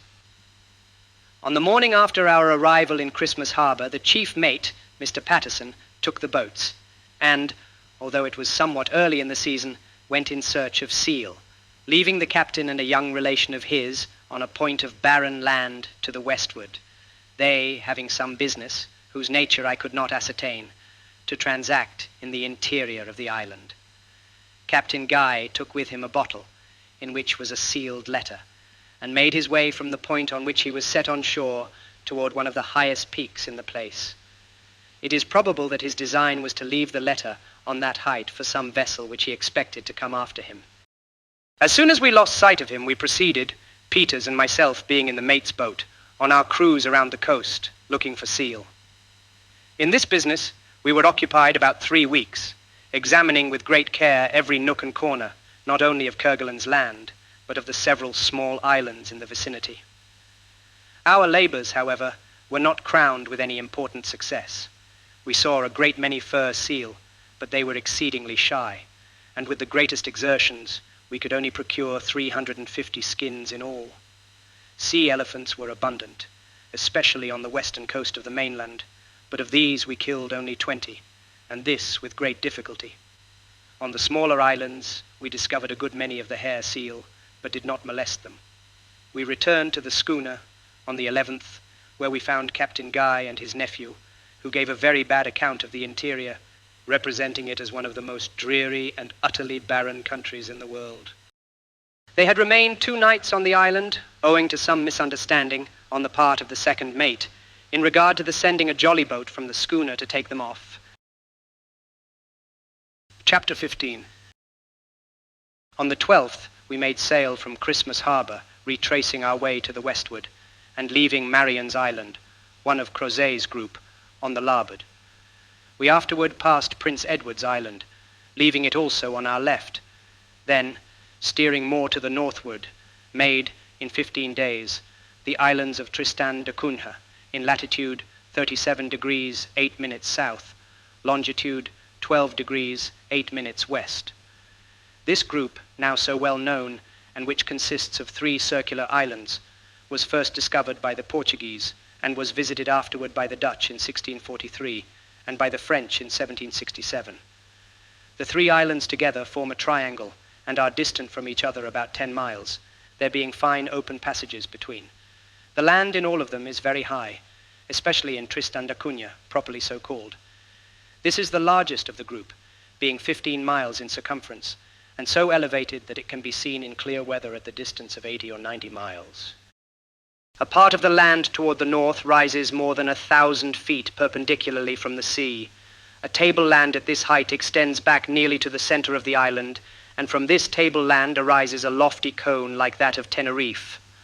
The lower half of this cone is clothed with trees of good size, but the upper region is barren rock, usually hidden among the clouds and covered with snow during the greater part of the year. There are no shoals or other dangers about the island, the shores being remarkably bold and the water deep. On the northwestern coast is a bay with a beach of black sand where a landing with boats can be easily effected, provided there be a southerly wind. Plenty of excellent water may here be readily procured. Also cod and other fish may be taken with hook and line. The next island in point of size, and the most westwardly of the group, is that called the Inaccessible. Its precise situation is 37 degrees 17 minutes south latitude, longitude 12 degrees 24 minutes west. It is 7 or 8 miles in circumference, and on all sides presents a forbidding and precipitous aspect. Its top is perfectly flat, and the whole region is sterile, nothing growing upon it except a few stunted shrubs. Nightingale Island, the smallest and most southerly, is in latitude 37 degrees, 26 minutes south, longitude 12 degrees, 12 minutes west. Off its southern extremity is a high ledge of rocky islets. A few also of a similar appearance are seen to the northeast. The ground is irregular and sterile, and a deep valley partially separates it. The shores of these islands abound, in the proper season, with sea lions, sea elephants, the hare and fur seal, together with a great variety of oceanic birds. Whales are also plenty in their vicinity. Owing to the ease with which these various animals were here formerly taken, the group has been much visited since its discovery. The Dutch and French frequented it at a very early period. In 1790, Captain Patton of the ship industry of Philadelphia made Tristan da Cunha, where he remained 7 months, from August 1790 to April 1791, for the purpose of collecting seal skins. In this time he gathered no less than 5,600, and says that he would have had no difficulty in loading a large ship with oil in 3 weeks. Upon his arrival he found no quadrupeds, with the exception of a few wild goats. The island now abounds with all our most valuable domestic animals, which have been introduced by subsequent navigators. I believe it was not long after Captain Patton's visit that Captain Colquhoun of the American brig Betsy touched at the largest of the islands for the purpose of refreshment. He planted onions, potatoes, cabbages, and a great many other vegetables, an abundance of all which is now to be met with. In 1811, a Captain Haywood in the Nereus visited Tristan. He found there 3 Americans who were residing upon the island to prepare seal skins and oil. One of these men was named Jonathan Lambert, and he called himself the sovereign of the country. He had cleared and cultivated about 60 acres of land and turned his attention to raising the coffee plant and sugarcane with which he had been furnished by the American minister at Rio Janeiro. This settlement, however, was finally abandoned, and in 1817 the islands were taken possession of by the British government, who sent a detachment for that purpose from the Cape of Good Hope. They did not, however, retain them long, but upon the evacuation of the country as a British possession, 2 or 3 English families took up their residence there independently of the government. On the 25th of March, 1824, the Berwick, Captain Jeffrey, from London to Van Diemen's Land, arrived at the place where they found an Englishman of the name of Glass, formerly a corporal in the British artillery. He claimed to be supreme governor of the islands and had under his control 21 men and 3 women. He gave a very favorable account of the salubrity of the climate and of the productiveness of the soil. The population occupied themselves chiefly in collecting seal skins and sea elephant oil, with which they traded to the Cape of Good Hope, Glass owning a small schooner. At the period of our arrival, the governor was still a resident, but his little community had multiplied, there being 56 persons upon Tristan, besides a smaller settlement of 7 on Nightingale Island. We had no difficulty in procuring almost every kind of refreshment which we required: sheep, hogs, bullocks, rabbits, poultry, goats, fish in great variety, and vegetables were abundant. Having come to anchor close in with the large island in 18 fathoms, we took all we wanted on board very conveniently. Captain Guy also purchased of Glass 500 seal skins and some ivory.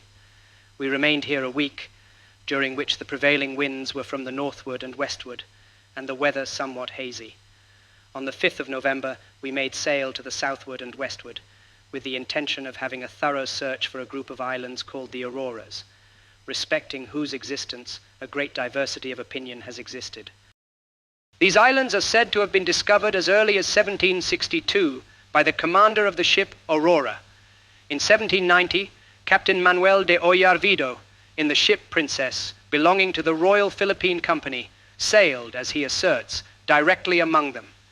In 1794, the Spanish corvette Atrevida went with the determination of ascertaining their precise situation, and, in a paper published by the Royal Hydrographical Society of Madrid in the year 1809, the following language is used respecting this expedition.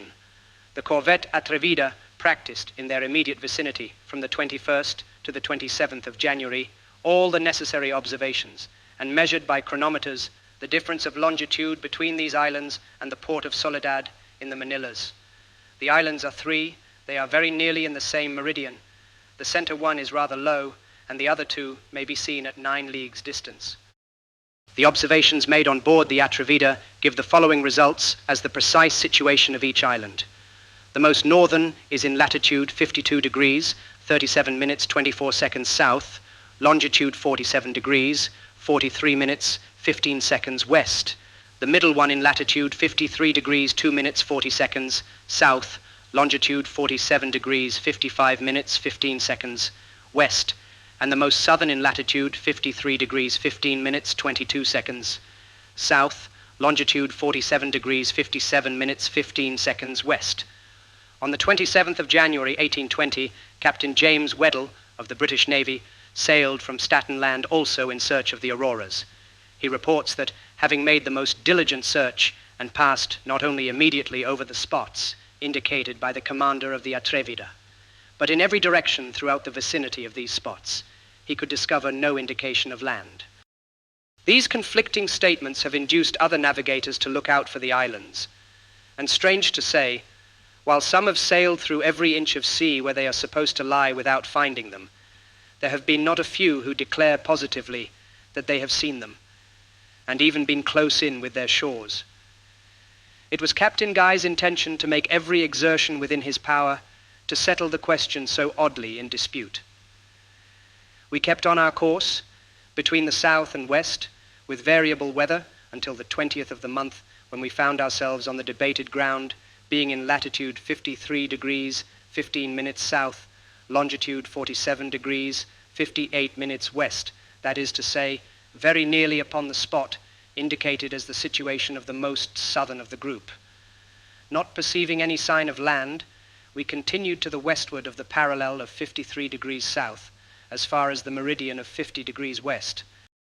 We then stood to the north as far as the parallel of 52 degrees south, when we turned to the eastward and kept our parallel by double altitudes, morning and evening, and meridian altitudes of the planets and moon.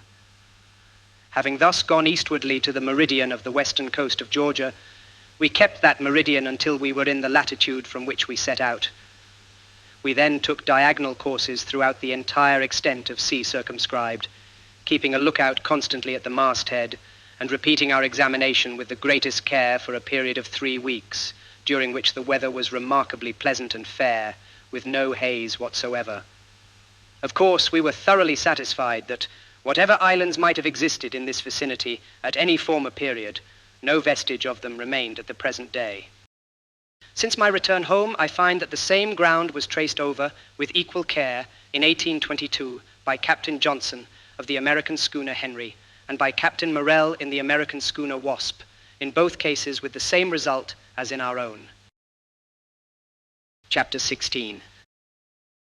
It had been Captain Guy's original intention, after satisfying himself about the Auroras, to proceed through the Strait of Magellan and up along the western coast of Patagonia. But information received at Tristan da Cunha induced him to steer to the southward in the hope of falling in with some small islands said to lie about the parallel of 60 degrees south, longitude 41 degrees 20 minutes west. In the event of his not discovering these lands, he designed, should the season prove favorable, to push on toward the pole. Accordingly, on the 12th of December, we made sail in that direction. On the 18th, we found ourselves about the station indicated by glass, and cruised for 3 days in that neighborhood without finding any traces of the islands he had mentioned. On the 21st, the weather being unusually pleasant, we again made sail to the southward, with the resolution of penetrating in that course as far as possible. Before entering upon this portion of my narrative, it may be as well, for the information of those readers who have paid little attention to the progress of discovery in these regions, to give some brief account of the very few attempts at reaching the southern pole which have hitherto been made. That of Captain Cook was the first of which we have any distinct account.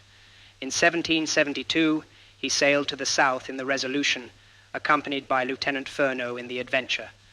In December, he found himself as far as the 58th parallel of south latitude, and in longitude 26 degrees 57 minutes east. Here he met with narrow fields of ice, about 8 or 10 inches thick, and running northwest and southeast. This ice was in large cakes, and usually it was packed so closely that the vessel had great difficulty in forcing a passage. At this period, Captain Cook supposed, from the vast number of birds to be seen, and from other indications, that he was in the near vicinity of land. He kept on to the southward, the weather being exceedingly cold, until he reached the 64th parallel in longitude 38 degrees 14 minutes east. Here he had mild weather with gentle breezes for 5 days, the thermometer being at 36. In January 1773, the vessels crossed the Antarctic Circle, but did not succeed in penetrating much farther, for upon reaching latitude 67 degrees 15 minutes, they found all farther progress impeded by an immense body of ice, extending all along the southern horizon as far as the eye could reach. This ice was of every variety, and some large floes of it, miles in extent, formed a compact mass, rising 18 or 20 feet above the water. It being late in the season, and no hope entertained of rounding these obstructions, Captain Cook now reluctantly turned to the northward. In the November following, he renewed his search in the Antarctic. In latitude 59 degrees 40 minutes, he met with a strong current setting to the southward. In December, when the vessels were in latitude 67 degrees 31 minutes, longitude 142 degrees 54 minutes west, the cold was excessive, with heavy gales and fog. Here also, birds were abundant, the albatross, the penguin, and the peterel especially. In latitude 70 degrees 23 minutes, some large islands of ice were encountered, and shortly afterward, the clouds to the southward were observed to be of a snowy whiteness, indicating the vicinity of field ice. In latitude 71 degrees 10 minutes, longitude 106 degrees 54 minutes west, the navigators were stopped, as before, by an immense frozen expanse which filled the whole area of the southern horizon.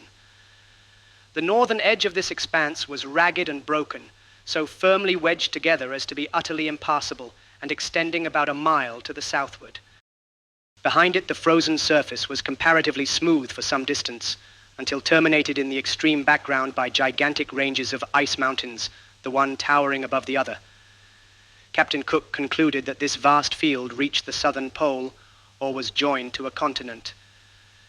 Mr. J.N. Reynolds, whose great exertions and perseverance have at length succeeded in getting set on foot a national expedition, partly for the purpose of exploring these regions, thus speaks of the attempt of the Resolution. We are not surprised that Captain Cook was unable to go beyond 71 degrees 10 minutes, but we are astonished that he did attain that point on the meridian of 106 degrees 54 minutes west longitude. Palmer's Land lies south of the Shetland, latitude 64 degrees, and tends to the southward and westward farther than any navigator has yet penetrated. Cook was standing for this land when his progress was arrested by the ice, which, we apprehend, must always be the case in that point, and so early in the season as the 6th of January.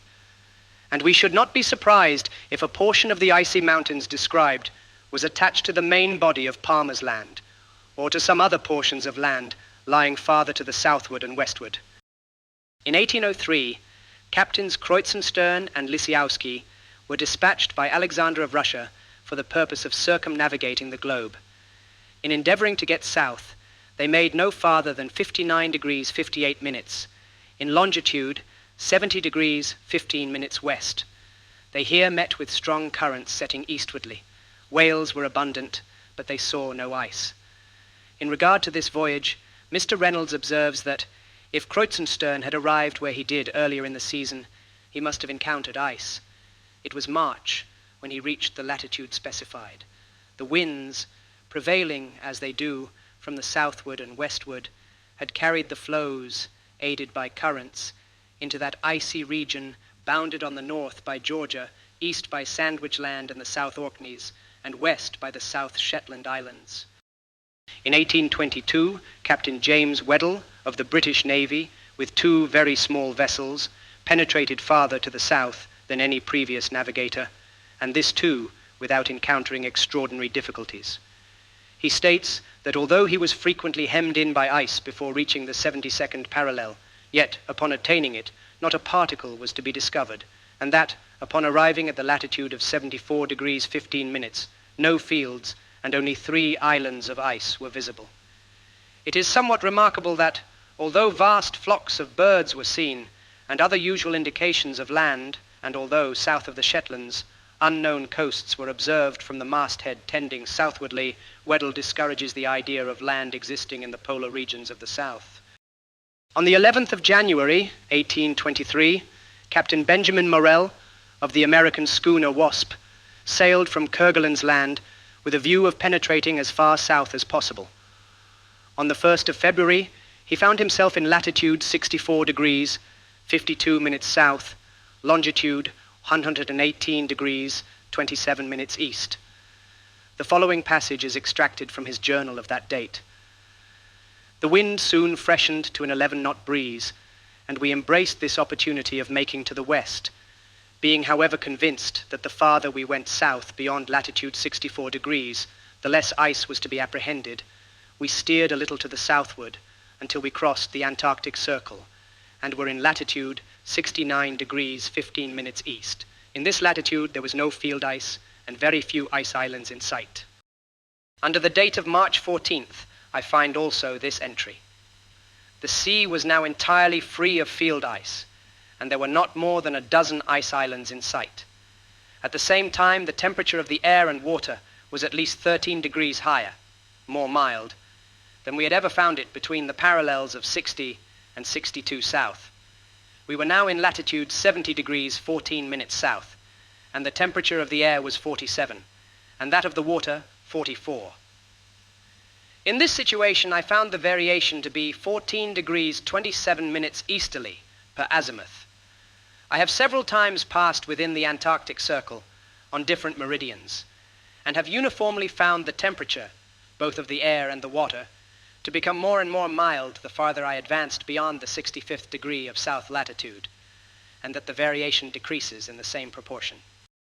While north of this latitude, say between 60 and 65 south, we frequently had great difficulty in finding a passage for the vessel between the immense and almost innumerable ice islands, some of which were from 1 to 2 miles in circumference, and more than 500 feet above the surface of the water. Being nearly destitute of fuel and water, and without proper instruments, it being also late in the season, Captain Morrell was now obliged to put back, without attempting any further progress to the westward, although an entirely open sea lay before him. He expresses the opinion that, had not these overruling considerations obliged him to retreat, he could have penetrated, if not to the pole itself, at least to the 85th parallel. I have given his ideas respecting these matters somewhat at length, that the reader may have an opportunity of seeing how far they were borne out by my own subsequent experience. In 1831, Captain Briscoe, in the employ of the Messieurs Enderby, whale ship owners of London, sailed in the brig Lively for the South Seas, accompanied by the cutter Tula. On the 28th of February, being in latitude 66 degrees 30 minutes south, longitude 47 degrees 31 minutes east, he descried land and clearly discovered through the snow the black peaks of a range of mountains running east-southeast. He remained in this neighborhood during the whole of the following month, but was unable to approach the coast nearer than within 10 leagues, owing to the boisterous state of the weather. Finding it impossible to make further discovery during this season, he returned northward to winter in Van Diemen's Land. In the beginning of 1832, he again proceeded southwardly, and on the 4th of February was seen to the southeast in latitude 67 degrees, 15 minutes longitude 69 degrees, 29 minutes west. This was soon found to be an island near the headland of the country he had first discovered. On the 21st of the month, he succeeded in landing on the latter, and took possession of it in the name of William IV, calling it Adelaide's Island, in honor of the English Queen. These particulars being made known to the Royal Geographical Society of London, the conclusion was drawn by that body that there is a continuous tract of land extending from 47 degrees 30 minutes east to 69 degrees 29 minutes west longitude, running the parallel of from 66 to 67 degrees south latitude. In respect to this conclusion, Mr. Reynolds observes, "In the correctness of it, we by no means concur, nor do the discoveries of Briscoe warrant any such indifference. It was within these limits that Weddell proceeded south on a meridian to the east of Georgia, Sandwich Land, and the South Orkney and Shetland Islands. My own experience will be found to testify most directly to the falsity of the conclusion arrived at by the Society. These are the principal attempts which have been made at penetrating to a high southern latitude, and it will now be seen that there remained, previous to the voyage of the Jane, nearly 300 degrees of longitude in which the Antarctic Circle had not been crossed at all. Of course, a wide field lay before us for discovery, and it was with feelings of most intense interest that I heard Captain Guy express his resolution of pushing boldly to the southward." Chapter 17. We kept our course southwardly for 4 days after giving up the search for Glass's Islands, without meeting with any ice at all. On the 26th, at noon, we were in latitude 63 degrees 23 minutes south, longitude 41 degrees 25 minutes west. We now saw several large ice islands and a floe of field ice, not, however, of any great extent. The winds generally blew from the southeast or the northeast, but were very light. Whenever we had a westerly wind, which was seldom, it was invariably attended with a rain squall. Every day we had more or less snow. The thermometer on the 27th stood at 35. January 1st, 1828. This day we found ourselves completely hemmed in by the ice, and our prospects looked cheerless indeed. A strong gale blew during the whole forenoon from the northeast, and drove large cakes of the drift against the rudder and counter with such violence that we all trembled for the consequences. Toward evening, the gale still blowing with fury, a large field in front separated, and we were enabled, by carrying a press of sail, to force a passage through the smaller flakes into some open water beyond. As we approached this space, we took in sail by degrees, and having at length got clear, lay to under a single reefed foresail. January 2nd. We had now tolerably pleasant weather. At noon, we found ourselves in latitude 69 degrees 10 minutes south, longitude 42 degrees 20 minutes west, having crossed the Antarctic Circle. Very little ice was to be seen to the southward, although large fields of it lay behind us. This day, we rigged some sounding gear, using a large iron pot capable of holding 20 gallons and a line of 200 fathoms. We found the current setting to the north, about a quarter of a mile per hour. The temperature of the air was now about 33. Here we found the variation to be 14 degrees 28 minutes easterly per azimuth. January 5th. We had still held on to the southward without any very great impediments. On this morning, however, being in latitude 73 degrees 15 minutes east, longitude 42 degrees 10 minutes west, we were again brought to a stand by an immense expanse of firm ice. We saw, nevertheless, much open water to the southward, and felt no doubt of being able to reach it eventually. Standing to the eastward, along the edge of the floe, we at length came to a passage of about a mile in width, through which we warped our way by sundown. The sea in which we now were was thickly covered with ice islands, but had no field ice, and we pushed on boldly as before. The cold did not seem to increase, although we had snow very frequently, and now and then hail squalls of great violence. Immense flocks of the albatross flew over the schooner this day, going from southeast to northwest. January 7th. The sea still remained pretty well open, so that we had no difficulty in holding on our course.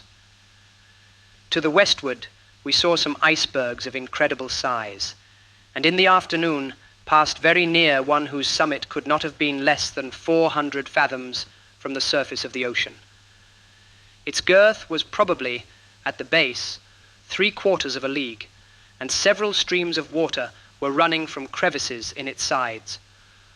We remained in sight of this island 2 days, and then only lost it in a fog. January 10th. Early this morning we had the misfortune to lose a man overboard. He was an American named Peter Vredenberg, a native of New York, and was one of the most valuable hands on board the schooner. In going over the bows, his foot slipped, and he fell between 2 cakes of ice, never rising again. At noon of this day, we were in latitude 78 degrees, 30 minutes, longitude 40 degrees, 15 minutes west. The cold was now excessive, and we had hail squalls continually from the northward and eastward. In this direction also we saw several more immense icebergs, and the whole horizon to the eastward appeared to be blocked up with field ice, rising in tiers, one mass above the other. Some driftwood floated by during the evening, and a great quantity of birds flew over, among which were nellies, petrels, albatrosses, and a large bird of a brilliant blue plumage. The variation here, per azimuth, was less than it had been previously to our passing the Antarctic Circle. January 12th. Our passage to the south again looked doubtful, as nothing was to be seen in the direction of the pole, but one apparently limitless floe, backed by absolute mountains of ragged ice, one precipice of which arose frowningly above the other. We stood to the westward until the 14th in the hope of finding an entrance. January 14th. This morning we reached the western extremity of the field which had impeded us, and, weathering it, came to an open sea, without a particle of ice. Upon sounding with 200 fathoms, we here found a current setting southwardly at the rate of half a mile per hour. The temperature of the air was 47, that of the water 34. We now sailed to the southward without meeting any interruption of moment until the 16th, when, at noon, we were in latitude 81 degrees 21 minutes, longitude 42 degrees west. We here again sounded and found a current setting still southwardly and at the rate of 3/4 of a mile per hour. The variation per azimuth had diminished, and the temperature of the air was mild and pleasant, the thermometer being as high as 51. At this period, not a particle of ice was to be discovered. All hands on board now felt certain of attaining the pole. January 17th. This day was full of incident. Innumerable flights of birds flew over us from the southward, and several were shot from the deck. One of them, a species of pelican, proved to be excellent eating. About midday, a small floe of ice was seen from the masthead off the larboard bow, and upon it there appeared to be some large animal. As the weather was good and nearly calm, Captain Guy ordered out 2 of the boats to see what it was. Dirk Peters and myself accompanied the mate in the larger boat. Upon coming up with the floe, we perceived that it was in the possession of a gigantic creature of the race of the Arctic bear, but far exceeding in size the largest of these animals. Being well armed, we made no scruple of attacking it at once. Several shots were fired in quick succession, the most of which took effect apparently in the head and body. Nothing discouraged, however, the monster threw himself from the ice and swam with open jaws to the boat in which were Peters and myself. Owing to the confusion which ensued among us at this unexpected turn of the adventure, no person was ready immediately with a second shot, and the bear had actually succeeded in getting half his vast bulk across our gunwale and seizing one of the men by the small of his back before any efficient means were taken to repel him. In this extremity, nothing but the promptness and agility of Peters saved us from destruction. Leaping upon the back of the huge beast, he plunged the blade of a knife behind the neck, reaching the spinal marrow at a blow. The brute tumbled into the sea, lifeless, and without a struggle, rolling over Peters as he fell. The latter soon recovered himself, and a rope being thrown him, he secured the carcass before entering the boat. We then returned in triumph to the schooner, towing our trophy behind us. This bear, upon admeasurement, proved to be full 15 feet in his greatest length. His wool was perfectly white and very coarse, curling tightly. The eyes were of a blood red and larger than those of the Arctic bear, the snout also more rounded, rather resembling the snout of the bulldog. The meat was tender, but excessively rank and fishy, although the men devoured it with avidity and declared it excellent eating. Scarcely had we got our prize alongside, when the man at the masthead gave the joyful shout of "Land on the starboard bow!" All hands were now upon the alert, and a breeze springing up very opportunely from the northward and eastward, we were soon close in with the coast. It proved to be a low, rocky islet, of about a league in circumference, and altogether destitute of vegetation, if we except a species of prickly pear. In approaching it from the northward, a singular ledge of rock is seen projecting into the sea, and bearing a strong resemblance to corded bales of cotton. Around this ledge to the westward is a small bay, at the bottom of which our boats effected a convenient landing. It did not take us long to explore every portion of the island, but with one exception, we found nothing worthy of our observation.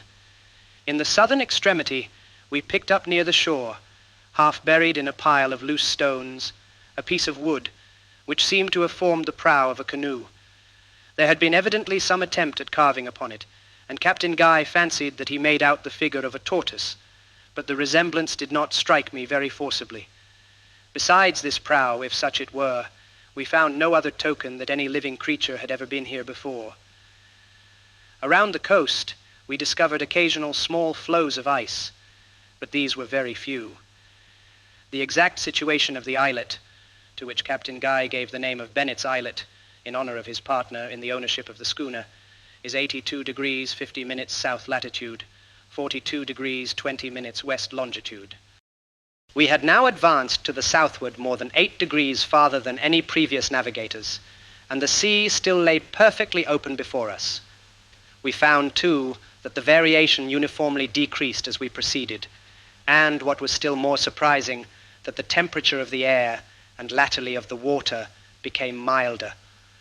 The weather might even be called pleasant, and we had a steady but very gentle breeze, always from some northern point of the compass. The sky was usually clear, with now and then a slight appearance of thin vapor in the southern horizon. This, however, was invariably of brief duration. Two difficulties alone presented themselves to our view. We were getting short of fuel, and symptoms of scurvy had occurred among several of the crew. These considerations began to impress upon Captain Guy the necessity of returning, and he spoke of it frequently.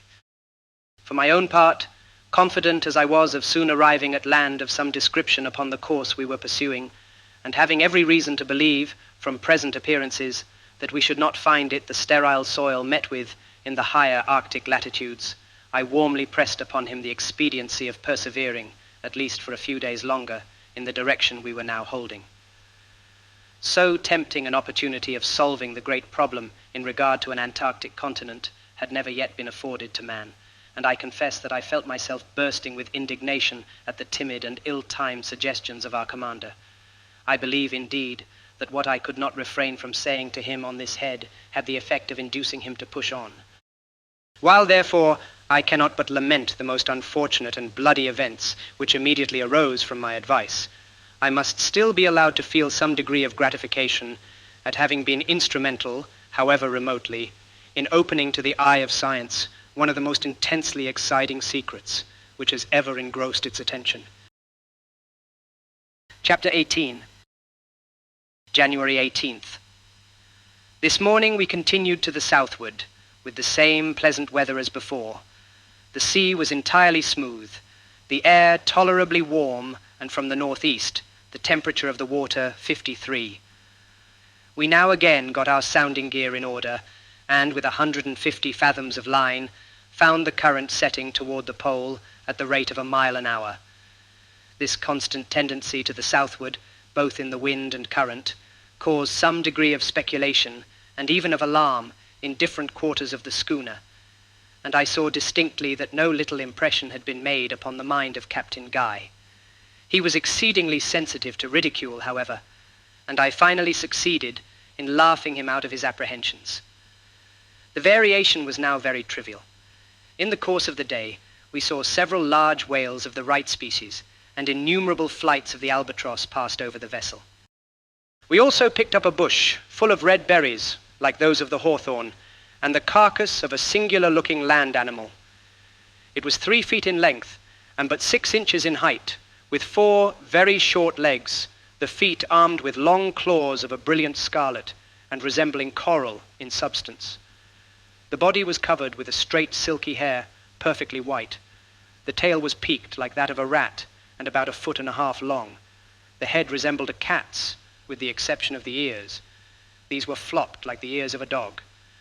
The teeth were of the same brilliant scarlet as the claws. January 19th. Today, being in latitude 83 degrees 20 minutes, longitude 43 degrees 5 minutes west, the sea being of an extraordinarily dark color, we again saw land from the masthead, and, upon a closer scrutiny, found it to be one of a group of very large islands. The shore was precipitous, and the interior seemed to be well wooded, a circumstance which occasioned us great joy. In about 4 hours from our first discovering the land, we came to anchor in 10 fathoms, sandy bottom, a league from the coast, as a high surf with strong ripples here and there rendered a nearer approach of doubtful expediency. The 2 largest boats were now ordered out, and a party, well armed, among whom were Peters and myself, proceeded to look for an opening in the reef which appeared to encircle the island.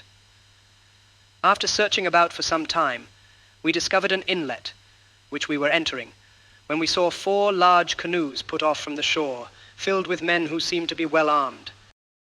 We waited for them to come up, and as they moved with great rapidity, they were soon within hail.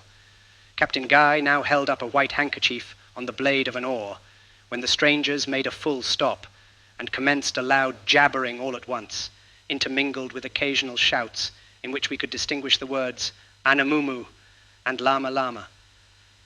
They continued this for at least half an hour, during which we had a good opportunity of observing their appearance.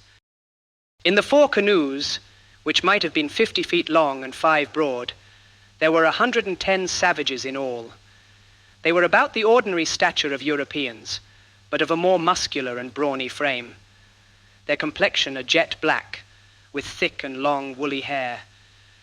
They were clothed in skins of an unknown black animal, shaggy and silky, and made to fit the body with some degree of skill, the hair being inside, except where turned out about the neck, wrists, and ankles.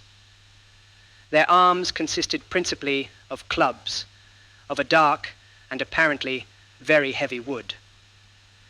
Some spears, however, were observed among them, headed with flint, and a few slings. The bottoms of the canoes were full of black stones, about the size of a large egg. When they had concluded their harangue, for it was clear they intended their jabbering for such, one of them, who seemed to be the chief, stood up in the prow of his canoe and made signs for us to bring our boats alongside of him. This hint we pretended not to understand, thinking it the wiser plan to maintain, if possible, the interval between us, as their number more than quadrupled our own. Finding this to be the case, the chief ordered the 3 other canoes to hold back, while he advanced toward us with his own. As soon as he came up with us, he leaped on board the largest of our boats, and seated himself by the side of Captain Guy, pointing at the same time to the schooner, and repeating the word Anamumu and Lama Lama.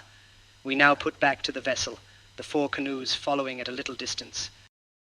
Upon getting alongside, the chief evinced symptoms of extreme surprise and delight, clapping his hands, slapping his thighs and breast, and laughing obstreperously.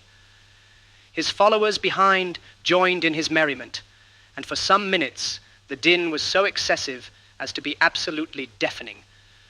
Quiet being at length restored, Captain Guy ordered the boats to be hoisted up as a necessary precaution, and gave the chief, whose name we soon found to be Two-Wit, to understand that we could admit no more than 20 of his men on deck at one time.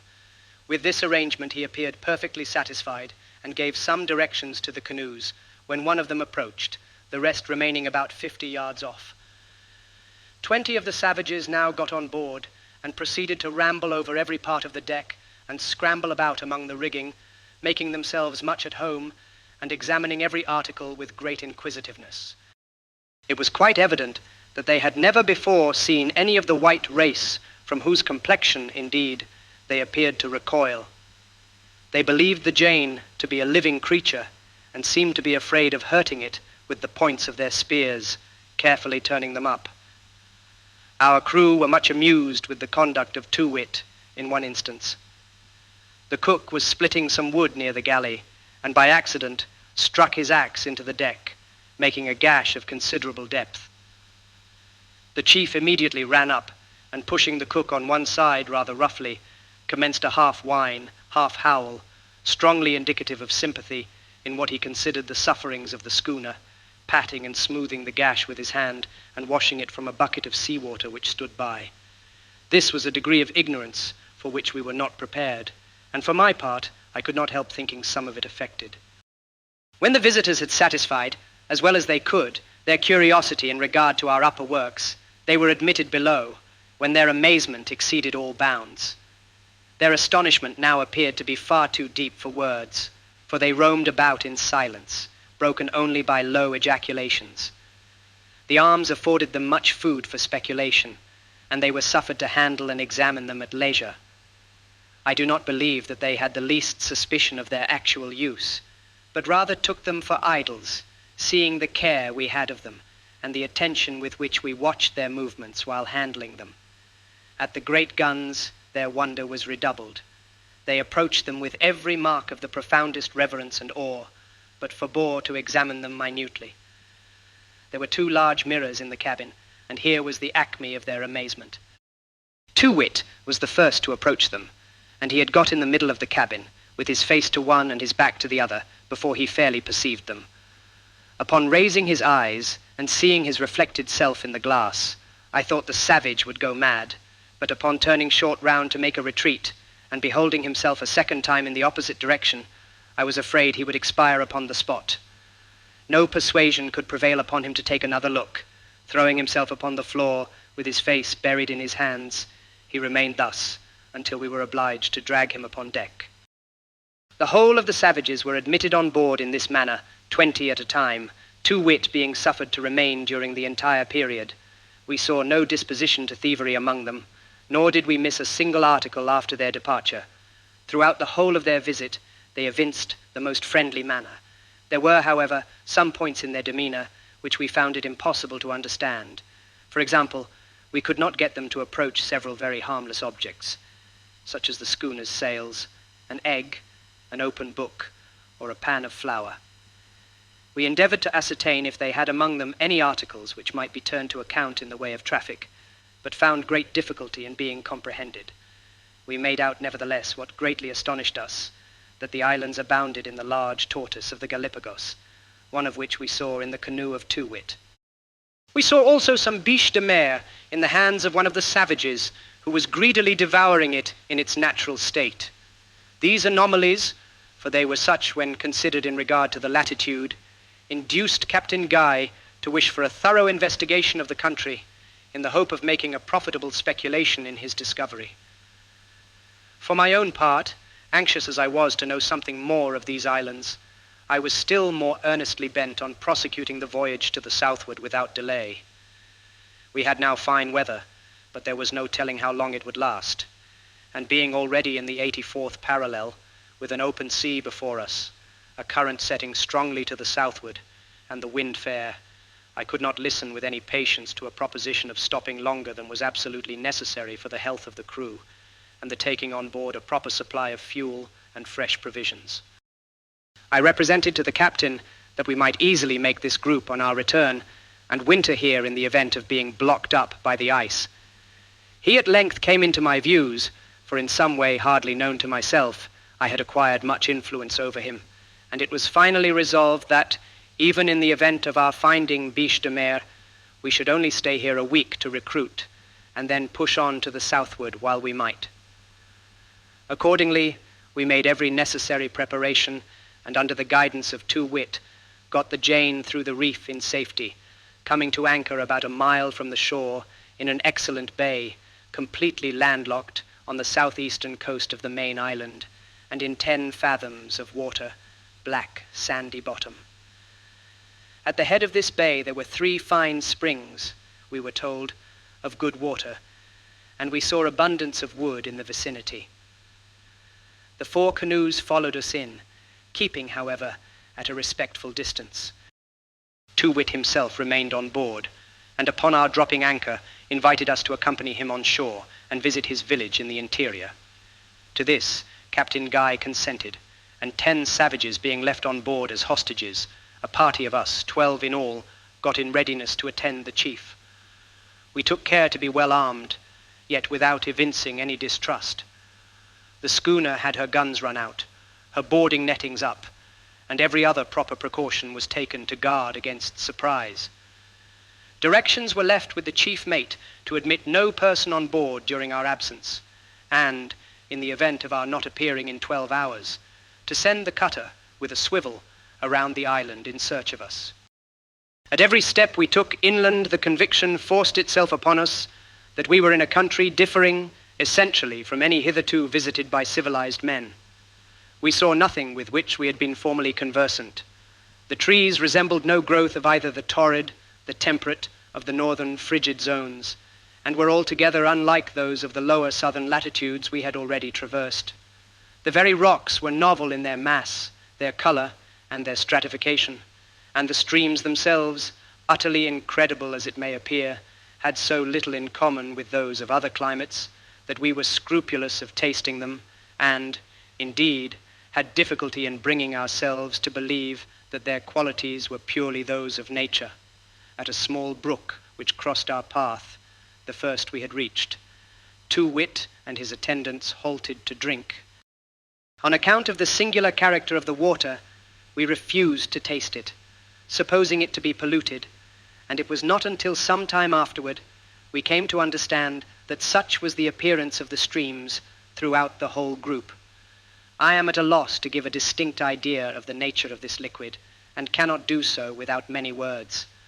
Although it flowed with rapidity in all declivities where common water would do so, yet never, except when falling in a cascade, had it the customary appearance of limpidity. It was, nevertheless, in point of fact, as perfectly limpid as any limestone water in existence, the difference being only in appearance. At first sight, and especially in cases where little declivity was found, it bore resemblance, as regards consistency, to a thick infusion of gum arabic in common water. But this was only the least remarkable of its extraordinary qualities. It was not colorless, nor was it of any one uniform color, presenting to the eye as it flowed every possible shade of purple, like the hues of a changeable silk. This variation in shade was produced in a manner which excited as profound astonishment in the minds of our party as the mirror had done in the case of Two Wit. Upon collecting a basinful and allowing it to settle thoroughly, we perceived that the whole mass of liquid was made up of a number of distinct veins, each of a distinct hue, that these veins did not commingle, and that their cohesion was perfect in regard to their own particles among themselves, and imperfect in regard to neighboring veins. Upon passing the blade of a knife athwart the veins, the water closed over it immediately, as with us, and also, in withdrawing it, all traces of the passage of the knife were instantly obliterated. If, however, the blade was passed down accurately between the two veins, a perfect separation was effected, which the power of cohesion did not immediately rectify. The phenomena of this water formed the first definite link in that vast chain of apparent miracles with which I was destined to be at length encircled. Chapter 19. We were nearly 3 hours in reaching the village, it being more than 9 miles in the interior, and the path lying through a rugged country. As we passed along, the party of Two Wit, the whole 110 savages of the canoes, was momentarily strengthened by smaller detachments, of from 2 to 6 or 7, which joined us, as if by accident, at different turns of the road. There appeared so much of system in this that I could not help feeling distrust, and I spoke to Captain Guy of my apprehensions. It was now too late, however, to recede, and we concluded that our best security lay in evincing a perfect confidence in the good faith of Too-wit. We accordingly went on, keeping a wary eye upon the maneuvers of the savages, and not permitting them to divide our numbers by pushing in between. In this way, passing through a precipitous ravine, we at length reached what we were told was the only collection of habitations upon the island. As we came in sight of them, the chief set up a shout, and frequently repeated the word "clock clock," which we supposed to be the name of the village, or perhaps the generic name for villages. The dwellings were of the most miserable description imaginable, and unlike those of even the lowest of the savage races with which mankind are acquainted, were of no uniform plan. Some of them, and these we found belonged to the Wampoos or Yampoos, the great men of the land, consisted of a tree cut down at about 4 feet from the root, with a large black skin thrown over it, and hanging in loose folds upon the ground. Under this the savage nestled. Others were formed by means of rough limbs of trees, with the withered foliage upon them, made to recline at an angle of 45 degrees against a bank of clay heaped up, without regular form, to the height of 5 or 6 feet. Others, again, were mere holes dug in the earth perpendicularly and covered over with similar branches, these being removed when the tenant was about to enter, and pulled on again when he had entered. A few were built among the forked limbs of trees as they stood, the upper limbs being partially cut through, so as to bend over upon the lower, thus forming thicker shelter from the weather. The greater number, however, consisted of small, shallow caverns, apparently scratched in the face of a precipitous ledge of dark stone resembling fuller's earth, with which 3 sides of the village were bounded. At the door of each of these primitive caverns was a small rock, which the tenant carefully placed before the entrance upon leaving his residence, for what purpose I could not ascertain, as the stone itself was never of sufficient size to close up more than 1/3 of the opening. This village, if it were worthy of the name, lay in a valley of some depth, and could only be approached from the southward, the precipitous ledge of which I have already spoken cutting off all access in other directions. Through the middle of the valley ran a brawling stream of the same magical-looking water which has been described. We saw several strange animals about the dwellings, all appearing to be thoroughly domesticated. The largest of these creatures resembled our common hog in the structure of the body and snout. The tail, however, was bushy, and the legs slender as those of the antelope. Its motion was exceedingly awkward and indecisive, and we never saw it attempt to run. We noticed also several animals very similar in appearance, but of a greater length of body, and covered with a black wool. There were a great variety of tame fowls running about, and these seemed to constitute the chief food of the natives. To our astonishment, we saw black albatross among these birds in a state of entire domestication, going to sea periodically for food, but always returning to the village as a home, and using the southern shore in the vicinity as a place of incubation. There they were joined by their friends, the pelicans, as usual, but these latter never followed them to the dwellings of the savages. Among the other kinds of tame fowls were ducks, differing very little from the canvas back of our own country, black gannets, and a large bird, not unlike the buzzard in appearance, but not carnivorous. Of fish, there seemed to be a great abundance. We saw during our visit a quantity of dried salmon, rock cod, blue dolphins, mackerel, blackfish, skate, conger eels, elephant fish, mullets, soles, parrotfish, leather jackets, gurnards, hake, flounders, paracutas, and innumerable other varieties. We noticed, too, that most of them were similar to the fish about the group of Lord Auckland Islands, in a latitude as low as 51 degrees south. The Gallipago tortoise was also very plentiful. We saw but few wild animals, and none of a large size, or of a species with which we were familiar. 1 or 2 serpents of a formidable aspect crossed our path, but the natives paid them little attention, and we concluded that they were not venomous. As we approached the village with Too-wit and his party, a vast crowd of the people rushed out to meet us with loud shouts, among which we could only distinguish the everlasting Anamumu and Lama Lama. We were much surprised at perceiving that, with one or two exceptions, these newcomers were entirely naked, and skins being used only by the men of the canoes. All the weapons of the country seemed also to be in the possession of the latter, for there was no appearance of any among the villagers. There were a great many women and children, the former not altogether wanting in what might be termed personal beauty.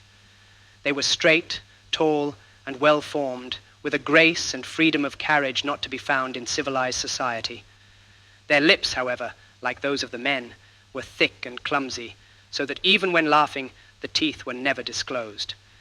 Their hair was of a finer texture than that of the males. Among these naked villagers, there might have been 10 or 12 who were clothed, like the party of Too-Wit, in dresses of black skin, and armed with lances and heavy clubs. These appeared to have great influence among the rest, and were always addressed by the title Wampu. These, too, were the tenants of the black skin palaces. That of Too-Wit was situated in the center of the village, and was much larger and somewhat better constructed than others of its kind.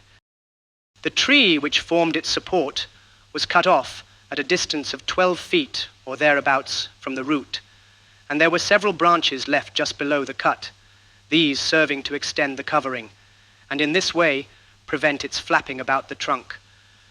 The covering, too, which consisted of 4 very large skins fastened together with wooden skewers, was secured at the bottom with pegs driven through it and into the ground. The floor was strewed with a quantity of dry leaves by way of carpet. To this hut we were conducted with great solemnity, and as many of the natives crowded in after us as possible. Too-Wit seated himself on the leaves and made signs that we should follow his example. This we did, and presently found ourselves in a situation peculiarly uncomfortable, if not indeed critical. We were on the ground, 12 in number, with the savages, as many as 40, sitting on their hams so closely around us that, if any disturbance had arisen, we should have found it impossible to make use of our arms, or indeed to have risen to our feet. The pressure was not only inside the tent, but outside, where probably was every individual on the whole island, the crowd being prevented from trampling us to death only by the incessant exertions and vociferations of Too-Wit. Our chief security lay, however, in the presence of Too-Wit himself among us, and we resolved to stick by him closely, as the best chance of extricating ourselves from the dilemma, sacrificing him immediately upon the first appearance of hostile design. After some trouble, a certain degree of quiet was restored, when the chief addressed us in a speech of great length, and very nearly resembling the one delivered in the canoes, with the exception that the Anamu-Mus were now somewhat more strenuously insisted upon than the Lama Lamas. We listened in profound silence until the conclusion of this harangue, when Captain Guy replied by assuring the chief of his eternal friendship and goodwill, concluding what he had to say be a present of several strings of blue beads and a knife. At the former, the monarch, much to our surprise, turned up his nose with some expression of contempt, but the knife gave him the most unlimited satisfaction, and he immediately ordered dinner. This was handed into the tent over the heads of the attendants, and consisted of the palpitating entrails of a specials of unknown animal, probably one of the slim-legged hogs, which we had observed in our approach to the village. Seeing us at a loss how to proceed, he began, by way of setting us an example, to devour yard after yard of the enticing food, until we could positively stand it no longer, and evinced such manifest symptoms of rebellion of stomach as inspired his majesty with a degree of astonishment only inferior to that brought about by the looking-glasses. We declined, however, partaking of the delicacies before us, and endeavored to make him understand that we had no appetite whatever, having just finished a hearty déjeuner. When the monarch had made an end of his meal, we commenced a series of cross-questioning in every ingenious manner we could devise, with a view of discovering what were the chief productions of the country, and whether any of them might be turned to profit. At length, he seemed to have some idea of our meaning, and offered to accompany us to a part of coast where he assured us the biche de mer, pointing to a specimen of that animal, was to be found in great abundance. We were glad of this early opportunity of escaping from the oppression of the crowd, and signified our eagerness to proceed. We now left the tent, and accompanied by the whole population of the village, followed the chief to the southeastern extremity of the island, nor far from the bay where our vessel lay at anchor. We waited here for about an hour until the 4 canoes were brought around by some of the savages to our station. The whole of our party then getting into one of them, we were paddled along the edge of the reef before mentioned, and of another still farther out, where we saw a far greater quantity of biche de mer than the oldest seaman among us had ever seen in those groups of the lower latitudes most celebrated for this article of commerce. We stayed near these reefs only long enough to satisfy ourselves that we could easily load a dozen vessels with the animal if necessary, when we were taken alongside the schooner and parted with Too-Wit, after obtaining from him a promise that he would bring us, in the course of 24 hours, as many of the canvas-back ducks and Gallipago tortoises as his canoes would hold. In the whole of this adventure, we saw nothing in the demeanor of the natives calculated to create suspicion, with the single exception of the systematic manner in which their party was strengthened during our route from the schooner to the village. Chapter 20. The chief was as good as his word, and we were soon plentifully supplied with fresh provisions. We found the tortoises as fine as we had ever seen, and the ducks surpassed our best species of wild fowl, being exceedingly tender, juicy, and well-flavored. Besides these, the savages brought us, upon our making them comprehend our wishes, a vast quantity of brown celery and scurvy grass, with a canoe load of fresh fish, and some dried. The celery was a treat indeed, and the scurvy grass proved of incalculable benefit in restoring those of our men who had shown symptoms of disease. In a very short time, we had not a single person on the sick list. We had also plenty of other kinds of fresh provisions, among which may be mentioned a species of shellfish resembling the mussel in shape, but with the taste of an oyster. Shrimps, too, and prawns were abundant, and albatross and other birds' eggs with dark shells. We took in, too, a plentiful stock of the flesh of the hog, which I have mentioned before. Most of the men found it a palatable food, but I thought it fishy and otherwise disagreeable.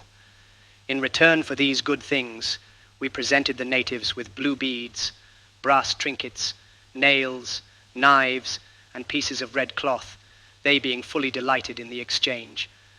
We established a regular market on shore, just under the guns of the schooner, where our barterings were carried on with every appearance of good faith, and a degree of order which their conduct at the village of Clock had not led us to expect from the savages. Matters went on thus very amicably for several days, during which parties of the natives were frequently on board the schooner, and parties of our men frequently on shore, making long excursions into the interior and receiving no molestation whatever. Finding the ease with which the vessel might be loaded with biche de mer, owing to the friendly disposition of the islanders and the readiness with which they would render us assistance in collecting it, Captain Guy resolved to enter into negotiations with Too-Wit for the erection of suitable houses in which to cure the article, and for the services of himself and tribe in gathering as much as possible, while he himself took advantage of the fine weather to prosecute his voyage to the southward. Upon mentioning this project to the chief, he seemed very willing to enter into an agreement. A bargain was accordingly struck, perfectly satisfactory to both parties, by which it was arranged that, after making the necessary preparations, such as laying off the proper grounds, erecting a portion of the buildings, and doing some other work in which the whole of our crew would be required, the schooner should proceed on her route, leaving 3 of her men on the island to superintend the fulfillment of the project and instruct the natives in drying the biche de mer. In regard to terms, these were made to depend upon the exertions of the savages in our absence. They were to receive a stipulated quantity of blue beads, knives, red cloth, and so forth, for every certain number of picouls of the biche de mer which should be ready on our return. A description of the nature of this important article of commerce and the method of preparing it may prove of some interest to my readers, and I can find no more suitable place than this for introducing an account of it. The following comprehensive notice of the substance is taken from a modern history of a voyage to the South Seas. It is that mollusca from the Indian seas, which is known to commerce by the French name bouche de mer, a nice morsel from the sea. If I am not much mistaken, the celebrated Cuvier calls it Gasteropoda pulmonifera. It is abundantly gathered in the coasts of the Pacific Islands, and gathered especially for the Chinese market, where it commands a great price, perhaps as much as their much talked of edible birds' nests, which are properly made up of the gelatinous matter picked up by a species of swallow from the body of these mollusci. They have no shell, no legs, nor any prominent part, except an absorbing and an excretory opposite organs. But by their elastic wings, like caterpillars or worms, they creep in shallow waters, in which, when low, they can be seen by a kind of swallow, the sharp bill of which, inserted in the soft animal, draws a gummy and filamentous substance, which, by drying, can be wrought into the solid walls of their nest. Hence the name of Gasteropeda pulmonifera. This mollusca is oblong, and of different sizes, from 3 to 18 inches in length, and I have seen a few that were not less than 2 feet long. They were nearly round, a little flattish on one side, which lies next to the bottom of the sea, and they are from 1 to 8 inches thick. They crawl up into shallow water at particular seasons of the year, probably for the purpose of gendering, as we often find them in pairs. It is when the sun has the most power on the water, rendering it tepid, that they approach the shore, and they often go up into places so shallow that on the tides receding they are left dry, exposed to the beat of the sun. But they do not bring forth their young in shallow water, as we never see any of their progeny, and full-grown ones are always observed coming in from deep water. They feed principally on that class of zoophytes which produce the coral. The biche de mer is generally taken in 3 or 4 feet of water, after which they are brought on shore and split at one end with a knife, the incision being 1 inch or more, according to the size of the mollusca. Through this opening the entrails are forced out by pressure, and they are much like those of any other small tenant of the deep. The article is then washed, and afterward boiled to a certain degree, which must not be too much or too little. They are then buried in the ground for 4 hours, then boiled again for a short time, after which they are dried, either by the fire or the sun. Those cured by the sun are worth the most, but where 1 picul, 133 1/3 pounds, can be cured that way, I can cure 30 piculs by the fire. When once properly cured, they can be kept in a dry place for 2 or 3 years, without any risk, but they should be examined once in every few months, say 4 times a year, to see if any dampness is likely to affect them. The Chinese, as before stated, consider biche de mer a very great luxury, believing that it wonderfully strengthens and nourishes the system, and renews the exhausted system of the immoderate voluptuary. The first quality commands a high price in Canton, being worth $90 a pickle. The second quality, $75. The third, $50. The fourth, $30. The fifth, $20. The sixth, $12. The seventh, $8. And the eighth, $4. Small cargoes, however, will often bring more in Manila, Singapore, and Batavia. An agreement having been thus entered into, we proceeded immediately to land everything necessary for preparing the buildings and clearing the ground.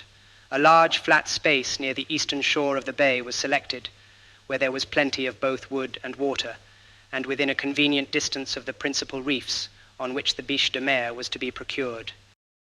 We now all set to work in good earnest, and soon, to the great astonishment of the savages, had felled a sufficient number of trees for our purpose, getting them quickly in order for the framework of the houses, which in 2 or 3 days were so far under way that we could safely trust the rest of the work to the 3 men whom we intended to leave behind.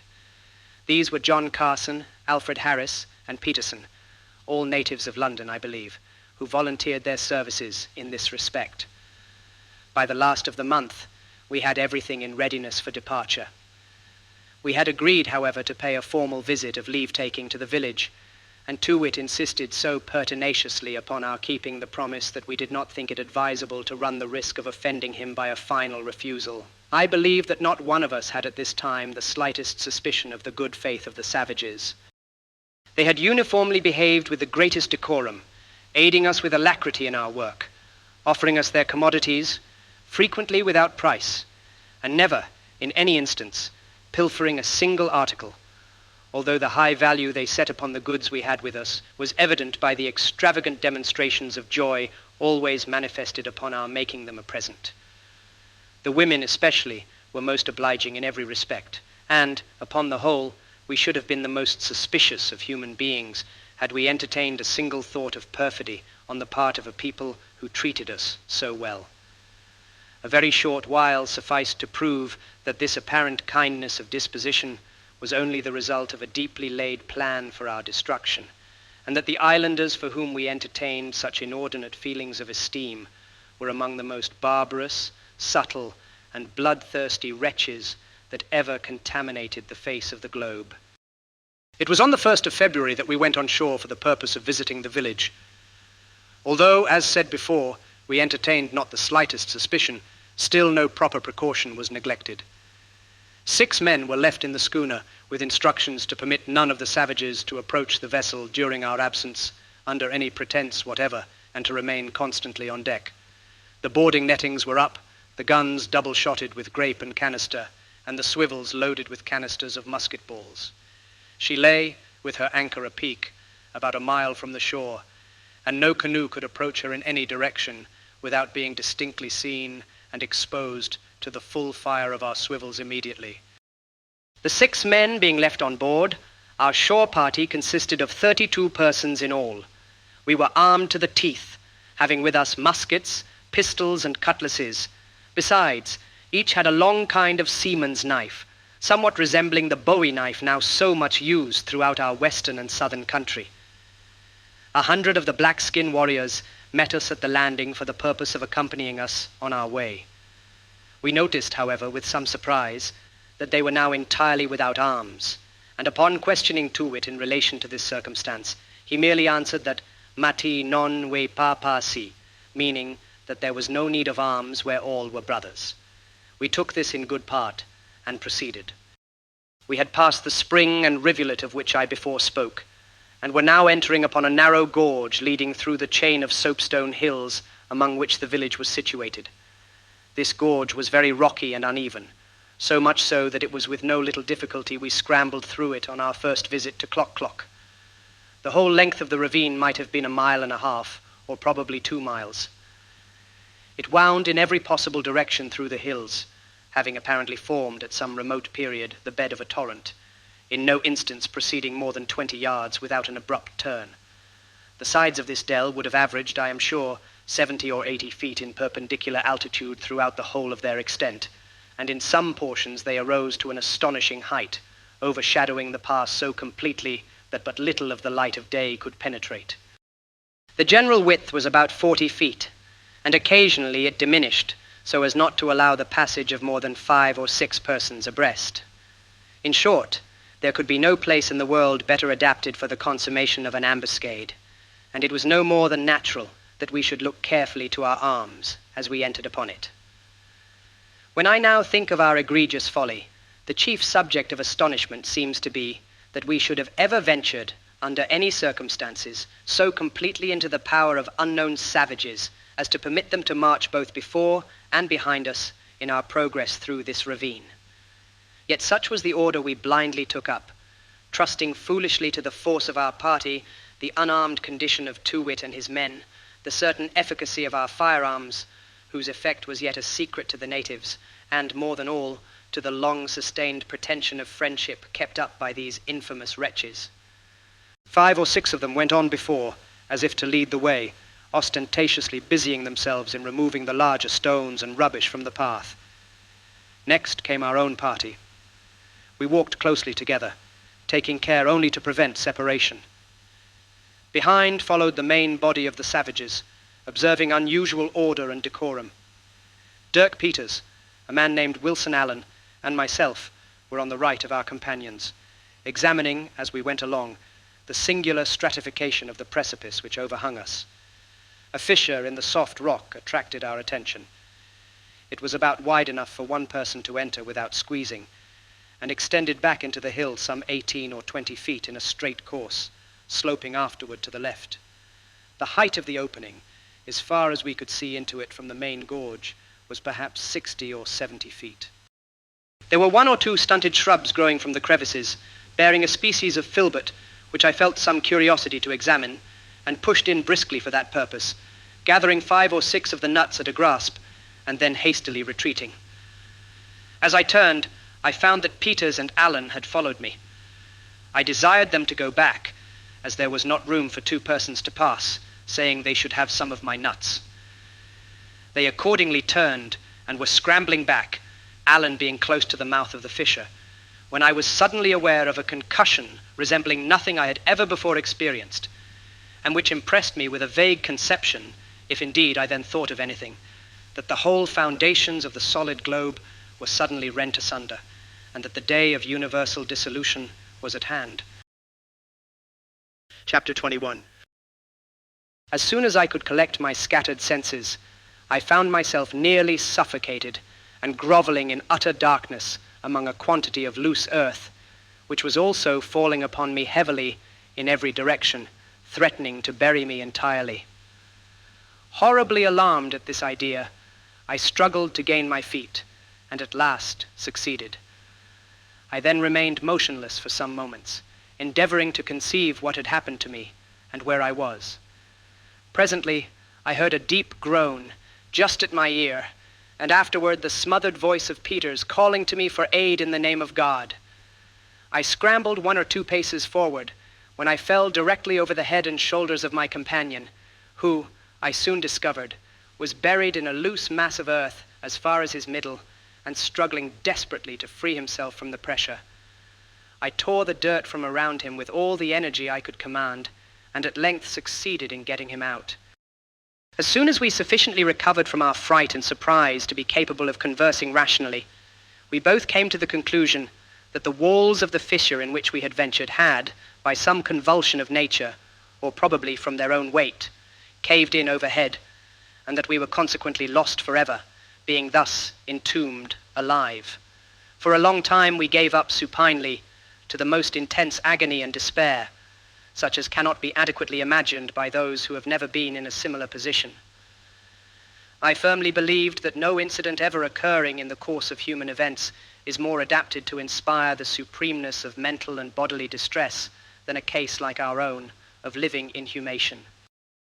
The blackness of darkness which envelops the victim, the terrific oppression of lungs, the stifling fumes from the damp earth, unite with the ghastly considerations that we are beyond the remotest confines of hope, and that such is the allotted portion of the dead to carry into the human heart a degree of appalling awe and horror not to be tolerated, never to be conceived. At length, Peters proposed that we should endeavor to ascertain precisely the extent of our calamity and grope about our prison, it being barely possible, he observed, that some opening might yet be left us for escape. I caught eagerly at this hope, and arousing myself to exertion, attempted to force my way through the loose earth. Hardly had I advanced a single step before a glimmer of light became perceptible, enough to convince me that at all events we should not immediately perish for want of air. We now took some degree of heart, and encouraged each other to hope for the best. Having scrambled over a bank of rubbish which impeded our farther progress in the direction of the light, we found less difficulty in advancing, and also experienced some relief from the excessive oppression of lungs which had tormented us. Presently, we were enabled to obtain a glimpse of the objects around, and discovered that we were near the extremity of the straight portion of the fissure, where it made a turn to the left. A few struggles more, and we reached the bend, when, to our inexpressible joy, there appeared a long seam or crack extending upward a vast distance, generally at an angle of about 45 degrees, although sometimes much more precipitous. We could not see through the whole extent of this opening, but, as a good deal of light came down it, we had little doubt of finding at the top of it, if we could by any means reach the top, a clear passage into the open air. I now called to mind that 3 of us had entered the fissure from the main gorge, and that our companion, Allan, was still missing. We determined at once to retrace our steps and look for him. After a long search, and much danger from the farther caving in of the earth above us, Peters at length cried out to me that he had hold of our companion's foot, and that his whole body was deeply buried beneath the rubbish beyond the possibility of extricating him. I soon found that what he said was too true, and that, of course, life had been long extinct. With sorrowful hearts, therefore, we left the corpse to its fate, and again made our way to the bend. The breadth of the seam was barely sufficient to admit us, and after one or two ineffectual efforts at getting up, we began once more to despair. I have before said that the chain of hills through which ran the main gorge was composed of a species of soft rock resembling soapstone. The sides of the cleft we were now attempting to ascend were of the same material, and so excessively slippery, being wet, that we could get but little foothold upon them even in their least precipitous parts. In some places, where the ascent was nearly perpendicular, the difficulty was, of course, much aggravated, and indeed for some time we thought insurmountable. We took courage, however, from despair, and what, by dint of cutting steps in the soft stone with our bowie knives, and swinging at the risk of our lives, to small projecting points of a harder species of slaty rock, which now and then protruded from the general mass, we at length reached a natural platform, from which was perceptible a patch of blue sky at the extremity of a thickly wooded ravine. Looking back now, with somewhat more leisure, at the passage through which we had thus far proceeded, we clearly saw from the appearance of its sides that it was of late formation, and we concluded that the concussion, whatever it was, which had so unexpectedly overwhelmed us, had also, at the same moment, laid open this path for escape. Being quite exhausted with exertion, and indeed so weak that we were scarcely able to stand or articulate, Peters now proposed that we should endeavor to bring our companions to the rescue by firing the pistols which still remained in our girdles. The muskets as well as cutlasses had been lost among the loose earth at the bottom of the chasm. Subsequent events proved that, had we fired, we should have sorely repented it, but luckily a half suspicion of foul play had by this time arisen in my mind, and we forbore to let the savages know of our whereabouts. After having reposed for about an hour, we pushed on slowly up the ravine, and had gone no great way before we heard a succession of tremendous yells. At length we reached what might be called the surface of the ground, for our path hitherto, since leaving the platform, had lain beneath an archway of high rock and foliage at a vast distance overhead. With great caution we stole to a narrow opening, through which we had a clear sight of the surrounding country, when the whole dreadful secret of the concussion broke upon us in one moment, and at one view. The spot from which we looked was not far from the summit of the highest peak in the range of the Soapstone Hills. The gorge in which our party of 32 had entered ran within 50 feet to the left of us. But, for at least 100 yards, the channel or bed of this gorge was entirely filled up with the chaotic ruins of more than 1,000,000 tons of earth and stone that had been artificially tumbled within it. The means by which the vast mass had been precipitated were not more simple than evident. For sure, traces of the murderous work were yet remaining. In several spots along the top of the eastern side of the gorge, we were now on the western, might be seen stakes of wood driven into the earth.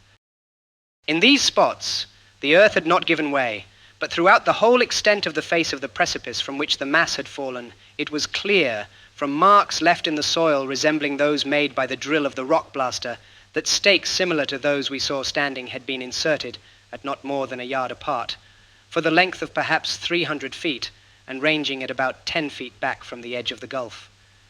Strong cords of grapevine were attached to the stakes still remaining on the hill, and it was evident that such cords had also been attached to each of the other stakes.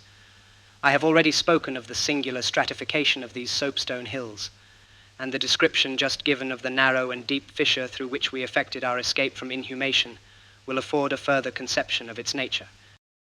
This was such that almost every natural convulsion would be sure to split the soil into perpendicular layers or ridges running parallel with one another, and a very moderate exertion of art would be sufficient for effecting the same purpose. Of this stratification, the savages had availed themselves to accomplish their treacherous ends. There can be no doubt that, by the continuous line of stakes, a partial rupture of the soil had been brought about probably to the depth of 1 or 2 feet, when by means of a savage pulling at the end of each of the cords, these cords being attached to the tops of the stakes and extending back from the edge of the cliff, a vast leverage power was obtained, capable of hurling the whole face of the hill, upon a given signal, into the bosom of the abyss below. The fate of our poor companions was no longer a matter of uncertainty. We alone had escaped from the tempest of that overwhelming destruction. We were the only living white men upon the island. Chapter 22.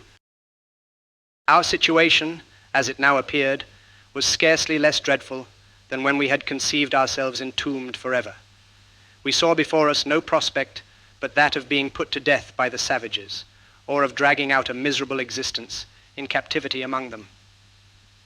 We might, to be sure, conceal ourselves for a time from their observation among the fastnesses of the hills, and as a final resort, in the chasm from which we had just issued.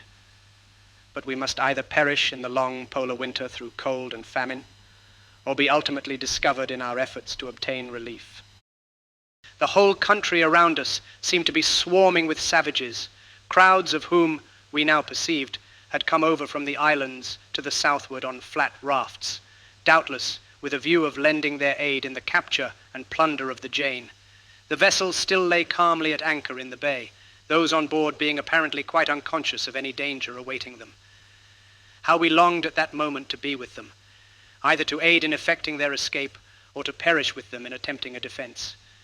We saw no chance even of warning them of their danger without bringing immediate destruction upon our own heads, with but a remote hope of benefit to them.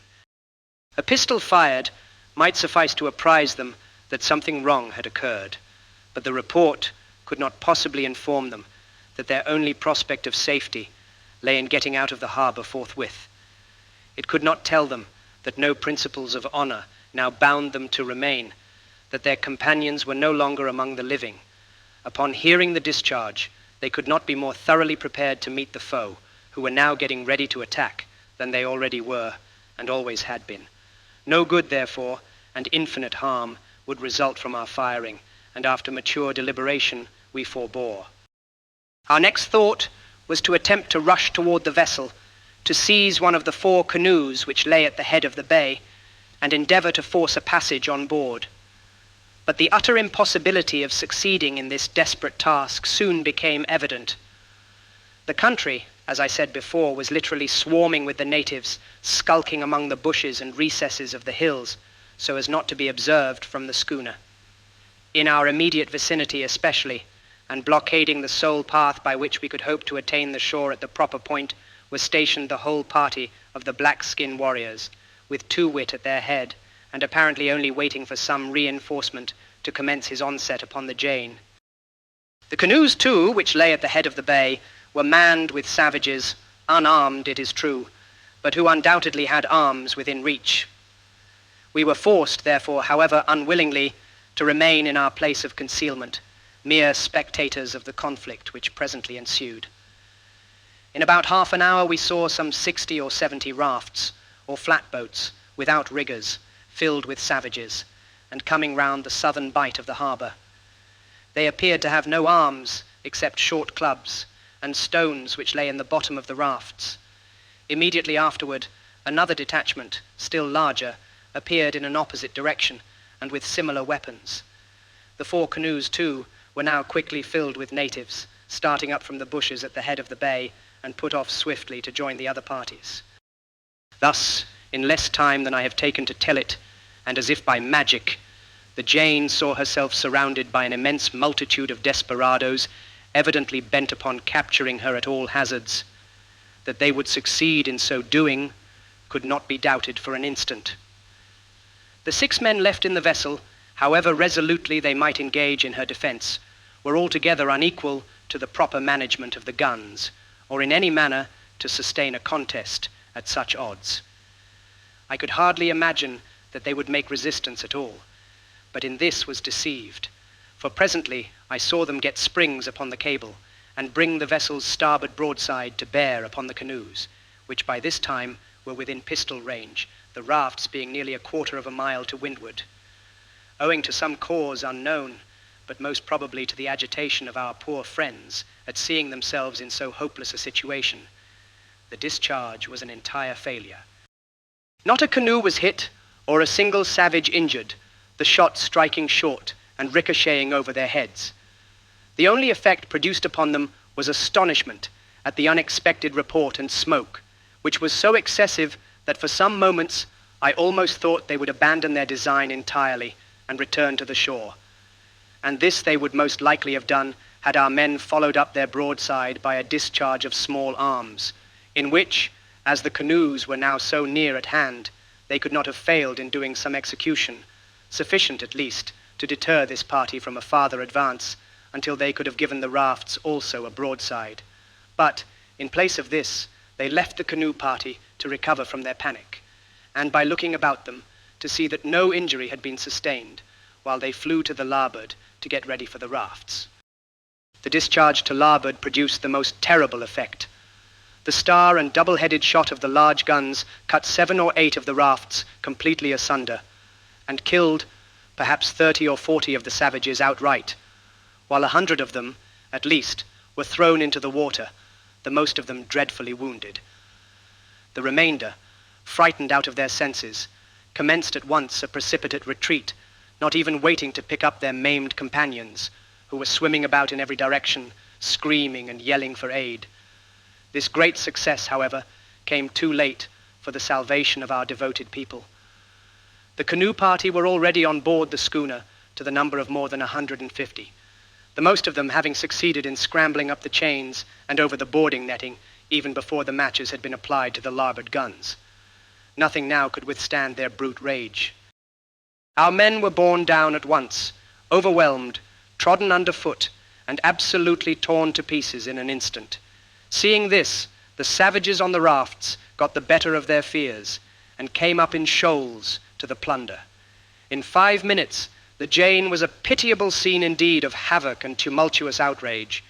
The decks were split open and ripped up, the cordage, sails, and everything movable on deck demolished as if by magic, while, by dint of pushing at the stern, towing with the canoes, and hauling at the sides, as they swam in thousands around the vessel, the wretches finally forced her on shore, the cable having been slipped, and delivered her over to the good offices of Too-Wit, who, during the whole of the engagement, had maintained, like a skilful general, his post of security and reconnaissance among the hills, but, now that the victory was completed to his satisfaction, condescended to scamper down with his warriors of the black skin and become a partaker in the spoils. Too-Wit's descent left us at liberty to quit our hiding place and reconnoiter the hill in the vicinity of the chasm. At about 50 yards from the mouth of it, we saw a small spring of water, at which we slaked the burning thirst that now consumed us. Not far from the spring, we discovered several of the filbert bushes, which I mentioned before. Upon tasting the nuts, we found them palatable, and very nearly resembling in flavor the common English filbert. We collected our hats full immediately, deposited them within the ravine, and returned for more. While we were busily employed in gathering these, a rustling in the bushes alarmed us, and we were upon the point of stealing back to our covert, when a large black bird of the bitten species strugglingly and slowly arose above the shrubs. I was so much startled that I could do nothing, but Peters had sufficient presence of mind to run up to it before it could make its escape and seize it by the neck. Its struggles and screams were tremendous, and we had thoughts of letting it go, lest the noise should alarm some of the savages who might be still lurking in the neighborhood. A stab with a bowie knife, however, at length brought it to the ground, and we dragged it into the ravine, congratulating ourselves that, at all events, we had thus obtained a supply of food enough to last us for a week. We now went out again to look about us, and ventured a considerable distance down the southern declivity of the hill, but met with nothing else which could serve us for food. We therefore collected a quantity of dry wood and returned, seeing 1 or 2 large parties of the natives on their way to the village, laden with the plunder of the vessel, and who, we were apprehensive, might discover us in passing beneath the hill. Our next care was to render our place of concealment as secure as possible, and with this object we arranged some brushwood over the aperture which I have before spoken of as the one through which we saw the patch of blue sky, on reaching the platform from the interior of the chasm. We left only a very small opening just wide enough to admit of our seeing the bay, without the risk of being discovered from below. Having done this, we congratulated ourselves upon the security of the position, for we were now completely excluded from observation as long as we chose to remain within the ravine itself and not venture out upon the hill. We could perceive no traces of the savages having ever been within this hollow, but indeed, when we came to reflect upon the probability that the fissure through which we attained it had been only just now created by the fall of the cliff opposite, and that no other way of attaining it could be perceived. We were not so much rejoiced at the thought of being secure from molestation as fearful lest there should be absolutely no means left us for descent. We resolved to explore the summit of the hill thoroughly when a good opportunity should offer. In the meantime, we watched the motions of the savages through our loophole. They had already made a complete wreck of the vessel and were now preparing to set her on fire. In a little while we saw the smoke ascending in huge volumes from her main hatchway, and shortly afterward a dense mass of flame burst up from the forecastle. The rigging, masts, and what remained of the sails caught immediately, and the fire spread rapidly along the decks. Still a great many of the savages retained their stations about her, hammering with large stones, axes, and cannonballs at the bolts and other iron and copper work. On the beach, and in canoes and rafts, there were not less altogether in the immediate vicinity of the schooner than 10,000 natives, besides the shoals of them who, laden with booty, were making their way inland and over to the neighboring islands. We now anticipated a catastrophe and were not disappointed. First of all, there came a smart shock, which we felt as distinctly where we were as if we had been slightly galvanized, but unattended with any visible signs of an explosion. The savages were evidently startled, and paused for an instant from their labors and yellings.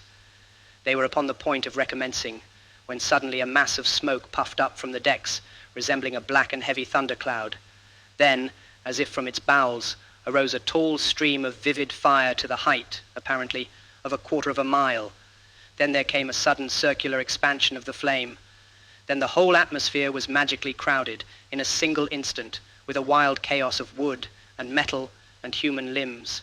And lastly came the concussion in its fullest fury, which hurled us impetuously from our feet, while the hills echoed and re-echoed the tumult, and a dense shower of the minutest fragments of the ruins tumbled headlong in every direction around us. The havoc among the savages far exceeded our utmost expectation, and they had now, indeed, reaped the full and perfect fruits of their treachery. Perhaps 1,000 perished by the explosion, while at least an equal number were desperately mangled.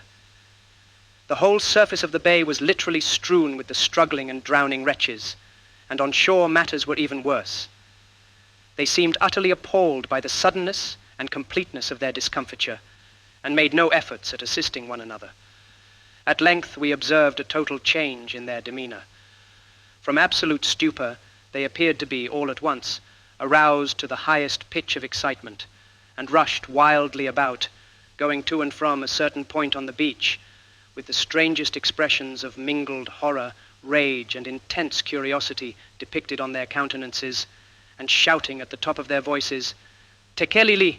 Tekelili!" Presently, we saw a large body go off into the hills, whence they returned in a short time, carrying stakes of wood. These they brought to the station, where the crowd was the thickest, which now separated so as to afford us a view of the object of all this excitement. We perceived something white lying upon the ground, but could not immediately make out what it was. At length we saw that it was the carcass of the strange animal with the scarlet teeth and claws, which the schooner had picked up at sea on the 18th of January. Captain Guy had had the body preserved for the purpose of stuffing the skin and taking it to England. I remember he had given some directions about it just before our making the island, and it had been brought into the cabin and stowed away in one of the lockers. It had now been thrown on shore by the explosion, but why it had occasioned so much concern among the savages was more than we could comprehend. Although they crowded around the carcass at a little distance, none of them seemed willing to approach it closely. By and by the men with the stakes drove them in a circle around it, and no sooner was this arrangement completed than the whole of the vast assemblage rushed into the interior of the island with loud screams of "Tekelili! Tekelili!" Chapter 23. During the 6 or 7 days immediately following, we remained in our hiding place upon the hill, going out only occasionally, and then with the greatest precaution for water and filberts. We had made a kind of penthouse on the platform, furnishing it with a bed of dry leaves, and placing in it 3 large flat stones, which served us for both fireplace and table. We kindled a fire without difficulty by rubbing 2 pieces of dry wood together, the one soft, the other hard. The bird we had taken in such good season proved excellent eating, although somewhat tough. It was not an oceanic fowl, but a species of bittern, with jet black and grisly plumage, and diminutive wings in proportion to its bulk. We afterwards saw 3 of the same kind in the vicinity of the ravine, apparently seeking for the one we had captured, but, as they never alighted, we had no opportunity of catching them. As long as this fowl lasted, we suffered nothing from our situation, but it was now entirely consumed, and it became absolutely necessary that we should look out for provision. The filberts would not satisfy the cravings of hunger, afflicting us too with severe gripings of the bowels, and, if freely indulged in, with violent headache. We had seen several large tortoises near the seashore to the eastward of the hill, and perceived they might be easily taken, if we could get at them without the observation of the natives. It was resolved, therefore, to make an attempt at descending. We commenced by going down the southern declivity, which seemed to offer the fewest difficulties, but had not proceeded 100 yards before, as we had anticipated from appearances on the hilltop, our progress was entirely arrested by a branch of the gorge in which our companions had perished. We now passed along the edge of this for about 1/4 of a mile, when we were again stopped by a precipice of immense depth, and not being able to make our way along the brink of it, we were forced to retrace our steps by the main ravine. We now pushed over to the eastward, but with precisely similar fortune. After an hour's scramble, at the risk of breaking our necks, we discovered that we had merely descended into a vast pit of black granite, with fine dust at the bottom, and whence the only egress was by the rugged path in which we had come down. Toiling again up this path, we now tried the northern edge of the hill. Here we were obliged to use the greatest possible caution in our maneuvers, as the least indiscretion would expose us to the full view of the savages in the village. We crawled along, therefore, on our hands and knees, and occasionally were even forced to throw ourselves at full length, dragging our bodies along by means of the shrubbery. In this careful manner, we had proceeded but a little way when we arrived at a chasm far deeper than any we had yet seen, and leading directly into the main gorge. Thus our fears were fully confirmed, and we found ourselves cut off entirely from access to the world below. Thoroughly exhausted by our exertions, we made the best of our way back to the platform, and throwing ourselves upon the bed of leaves, slept sweetly and soundly for some hours. For several days after this fruitless search, we were occupied in exploring every part of the summit of the hill, in order to inform ourselves of its actual resources. We found that it would afford us no food, with the exception of the unwholesome filberts and a rank species of scurvy grass, which grew in a little patch of not more than 4 rods square, and would be soon exhausted. On the 15th of February, as near as I can remember, there was not a blade of this left, and the nuts were growing scarce. Our situation, therefore, could hardly be more lamentable. On the 16th, we again went round the walls of our prison, in hope of finding some avenue of escape, but to no purpose. We also descended the chasm, in which we had been overwhelmed, with the faint expectation of discovering, through this channel, some opening to the main ravine. Here, too, we were disappointed, although we found and brought up with us a musket. On the 17th, we set out with the determination of examining more thoroughly the chasm of black granite into which we had made our way in the first search. We remembered that one of the fissures in the sides of this pit had been but partially looked into, and we were anxious to explore it, although with no expectation of discovering here any opening. We found no great difficulty in reaching the bottom of the hollow as before, and were now sufficiently calm to survey it with some attention.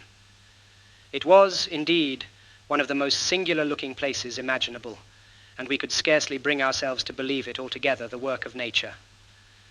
The pit, from its eastern to its western extremity, was about 500 yards in length, when all its windings were threaded, the distance from east to west in a straight line not being more, I should suppose, having no means of accurate examination, than 40 or 50 yards. Upon first descending into the chasm, That is to say, for 100 feet downward from the summit of the hill, the sides of the abyss bore little resemblance to each other, and apparently had at no time been connected, the one surface being of the soapstone, and the other of marl, granulated with some metallic matter. The average breadth or interval between the two cliffs was probably here 60 feet, but there seemed to be no regularity of formation. Passing down, however, beyond the limit spoken of, the interval rapidly contracted, and the sides began to run parallel, although, for some distance farther, they were still dissimilar in their material and form of surface. Upon arriving within 50 feet of the bottom, a perfect regularity commenced. The sides were now entirely uniform in substance, in color, and in lateral direction, the material being a very black and shining granite, and the distance between the two sides, at all points facing each other, exactly 20 yards. The precise formation of the chasm will be best understood by means of a delineation taken upon the spot, for I had luckily with me a pocketbook and pencil, which I preserved with great care through a long series of subsequent adventure, and to which I am indebted for memoranda of many subjects which would otherwise have been crowded from my remembrance. This figure, no figures in text, gives the general outlines of the chasm, without the minor cavities in the sides, of which there were several, each cavity having a corresponding protuberance opposite. The bottom of the gulf was covered to the depth of 3 or 4 inches with a powder almost impalpable, beneath which we found a continuation of the black granite. To the right, at the lower extremity, will be noticed the appearance of a small opening. This is the fissure alluded to above, and to examine which more minutely than before was the object of our second visit. We now pushed into it with vigor, cutting away a quantity of brambles which impeded us, and removing a vast heap of sharp flints, somewhat resembling arrowheads in shape. We were encouraged to persevere, however, by perceiving some little light proceeding from the farther end. We at length squeezed our way for about 30 feet, and found that the aperture was a low and regularly formed arch, having a bottom of the same impalpable powder as that in the main chasm. A strong light now broke upon us, and turning a short bend, we found ourselves in another lofty chamber, similar to the one we had left in every respect but longitudinal form. Its general figure is here given. The total length of this chasm, commencing at the opening A and proceeding round the curve B to the extremity D, is 550 yards. At C, we discovered a small aperture similar to the one through which we had issued from the other chasm, and this was choked up in the same manner with brambles and a quantity of the white arrowhead flints. We forced our way through it, finding it about 40 feet long, and emerged into a third chasm. This, too, was precisely like the first, except in its longitudinal shape, which was thus. We found the entire length of the third chasm 320 yards. At the point, A was an opening about 6 feet wide and extending 15 feet into the rock, where it terminated in a bed of marl, there being no other chasm beyond, as we had expected. We were about leaving this fissure, into which very little light was admitted, when Peters called my attention to a range of singular-looking indentures in the surface of the marl, forming the termination of the cul-de-sac. With a very slight exertion of the imagination, the left or most northern of these indentures might have been taken for the intentional, although rude, representation of a human figure standing erect with outstretched arm. The rest of them bore also some little resemblance to alphabetical characters, and Peters was willing, at all events, to adopt the idle opinion that they were really such. I convinced him of his error, finally, by directing his attention to the floor of the fissure, where, among the powder, we picked up, piece by piece, several large flakes of the marl, which had evidently been broken off by some convulsion from the surface, where the indentures were found, and which had projecting points exactly fitting the indentures, thus proving them to have been the work of nature.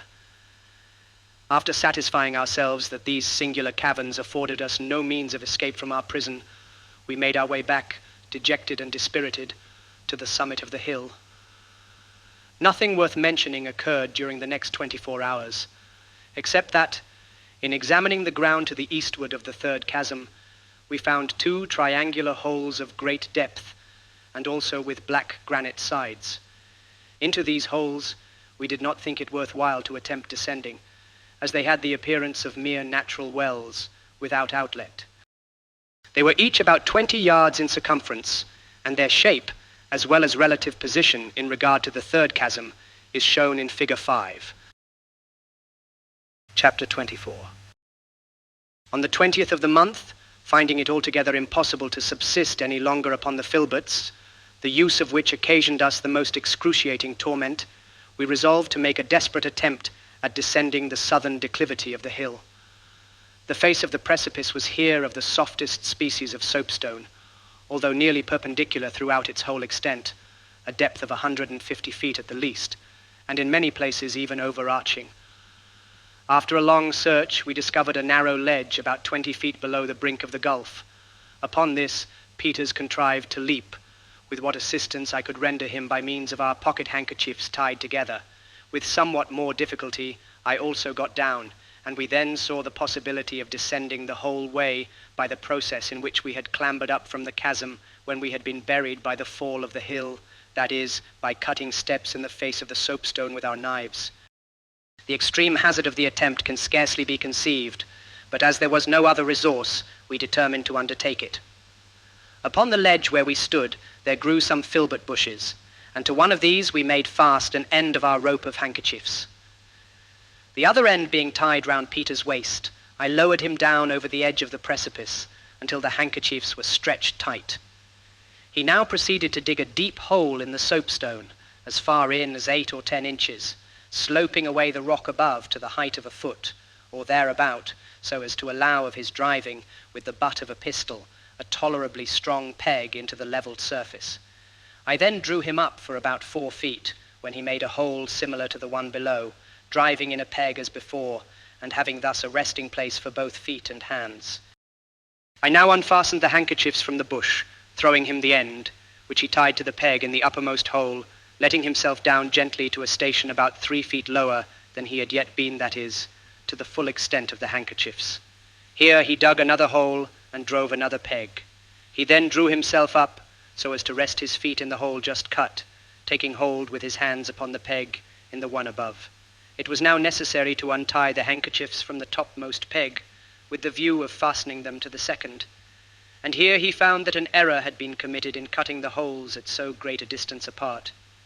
However, after 1 or 2 unsuccessful and dangerous attempts at reaching the knot, having to hold on with his left hand while he labored to undo the fastening with his right, he at length cut the string, leaving 6 inches of it affixed to the peg. Tying the handkerchiefs now to the second peg, he descended to a station below the third, taking care not to go too far down. By these means which I should never have conceived of myself, and for which we were indebted altogether to Peter's ingenuity and resolution, my companion finally succeeded, with the occasional aid of projections in the cliff, in reaching the bottom without accident. It was some time before I could summon sufficient resolution to follow him, but I did at length attempt it. Peters had taken off his shirt before descending, and this, with my own, formed the rope necessary for the adventure. After throwing down the musket found in the chasm, I fastened this rope to the bushes and let myself down rapidly, striving by the vigor of my movements to banish the trepidation which I could overcome in no other manner. This answered sufficiently well for the first 4 or 5 steps, but presently I found my imagination growing terribly excited by thoughts of the vast depths yet to be descended, and the precarious nature of the pegs and soapstone holes, which were my only support. It was in vain I endeavored to banish these reflections, and to keep my eyes steadily bent upon the flat surface of the cliff before me. The more earnestly I struggled not to think, the more intensely vivid became my conceptions, and the more horribly distinct. At length arrived that crisis of fancy, so fearful in all similar cases, the crisis in which we began to anticipate the feelings with which we shall fall to picture to ourselves the sickness and dizziness, and the last struggle, and the half swoon, and the final bitterness of the rushing and headlong descent. And now I found these fancies creating their own realities, and all imagined horrors crowding upon me in fact. I felt my knees strike violently together, while my fingers were gradually but certainly relaxing their grasp. there was a ringing in my ears, and I said, "This is my knell of death." And now I was consumed with the irrepressible desire of looking below. I could not, I would not, confine my glances to the cliff, and with a wild, indefinable emotion, half of horror, half of a relieved oppression, I threw my vision far down into the abyss. For one moment my fingers clutched convulsively upon their hold, while with the movement the faintest possible idea of ultimate escape wandered like a shadow through my mind. In the next, my whole soul was pervaded with a longing to fall, a desire, a yearning, a passion utterly uncontrollable. I let go at once my grasp upon the peg, and turning half round from the precipice, remained tottering for an instant against its naked face. But now there came a spinning of the brain, a shrill-sounding and phantom voice screamed within my ears. A dusky, fiendish, and filmy figure stood immediately beneath me, and sighing, I sunk down with a bursting heart and plunged within its arms. I had swooned, and Peters had caught me as I fell. He had observed my proceedings from his station at the bottom of the cliff, and perceiving my imminent danger, had endeavored to inspire me with courage by every suggestion he could devise. Although my confusion of mind had been so great as to prevent my hearing what he said, or being conscious that he had even spoken to me at all. At length, seeing me totter, he hastened to ascend to my rescue, and arrived just in time for my preservation. Had I fallen with my full weight, the rope of linen would inevitably have snapped, and I should have been precipitated into the abyss. As it was, he contrived to let me down gently, so as to remain suspended without danger until animation returned. This was in about 15 minutes. On recovery, my trepidation had entirely vanished. I felt a new being, and, with some little further aid from my companion, reached the bottom also in safety. We now found ourselves not far from the ravine, which had proved the tomb of our friends, and to the southward of the spot where the hill had fallen. The place was one of singular wildness, and its aspect brought to my mind the descriptions given by travelers of those dreary regions marking the site of degraded Babylon. Not to speak of the ruins of the disrupted cliff, which formed a chaotic barrier in the vista to the northward, the surface of the ground in every other direction was strewn with huge tumuli, apparently the wreck of some gigantic structures of art, although, in detail, no semblance of art could be detected.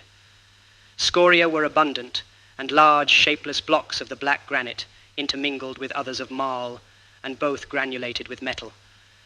Of vegetation, there were no traces whatsoever throughout the whole of the desolate area within sight. Several immense scorpions were seen, and various reptiles not elsewhere to be found in the high latitudes. As food was our most immediate object, we resolved to make our way to the sea-coast, distant not more than half a mile, with a view of catching turtle, several of which we had observed from our place of concealment on the hill. We had proceeded some 100 yards, threading our route cautiously between the huge rocks and tumuli, when, upon turning a corner, 5 savages sprung upon us from a small cavern, felling Peters to the ground with a blow from a club. As he fell, the whole party rushed upon him to secure their victim, leaving me time to recover from my astonishment. I still had the musket, but the barrel had received so much injury in being thrown from the precipice that I cast it aside as useless, preferring to trust my pistols, which had been carefully preserved in order. With these I advanced upon the assailants, firing one after the other in quick succession. 2 savages fell, and one, who was in the act of thrusting a spear into Peters, sprung to his feet without accomplishing his purpose. My companion being thus released, we had no further difficulty. He had his pistols also, but prudently declined using them, confiding in his great personal strength, which far exceeded that of any person I have ever known. Seizing a club from one of the savages who had fallen, he dashed out the brains of the 3 who remained, killing each instantaneously with a single blow of the weapon, and leaving us completely masters of the field. So rapidly bad these events passed that we could scarcely believe in their reality, and were standing over the bodies of the dead in a species of stupid contemplation, when we were brought to recollection by the sound of shouts in the distance. It was clear that the savages had been alarmed by the firing, and that we had little chance of avoiding discovery. To regain the cliff, it would be necessary to proceed in the direction of the shouts, and even should we succeed in arriving at its base, we should never be able to ascend it without being seen. Our situation was one of the greatest peril, and we were hesitating in which path to commence a flight, when one of the savages whom I had shot, and supposed dead, sprang briskly to his feet, and attempted to make his escape. We overtook him, however, before he had advanced many paces, and were about to put him to death, when Peters suggested that we might derive some benefit from forcing him to accompany us in our attempt to escape. We therefore dragged him with us, making him understand that we would shoot him if he offered resistance. In a few minutes, he was perfectly submissive, and ran by our sides as we pushed in among the rocks, making for the seashore. So far, the irregularities of the ground we had been traversing hid the sea, except at intervals, from our sight, and when we first had it fairly in view, it was perhaps 200 yards distant. As we emerged into the open beach, we saw, to our great dismay, an immense crowd of the natives pouring from the village and from all visible quarters of the island, making toward us with gesticulations of extreme fury and howling like wild beasts. We were upon the point of turning upon our steps and trying to secure a retreat among the fastnesses of the rougher ground, when I discovered the bows of 2 canoes projecting from behind a large rock which ran out into the water. Toward these we now ran with all speed, and reaching them, found them unguarded, and without any other freight than 3 of the large Gallipago turtles and the usual supply of paddles for 60 rowers. We instantly took possession of one of them, and forcing our captive on board, pushed out to sea with all the strength we could command. We had not made, however, more than 50 yards from the shore before we became sufficiently calm to perceive the great oversight of which we had been guilty in leaving the other canoe in the power of the savages, who, by this time, were not more than twice as far from the beach as ourselves, and were rapidly advancing to the pursuit. No time was now to be lost. Our hope was, at best, a forlorn one, but we had none other. It was very doubtful whether, with the utmost exertion, we could get back in time to anticipate them in taking possession of the canoe, but yet there was a chance that we could. We might save ourselves if we succeeded, while not to make the attempt was to resign ourselves to inevitable butchery. The canoe was modeled with the bow and stern alike, and in place of turning it around, we merely changed our position in paddling. As soon as the savages perceived this, they redoubled their yells, as well as their speed, and approached with inconceivable rapidity. We pulled, however, with all the energy of desperation, and arrived at the contested point before more than one of the natives had attained it. This man paid dearly for his superior agility, Peters shooting him through the head with a pistol as he approached the shore. The foremost among the rest of his party were probably some 20 or 30 paces distant as we seized upon the canoe. We had first endeavored to pull her into the deep water beyond the reach of the savages, but finding her too firmly aground, and there being no time to spare, Peters, with 1 or 2 heavy strokes from the butt of the musket, succeeded in dashing out a large portion of the bow and of one side. We then pushed off. 2 of the natives by this time had got hold of our boat, obstinately refusing to let go, until we were forced to dispatch them with our knives. We were now clear off, and making great way out to sea. The main body of the savages, upon reaching the broken canoe, set up the most tremendous yell of rage and disappointment conceivable. In truth, from everything I could see of these wretches, they appeared to be the most wicked, hypocritical, vindictive, bloodthirsty, and altogether fiendish race of men upon the face of the globe. It is clear we should have had no mercy had we fallen into their hands. They made a mad attempt at following us in the fractured canoe, but finding it useless, again vented their rage in a series of hideous vociferations and rushed up into the hills. We were thus relieved from immediate danger, but our situation was still sufficiently gloomy. We knew that 4 canoes of the kind we had were at one time in the possession of the savages, and were not aware of the fact, afterward ascertained from our captive, that 2 of these had been blown to pieces in the explosion of the Jane Guy. We calculated, therefore, upon being yet pursued, as soon as our enemies could get round to the bay, distant about 3 miles, where the boats were usually laid up.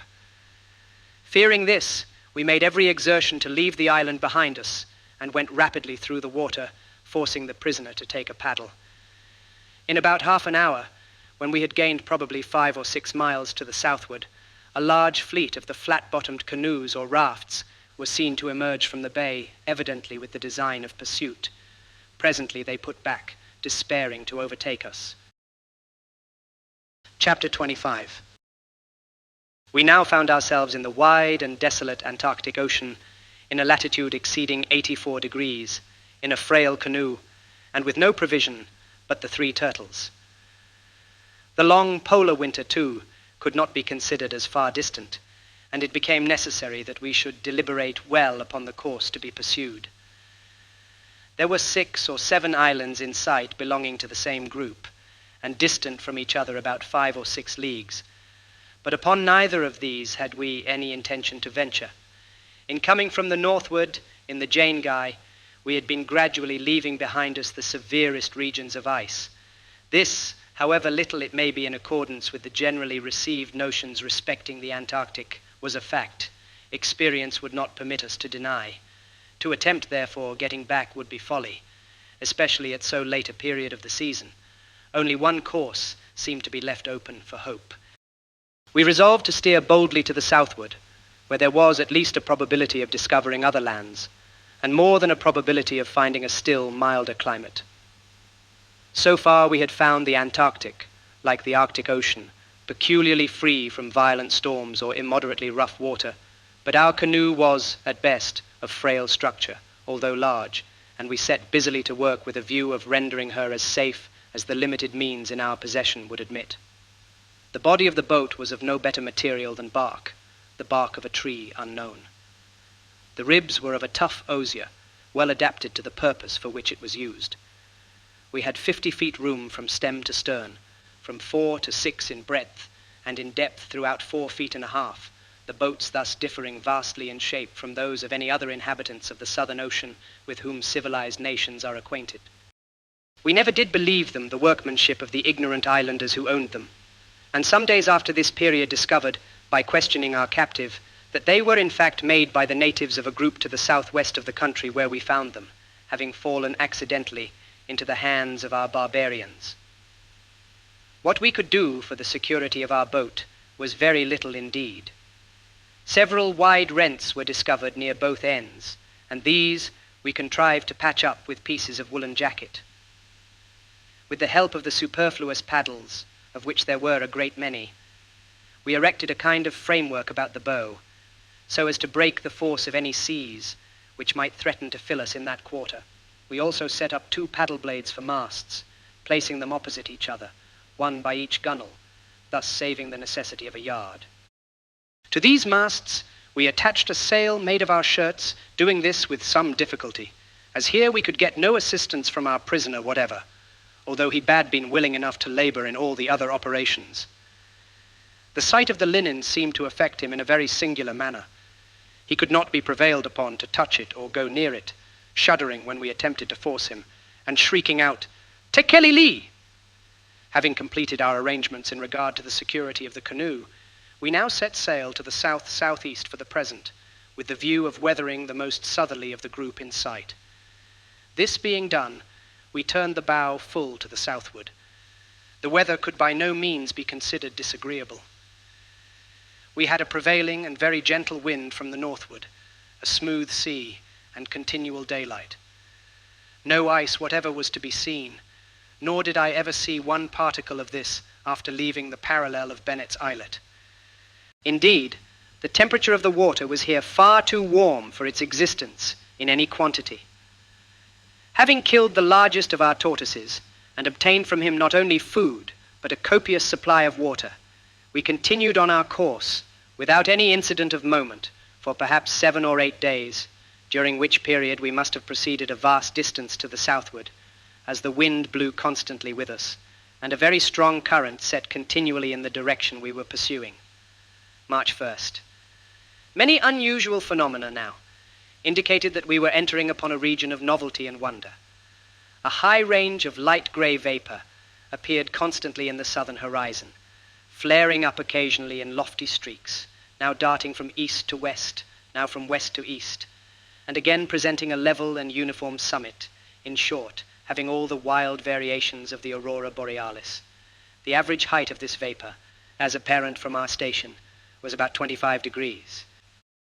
The temperature of the sea seemed to be increasing momentarily, and there was a very perceptible alteration in its color.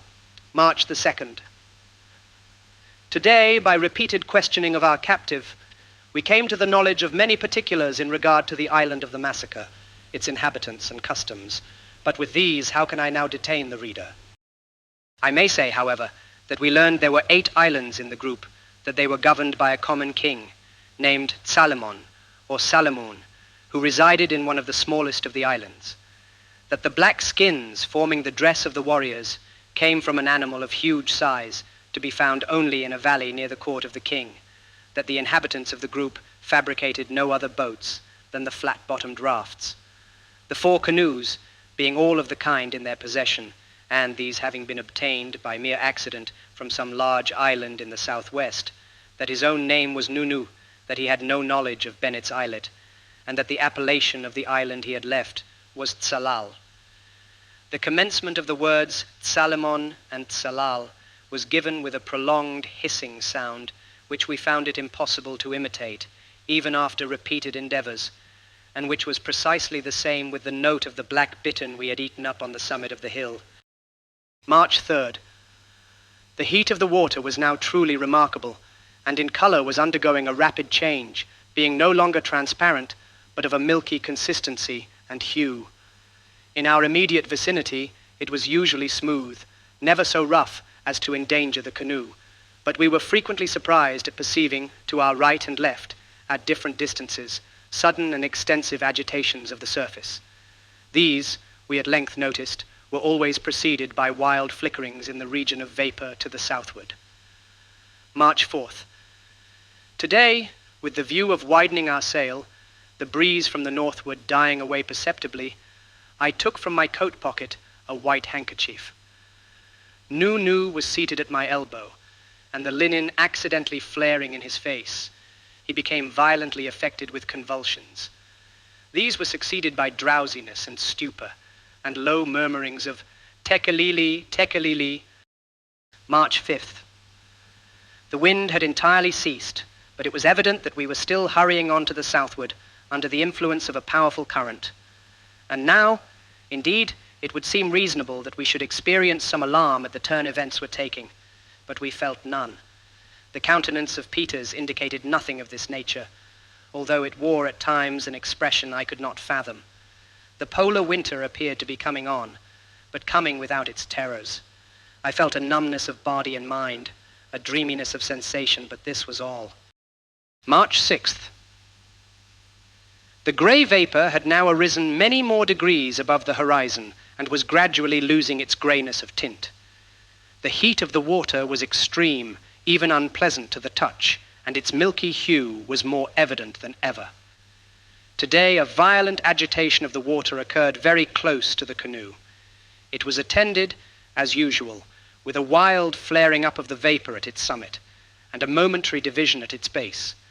A fine white powder, resembling ashes, but certainly not such, fell over the canoe and over a large surface of the water, as the flickering died away among the vapor and the commotion subsided in the sea. Nu now threw himself on his face in the bottom of the boat, and no persuasions could induce him to arise. March 7th. This day we questioned Nu concerning the motives of his countrymen in destroying our companions, but he appeared to be too utterly overcome by terror to afford us any rational reply.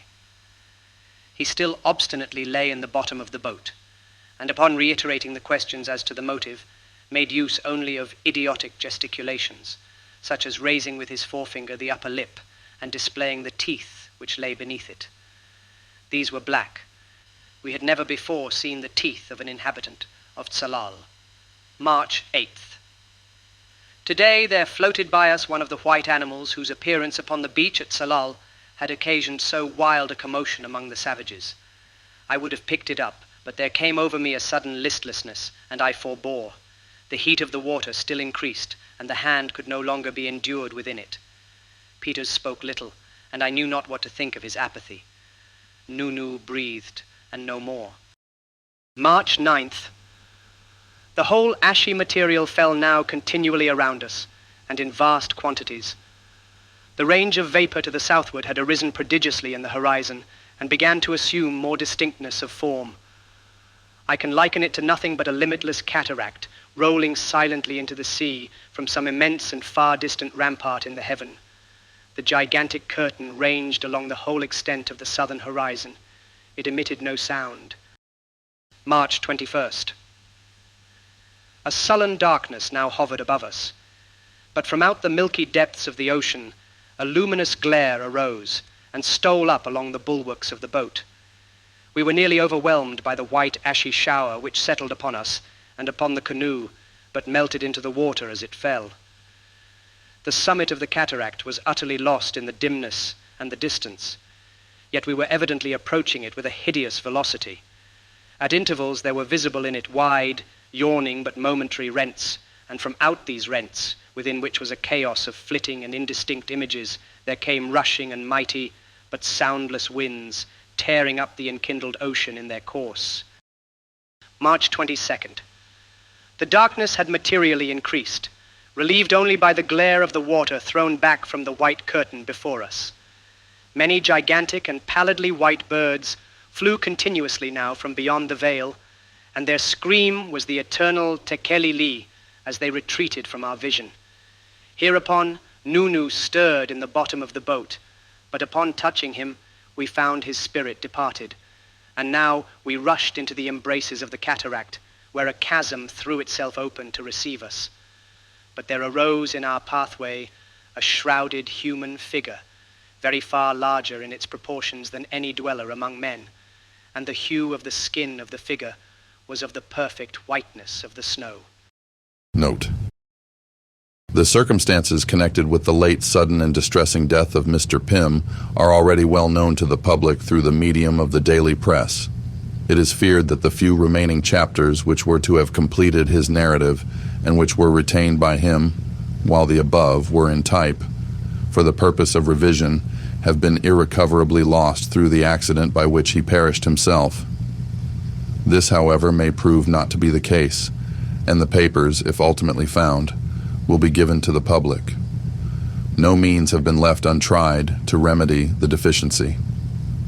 The gentleman whose name is mentioned in the preface, and who, from the statement there made, might be supposed able to fill the vacuum, has declined the task. This for satisfactory reasons connected with the general inaccuracy of the details afforded him, and his disbelief in the entire truth of the latter portions of the narration. Peters, from whom some information might be expected, is still alive, and a resident of Illinois, but cannot be met with at present.